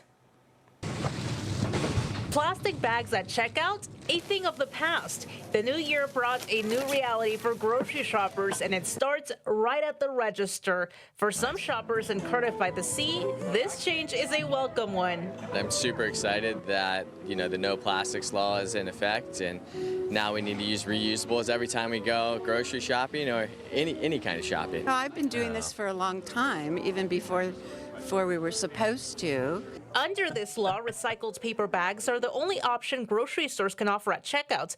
But This is in before California, this change by kicked the way. in, not every shopper was on board. I don't necessarily think that those types of bags are as sturdy, so I think it's just going to be more of a pain. So I pretty much just bring my own bags. The change Yeah, bring your own bags. That's a good idea.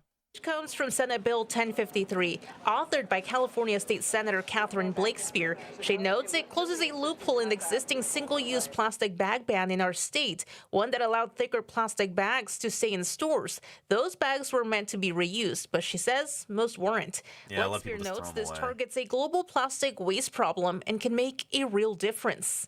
So eliminating plastic bags will substantially reduce the amount of single-use plastic that we have circulating. And when it comes to the impact on oceans and wildlife, Yeah. It'll make a huge difference for oceans and wildlife because these plastic bags, they choke animals. They poison the bodies of little fish and then bigger fish and then humans that eat them. I mean, this is something that's really important. And Blakespear shares No that mention of stores sea had a turtles, but, full year to yeah. prepare. The bill passed in 2024, but implementation was set for 2026 to give businesses time to use up existing stock. Now, the goal was for stores to gradually phase out plastic and shift to ordering. Anyway, yeah. So yeah, thank you for that link there, Mikey Likes. I've actually been in contact with 2 different union manufacturers of tote bags, and neither of them have gotten back to me, which is kind of frustrating. So I just need to keep trying, I guess. But yeah, I appreciate the link there. Thank you, Mikey Likes. Union made tote bags. Is this the one in Montana? There's one in Billings, Montana, and they did not get back to me. With a lot of these, it's like it seems like they're really hesitant to sell me anything that's blank. They want to screen print it themselves, which I get. I guess that's where the profit is. But the whole point is that I screen print these myself and do it live on stream. So it makes things a bit more difficult, you know? But I'm trying. We'll find something. It just might take a while.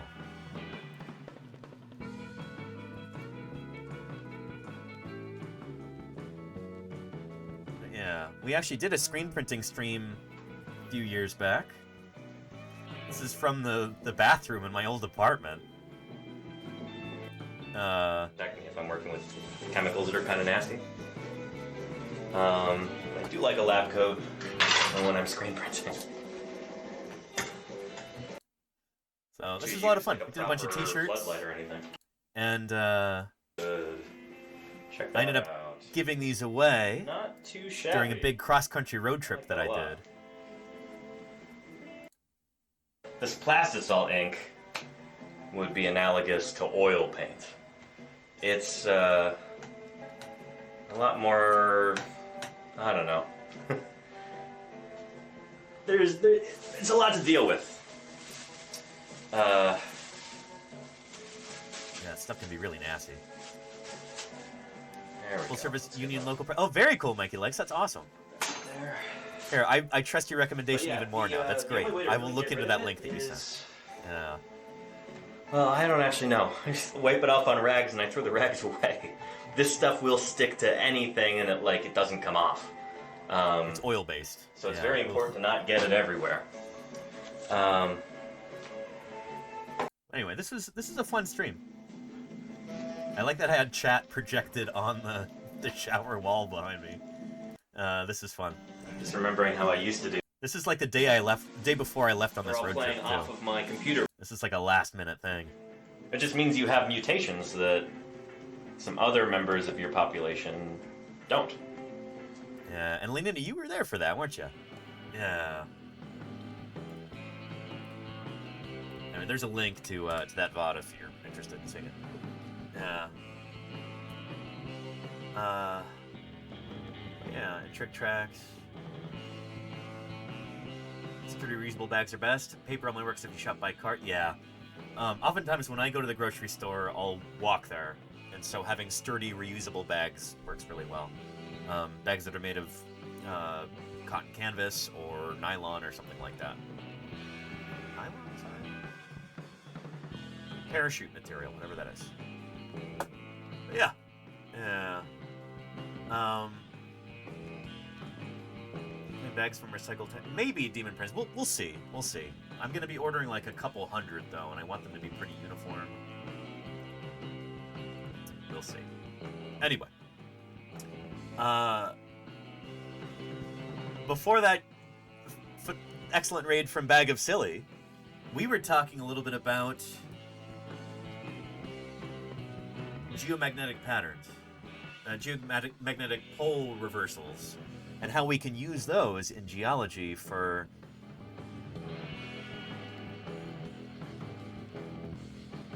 determining the age of different rocks and just adding brick by brick to this big edifice of the geochronological timescale. So yeah. There. Magnetic patterns. So this gets into what we're talking about tomorrow, How do the too. magnetic patterns measured on the seafloor support or challenge our model of plate tectonics? In the 1950s and 1960s, scientists recorded the magnetic patterns of the seafloor. Magnetic minerals and rocks can act like compasses, pointing to the magnetic North Pole when they crystallize. So the really important thing is that you have to record how the rocks were oriented on the ground before you pick them up, you know? If you pick up a rock and go, oh, well shoot, how was it again? So you have to take very careful notes about that, obviously. That's our baseline here. But after you do that, this can be a really, really useful method for not just for, you know, telling geologic time, so to speak, but also for determining the orientation of these rocks at points in the past, because Earth's continents are moving around. These tectonic plates are in motion. And as the continents move, they're sometimes twisting around, changing directions.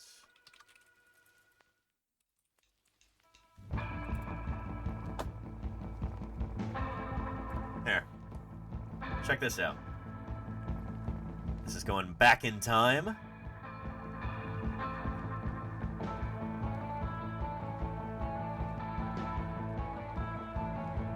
Things squash and fold and twist around bit by bit. Earth is a dynamic planet. And over tens or hundreds of millions of years, you get a lot of cumulative change like that, you know? Pretty neat. Back a billion years in time. So this sort of thing can be really helpful for that. Scientists found these rocks pointing to both the north and Slow motion south lava lamp. There you go, Murph. poles Yeah. as Yeah. they traveled across the sea. Years earlier, other scientists proposed that the magnetic pole reversed numerous times over geologic timescales. During these periods, a compass would point to the geographic South Pole. Scientists were surprised when they plotted their data on a map. A pattern emerged that was centered on the ocean ridges. The pattern of magnetic bands on each side of the ridge was very similar and could be explained by seafloor spreading and magnetic pole reversals. Scientists are still studying these patterns, which become very complicated at other places in the ocean and on continents. Cool stuff. So we'll be talking about that more tomorrow. Because it's an important anniversary tomorrow.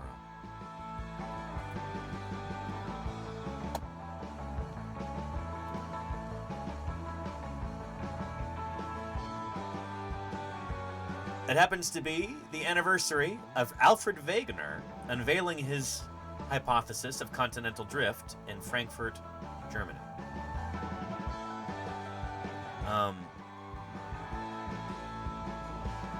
It's 12th for Wegener's birthday. But Wegener was born in November.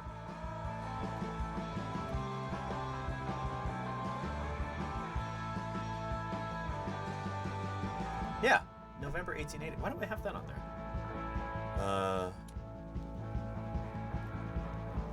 Anyway, Alfred Wegener was actually a meteorologist by trade, a weather scientist. But he had some really interesting ideas about the way that our planet works, in terms of the stuff that happens below the weather, below the troposphere, the lithosphere. He was kind of regarded as not a crank, but just his ideas were considered a little bit fringe at the time because he didn't have a convincing mechanism for why the continents would move. That was why his ideas were not readily adopted during his lifetime. It's a really interesting story, and we'll be talking about it tomorrow. Because that is the anniversary of when he first proposed this idea in a formal way to his scientific colleagues. So, troposphere, Skjord, troposphere.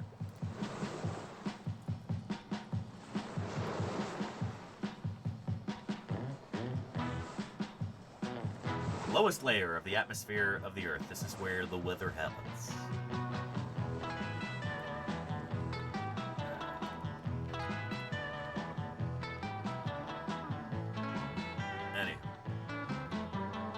This is the domain of the meteorologist. The lithosphere is the domain of the geologist. The outermost rocky shell of a terrestrial planet such as Earth.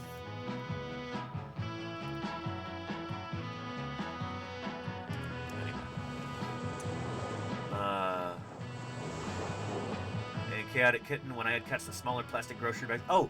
Those can be really useful, Chaotic Kitten. I would also recommend an alternative.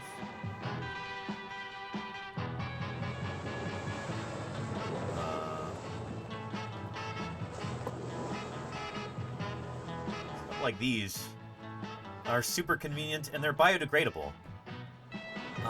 They're slightly more flimsy than like a plastic shopping bag, but you know that you're not just using single-use plastics all over the place. Because these are slightly more flimsy, well, they are slightly more flimsy by virtue of being biodegradable, which I think you can feel good about. So, yeah. Segasama says, weren't there bacteria that eat plastics? There are a few different kinds that have evolved to eat plastics, but that will not solve the plastic pollution problem. There's also many, many different kinds of plastic. Like, what I'm using right now for 3D printing is called PLA. That's polylactic acid. There are literally hundreds, if not thousands, if not tens of thousands of different formulas for different kinds of plastics with different chemical signatures, different chemical formulas. Plastic is not just one thing, you know? So many different kinds with different attributes. The kinds of bacteria that have evolved to eat plastics,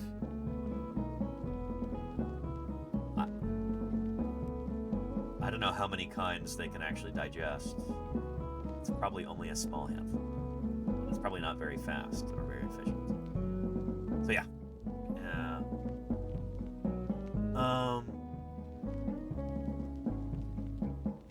Skjord, I just showed you what he used to scoop your cat poop. Biodegradable food scrap bags. Or at least, I don't usually scoop the cat poop, because these are not my cats who live here, they're my landlords. So thankfully that's not my job. I still do it sometimes, but it's not. Yeah. Anywho. Sun chips tried a biodegradable. Did they really do that? I thought it was just noisy because they made it out of mylar, which is way worse. Anyway, there's solutions to this kind of thing. Like, it's just convincing people to adopt it. I'm sure there are higher quality biodegradable alternatives to like the mylar bags that they use for potato chips or corn chips or whatever. They're just probably, you know, it probably eats into the profit margin of these companies just a tiny bit, and they just, like, corporations, the pearl clutching over this kind of thing, you know. Oh, won't somebody think of the profits? You know, our CEO might not be able to afford a third super yacht. Can you imagine that? Anyway, yeah.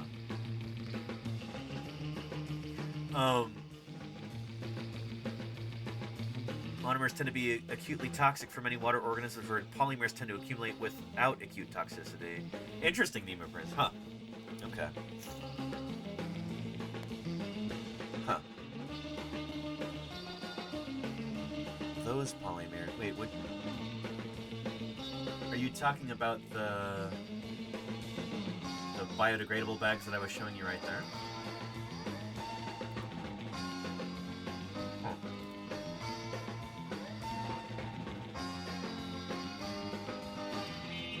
Anywho,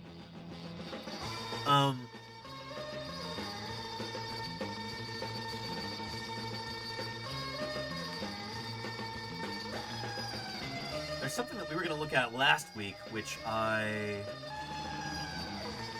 didn't get a chance to do yet. Excuse me.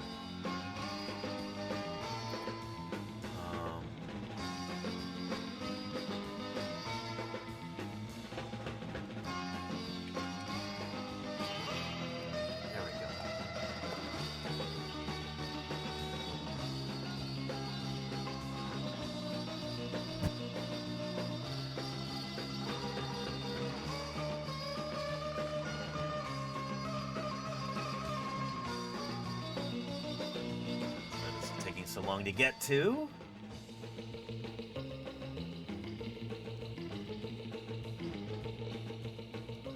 There we are.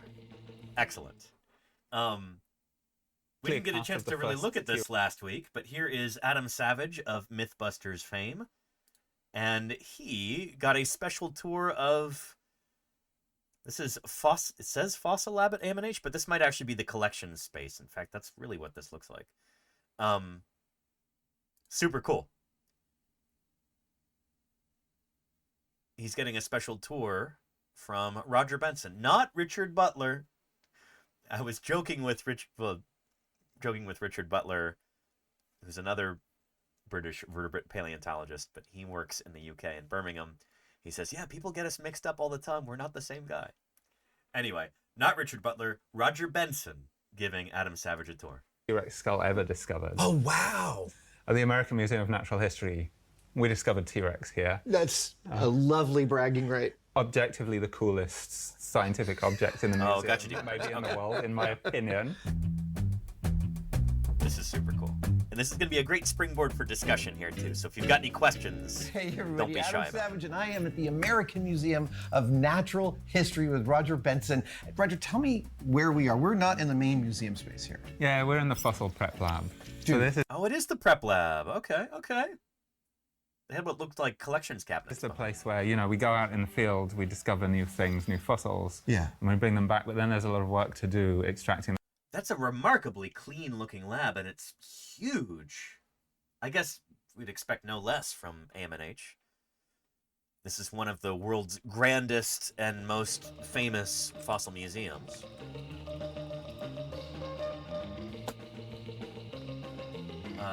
For a while, this was kind of the world standard. They had the world's only mounted T-Rex skeleton for, what, like 50 years or something like that? AMNH is... Bob Bacher referring to it as the world's most beautiful home for dinosaurs. It's it's a very well-known institution. The fossil from the rock. So this is Spared really no where a lot of expense. discovery Yeah. happens, and like, this is the heart of it. So this isn't just a display preparatory room. This is a research room. Yeah, this is to do with research. Yeah. So, you know, we don't know everything about all extinct animals that ever lived. Earth's been around for a long time.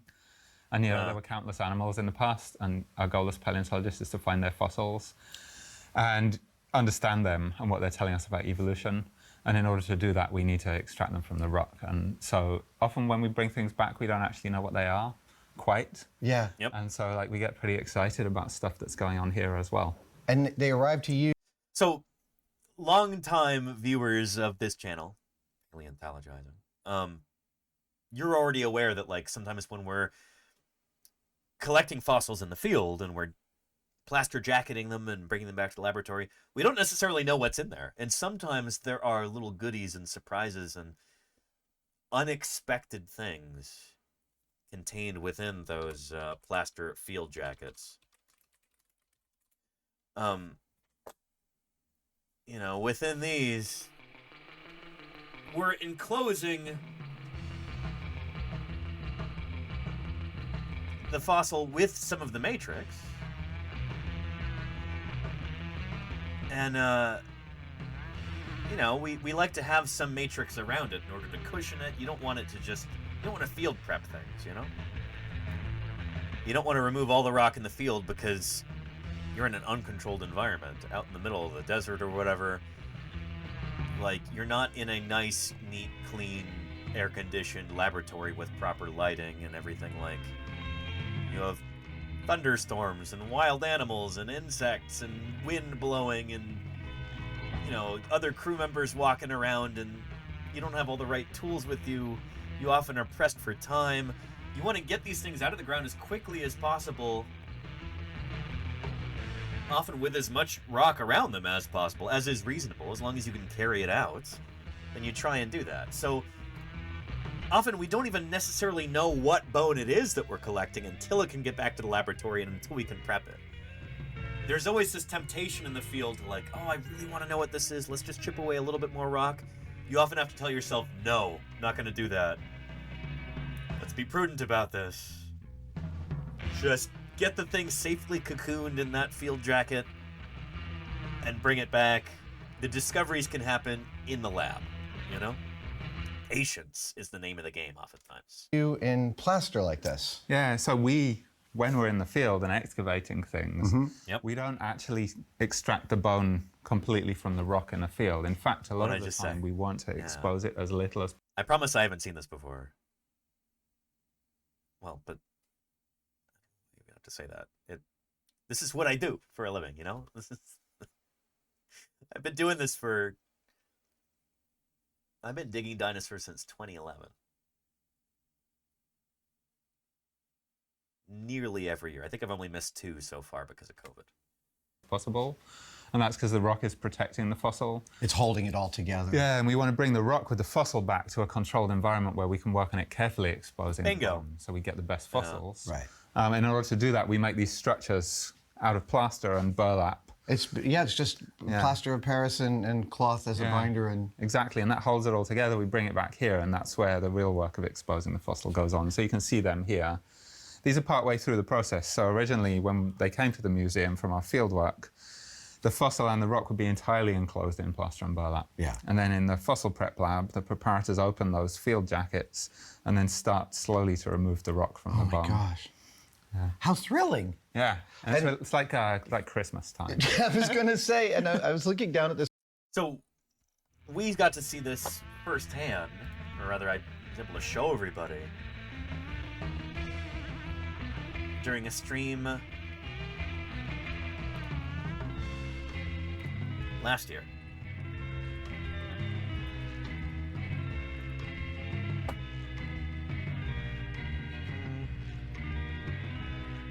Timeline on this. Do we want to get this cutting? So there's a field jacket right there. After, well, I don't know. Let's see, because this is, once you open this, it's like you could just keep working on it until. Right. Yeah. Do you want to? There's Steve Clausen there. Just kind of show us how this works. AKA Fossil Preparator here on Twitch. It was just after this stream, I was able to convince Steve, hey, I know you're starting to do live streams of your fossil prep on YouTube. No. You want to be on Twitch. The community is better, the interactions are better, and you'll actually make some money. So he now streams on Twitch. He's on a little bit of a hiatus right now because he's becoming a homeowner, actually. Big congrats to Steve. But, yeah. Yeah. Everybody in the chat is loving this, by the way. We've got 262 people watching. I'm going to do something. My director laughs about this, but honestly, when I'm kicking, You got to vault up onto it. When I'm kicking my feet up, it's very uncomfortable. So I take my shoes off. Like a sea turtle climbing up onto a beach to lay her eggs. So this scope was donated by a very good friend of mine. It lets me go all over the place. Wow. All over the place. They have a similar, huge jacket with a Tyrannosaur skeleton in it. And the same friend worked with me to make that happen. That's awesome, yeah. I know all the microscope Small world, people. yeah. Yeah. So it has. Anyway, super cool. But let's see when he goes and opens this jacket. You get some ASMR here. Yeah, so I'm going to have to turn this extractor on. Yeah, go for it. It's going to get loud here, chat, but bear with us. And I'm going to see if this is thick enough to get through this. Right. So this is a pie crust jacket. Could you explain that? We would call it the lip, is what we always call it. Denver taught me how to make those back in the day, yeah. So if I cut all the way around, in theory I should be able to just... What a beautiful noise. It's like music. I'm sorry, chat. Oh, boy. Anyway, and how do they lift that thing? Asked Sekusama. Oh, you mean this little thing?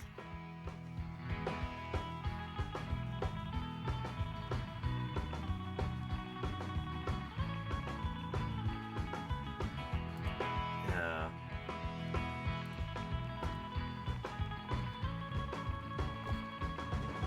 We might have footage of that. Oh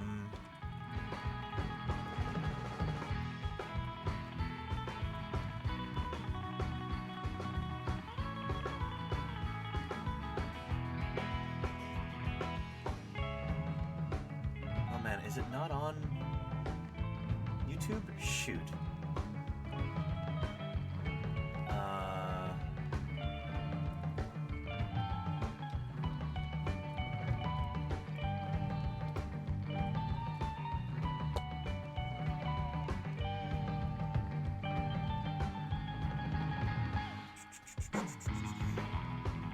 Let's see.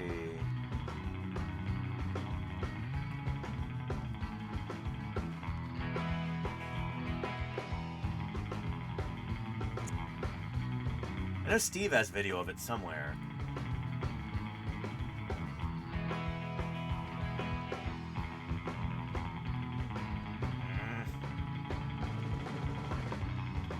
Here we go. From the Billings Gazette. No, it's paywall. Hang on a sec. Let me try. Firefox, I have a plugin for this. Firefox is such a memory hog. No, that's paywall too. Darn. Anyway, they flew it out with a Chinook, a CH-47 dual rotor, like military helicopter. Liz actually gave a talk about this at SVP last year. But, yeah. That's an incredible machine right there. Yeah. Anywho. Sometimes you gotta bring in the big guns for stuff like this.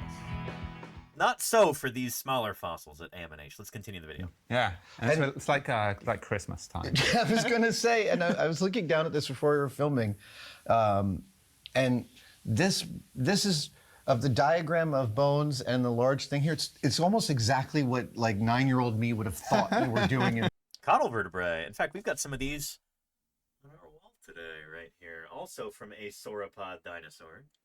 I did not plan it out this way. It's just happy coincidence. Very nice. That's true. Yeah. So this diagram, we made a series of field. And hang on a sec. Little Pink Pony, what's the little skull under Trurarchunkus? This is Lasutosaurus right here. It was a beautiful little early ornithischian. Good old Lasutosaurus.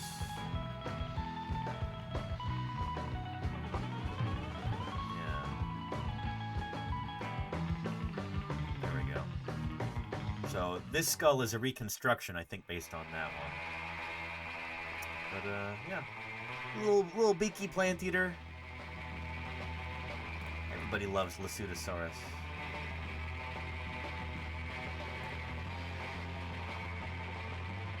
There you go, Charlie's Dragon. Thanks for posting the link. Yeah, from Lesotho, which is a little country in South Africa. Yeah. A landlocked country in southern Africa. It's actually within South Africa.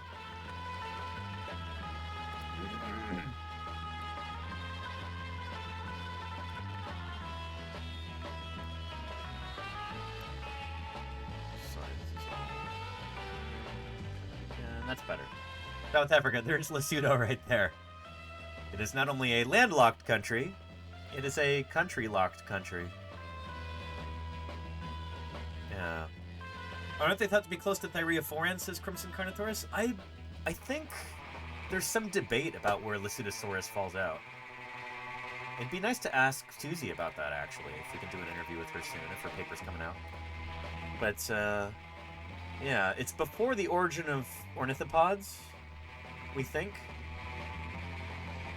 But, classification, here we go.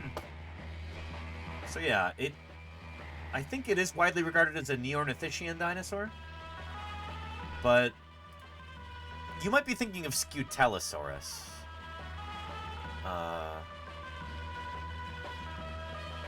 Crimson, but I'm not sure.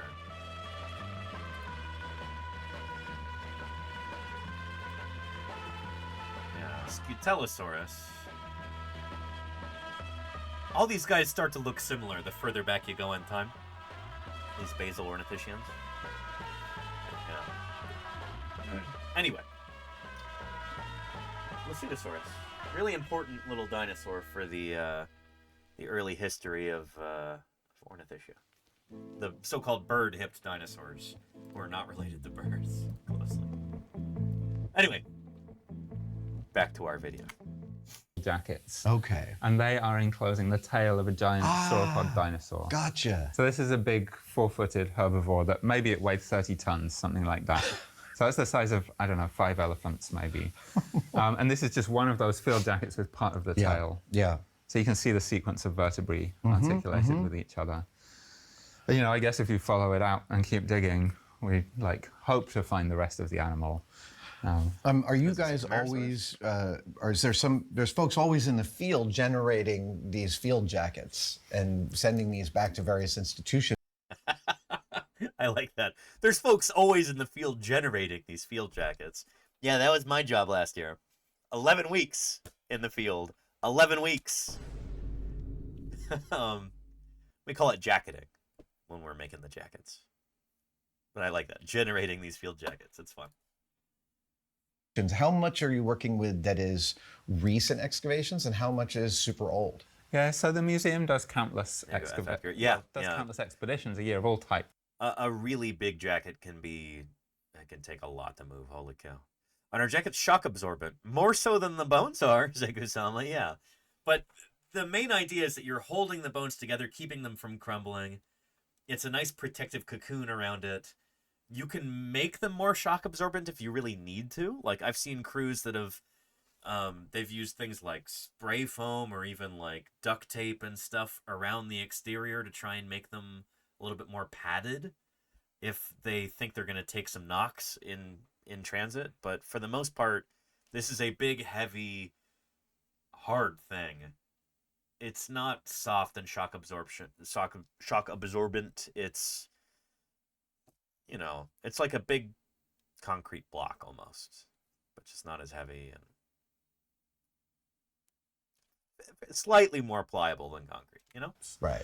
In paleontology, maybe we're doing 10 expeditions a year between everyone in the department. Wow. That's a lot for aiming. Holy cow. And we discover new things, but we also have, you know, an amazing legacy going back more than a century of museum scientists going out and collecting fossils. And the truth is, we didn't quite finish the work on all of those fossils even. So there's jackets going back 100 years? So there are old jackets that were never opened. That's not so common. Like most of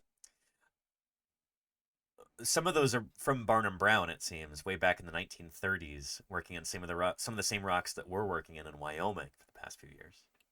But the jackets we ever collected were opened, but some things are kind of in a halfway state where we know. And Durus Magnus, thank you for the 6 months of support. I don't know why our alerts are not firing properly right now, but I appreciate you. 6 months. Thanks for keeping me here online for that long. I appreciate that. And Little Pink Pony says, what? So we don't even know what's in them? Oh, 1,000,000% yes. Yeah. Shoot, my first field season in Montana,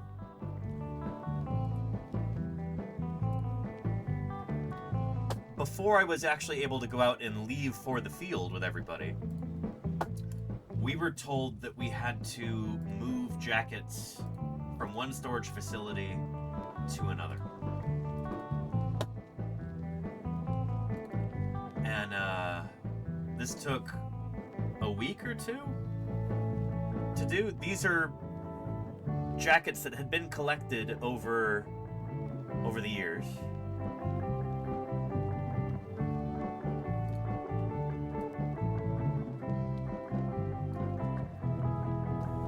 Storage facilities. So like there's various storage facilities around town. This is Bozeman, Montana, where Museum of the Rockies is. There's Bob Harmon right there. Denver Fowler. There's Alida Bayul.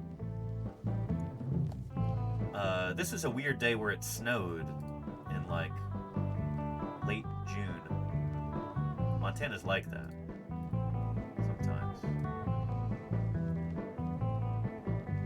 Here's us using Big Red, the field truck with the big boom arm on it and the winch.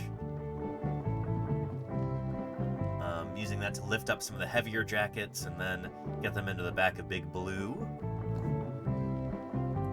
But anyway, the end result, we were trying to consolidate all of the jackets that we had into one storage facility. And this was the end result. Sorry about the crumminess of these photos. These were taken with a flip phone. Again, it was 2011. There's Nate Carroll and Alida Bayul for scale. This is not even all of them. I couldn't fit everything in frame. But these are jackets that had only been collected since, I think, the late 80s. Lots and lots and lots of field jackets. Some of these were important things that just nobody had gotten around to opening, and some of them were things that they might eventually open, but they weren't high priority. You know, sometimes you go out and collect a bunch of different dinosaurs, and like there's nobody who really wants to work on this particular dinosaur right now, and so it gets kind of put into the backlog. We don't have the time or the budget or the space to be able to work on all of these things. So a lot of them just have to sit in storage until we can find people to work on them, until we can find the budget or the space to do this stuff. So yeah. Denver Fowler, who's kind of my boss or mentor at the time, he would joke about this. He's like, actually Lee Hall and other people would joke about this too. Liz would joke about this. They're like, if you ever really need to hide a body, like a human body, in the field, just put a field jacket around it. And then take a Sharpie right on the outside, garbage ribs. It might sit there in storage for decades. And like, nobody would open it. Because just, oh, garbage ribs, that's not a priority.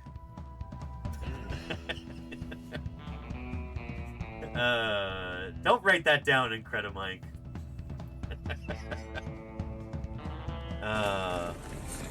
What's this? A chicken. Bah humbug, thank you for the follow. Welcome to Paleontologizing. Anywho. So yeah, sometimes there's a backlog, you know? We've got them, we can look at it. Our old jackets that were never opened, that's not so common. Like most of the jackets we ever collected were opened. But some things are kind of in a halfway state where we know what we've got and we can look at it, but it's still partly enclosed in rock, and when we'd like to know more, we need to remove the rock. There you go, Charlie's and dragging technologies are changing as well. Yeah. So in the past, if you wanted to know what was in a field jacket, you had to open the jacket. But now for smaller jackets, we can use 3D X-ray methods, so CT scanning, and we have a suite of CT scanners in the museum. So actually, a lot of the jackets we bring back now, we'll scan them first, and that allows us to prioritize and study the things that we find scientifically most important first as well. There must be ways in which being able to look through it virtually is even better and less destructive than going through it physically. It's certainly less destructive. There are some cases where, if something's too big or too dense, the method doesn't work well. Right. And there's still no substitute quite for looking at a physical object. Yeah. Different neurons fire in the brain. Sure, yeah. I'm not a brain scientist, but the way we engage with it and understand the anatomy is different. So we'll never quite replicate having the ability to look at the real fossil. Copy. But it's a really useful tool for knowing what we've got. Sometimes we have something incredibly fragile that's in the field jacket, and knowing that in advance is incredibly valuable. I'll bet. Knowing how to take care of it as you open it. So we can make a plan. So if it's like Christmas, every time you're opening one of these, is there a regular occurrence of somebody in this room going to somebody else and going, check this out? Yeah, it happens. All the time. All the time. Sometimes Holy when we cow. make a field jacket, we know what we're trying to collect. Yeah. But, because we're trying to not expose too much, not remove too much rock. This is great. I love this. Something else as well. Yeah. So we have a new dinosaur that's about 150 million years old from Wyoming, from the Morrison Formation, and it's a little predatory dinosaur. It's about the size of you or me. Whoa! Hang on, they've got a new theropod from the Morrison? That's exciting. I wonder if Ken will be able to tell us about this. And some of the first bones of that were found in the field jackets with the bones of a bigger herbivorous dinosaur, this animal called an... Oh, wait. Is this that little troodontid from the Morrison? Hesperornithoides, is that what he's talking about? Was Hesperornithoides an AM&H specimen?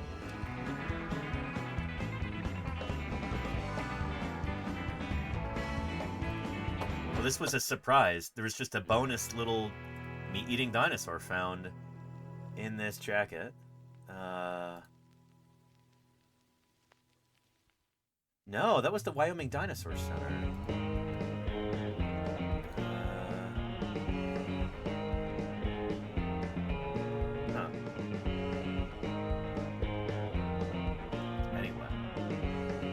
Oh, and hang on. We might actually have a,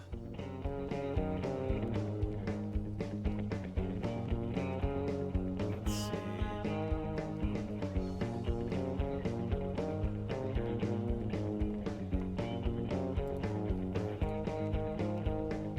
$7 p.m. Mountain Time.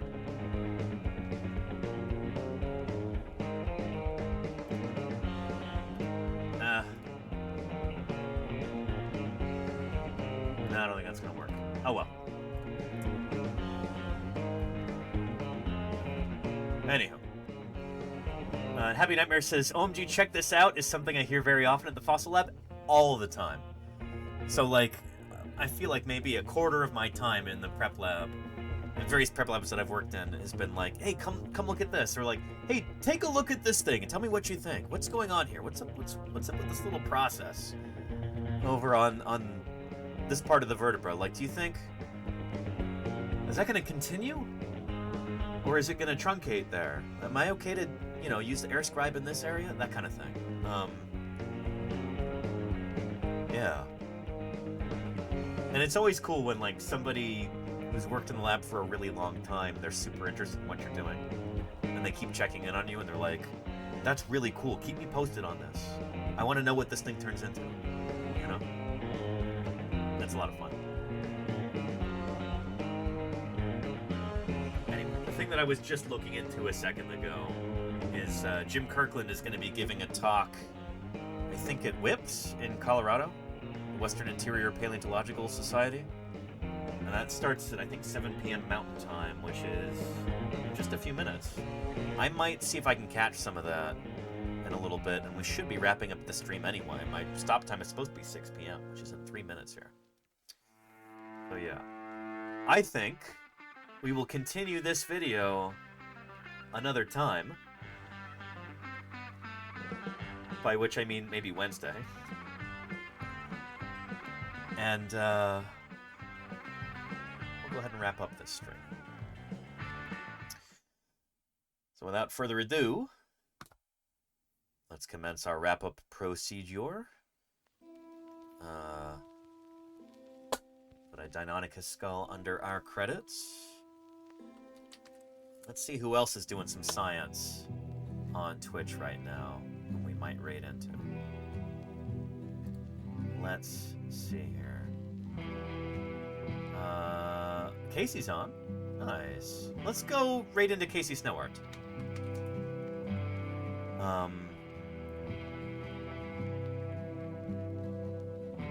Yeah. So don't go away just yet, chat. I'm gonna go see what Casey's up to. Thank you to everybody who's showing up in our credits right now, from the quietest of, well, I guess lurkers wouldn't be showing up here, would they? But new followers and raiders, subscribers and gifters and cheerers and everybody who supports this channel financially. I could not do this without your support, and I am deeply grateful. Likewise to the moderators who do their utmost to keep this a safe and welcoming community for everybody. I appreciate you more than you know, mods. More than I can say.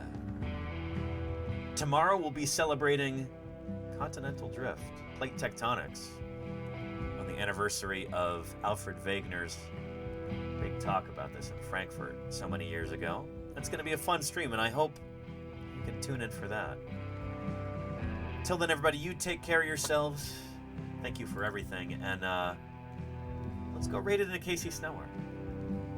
See you there, everybody. Take care, and hope to see you tomorrow, too.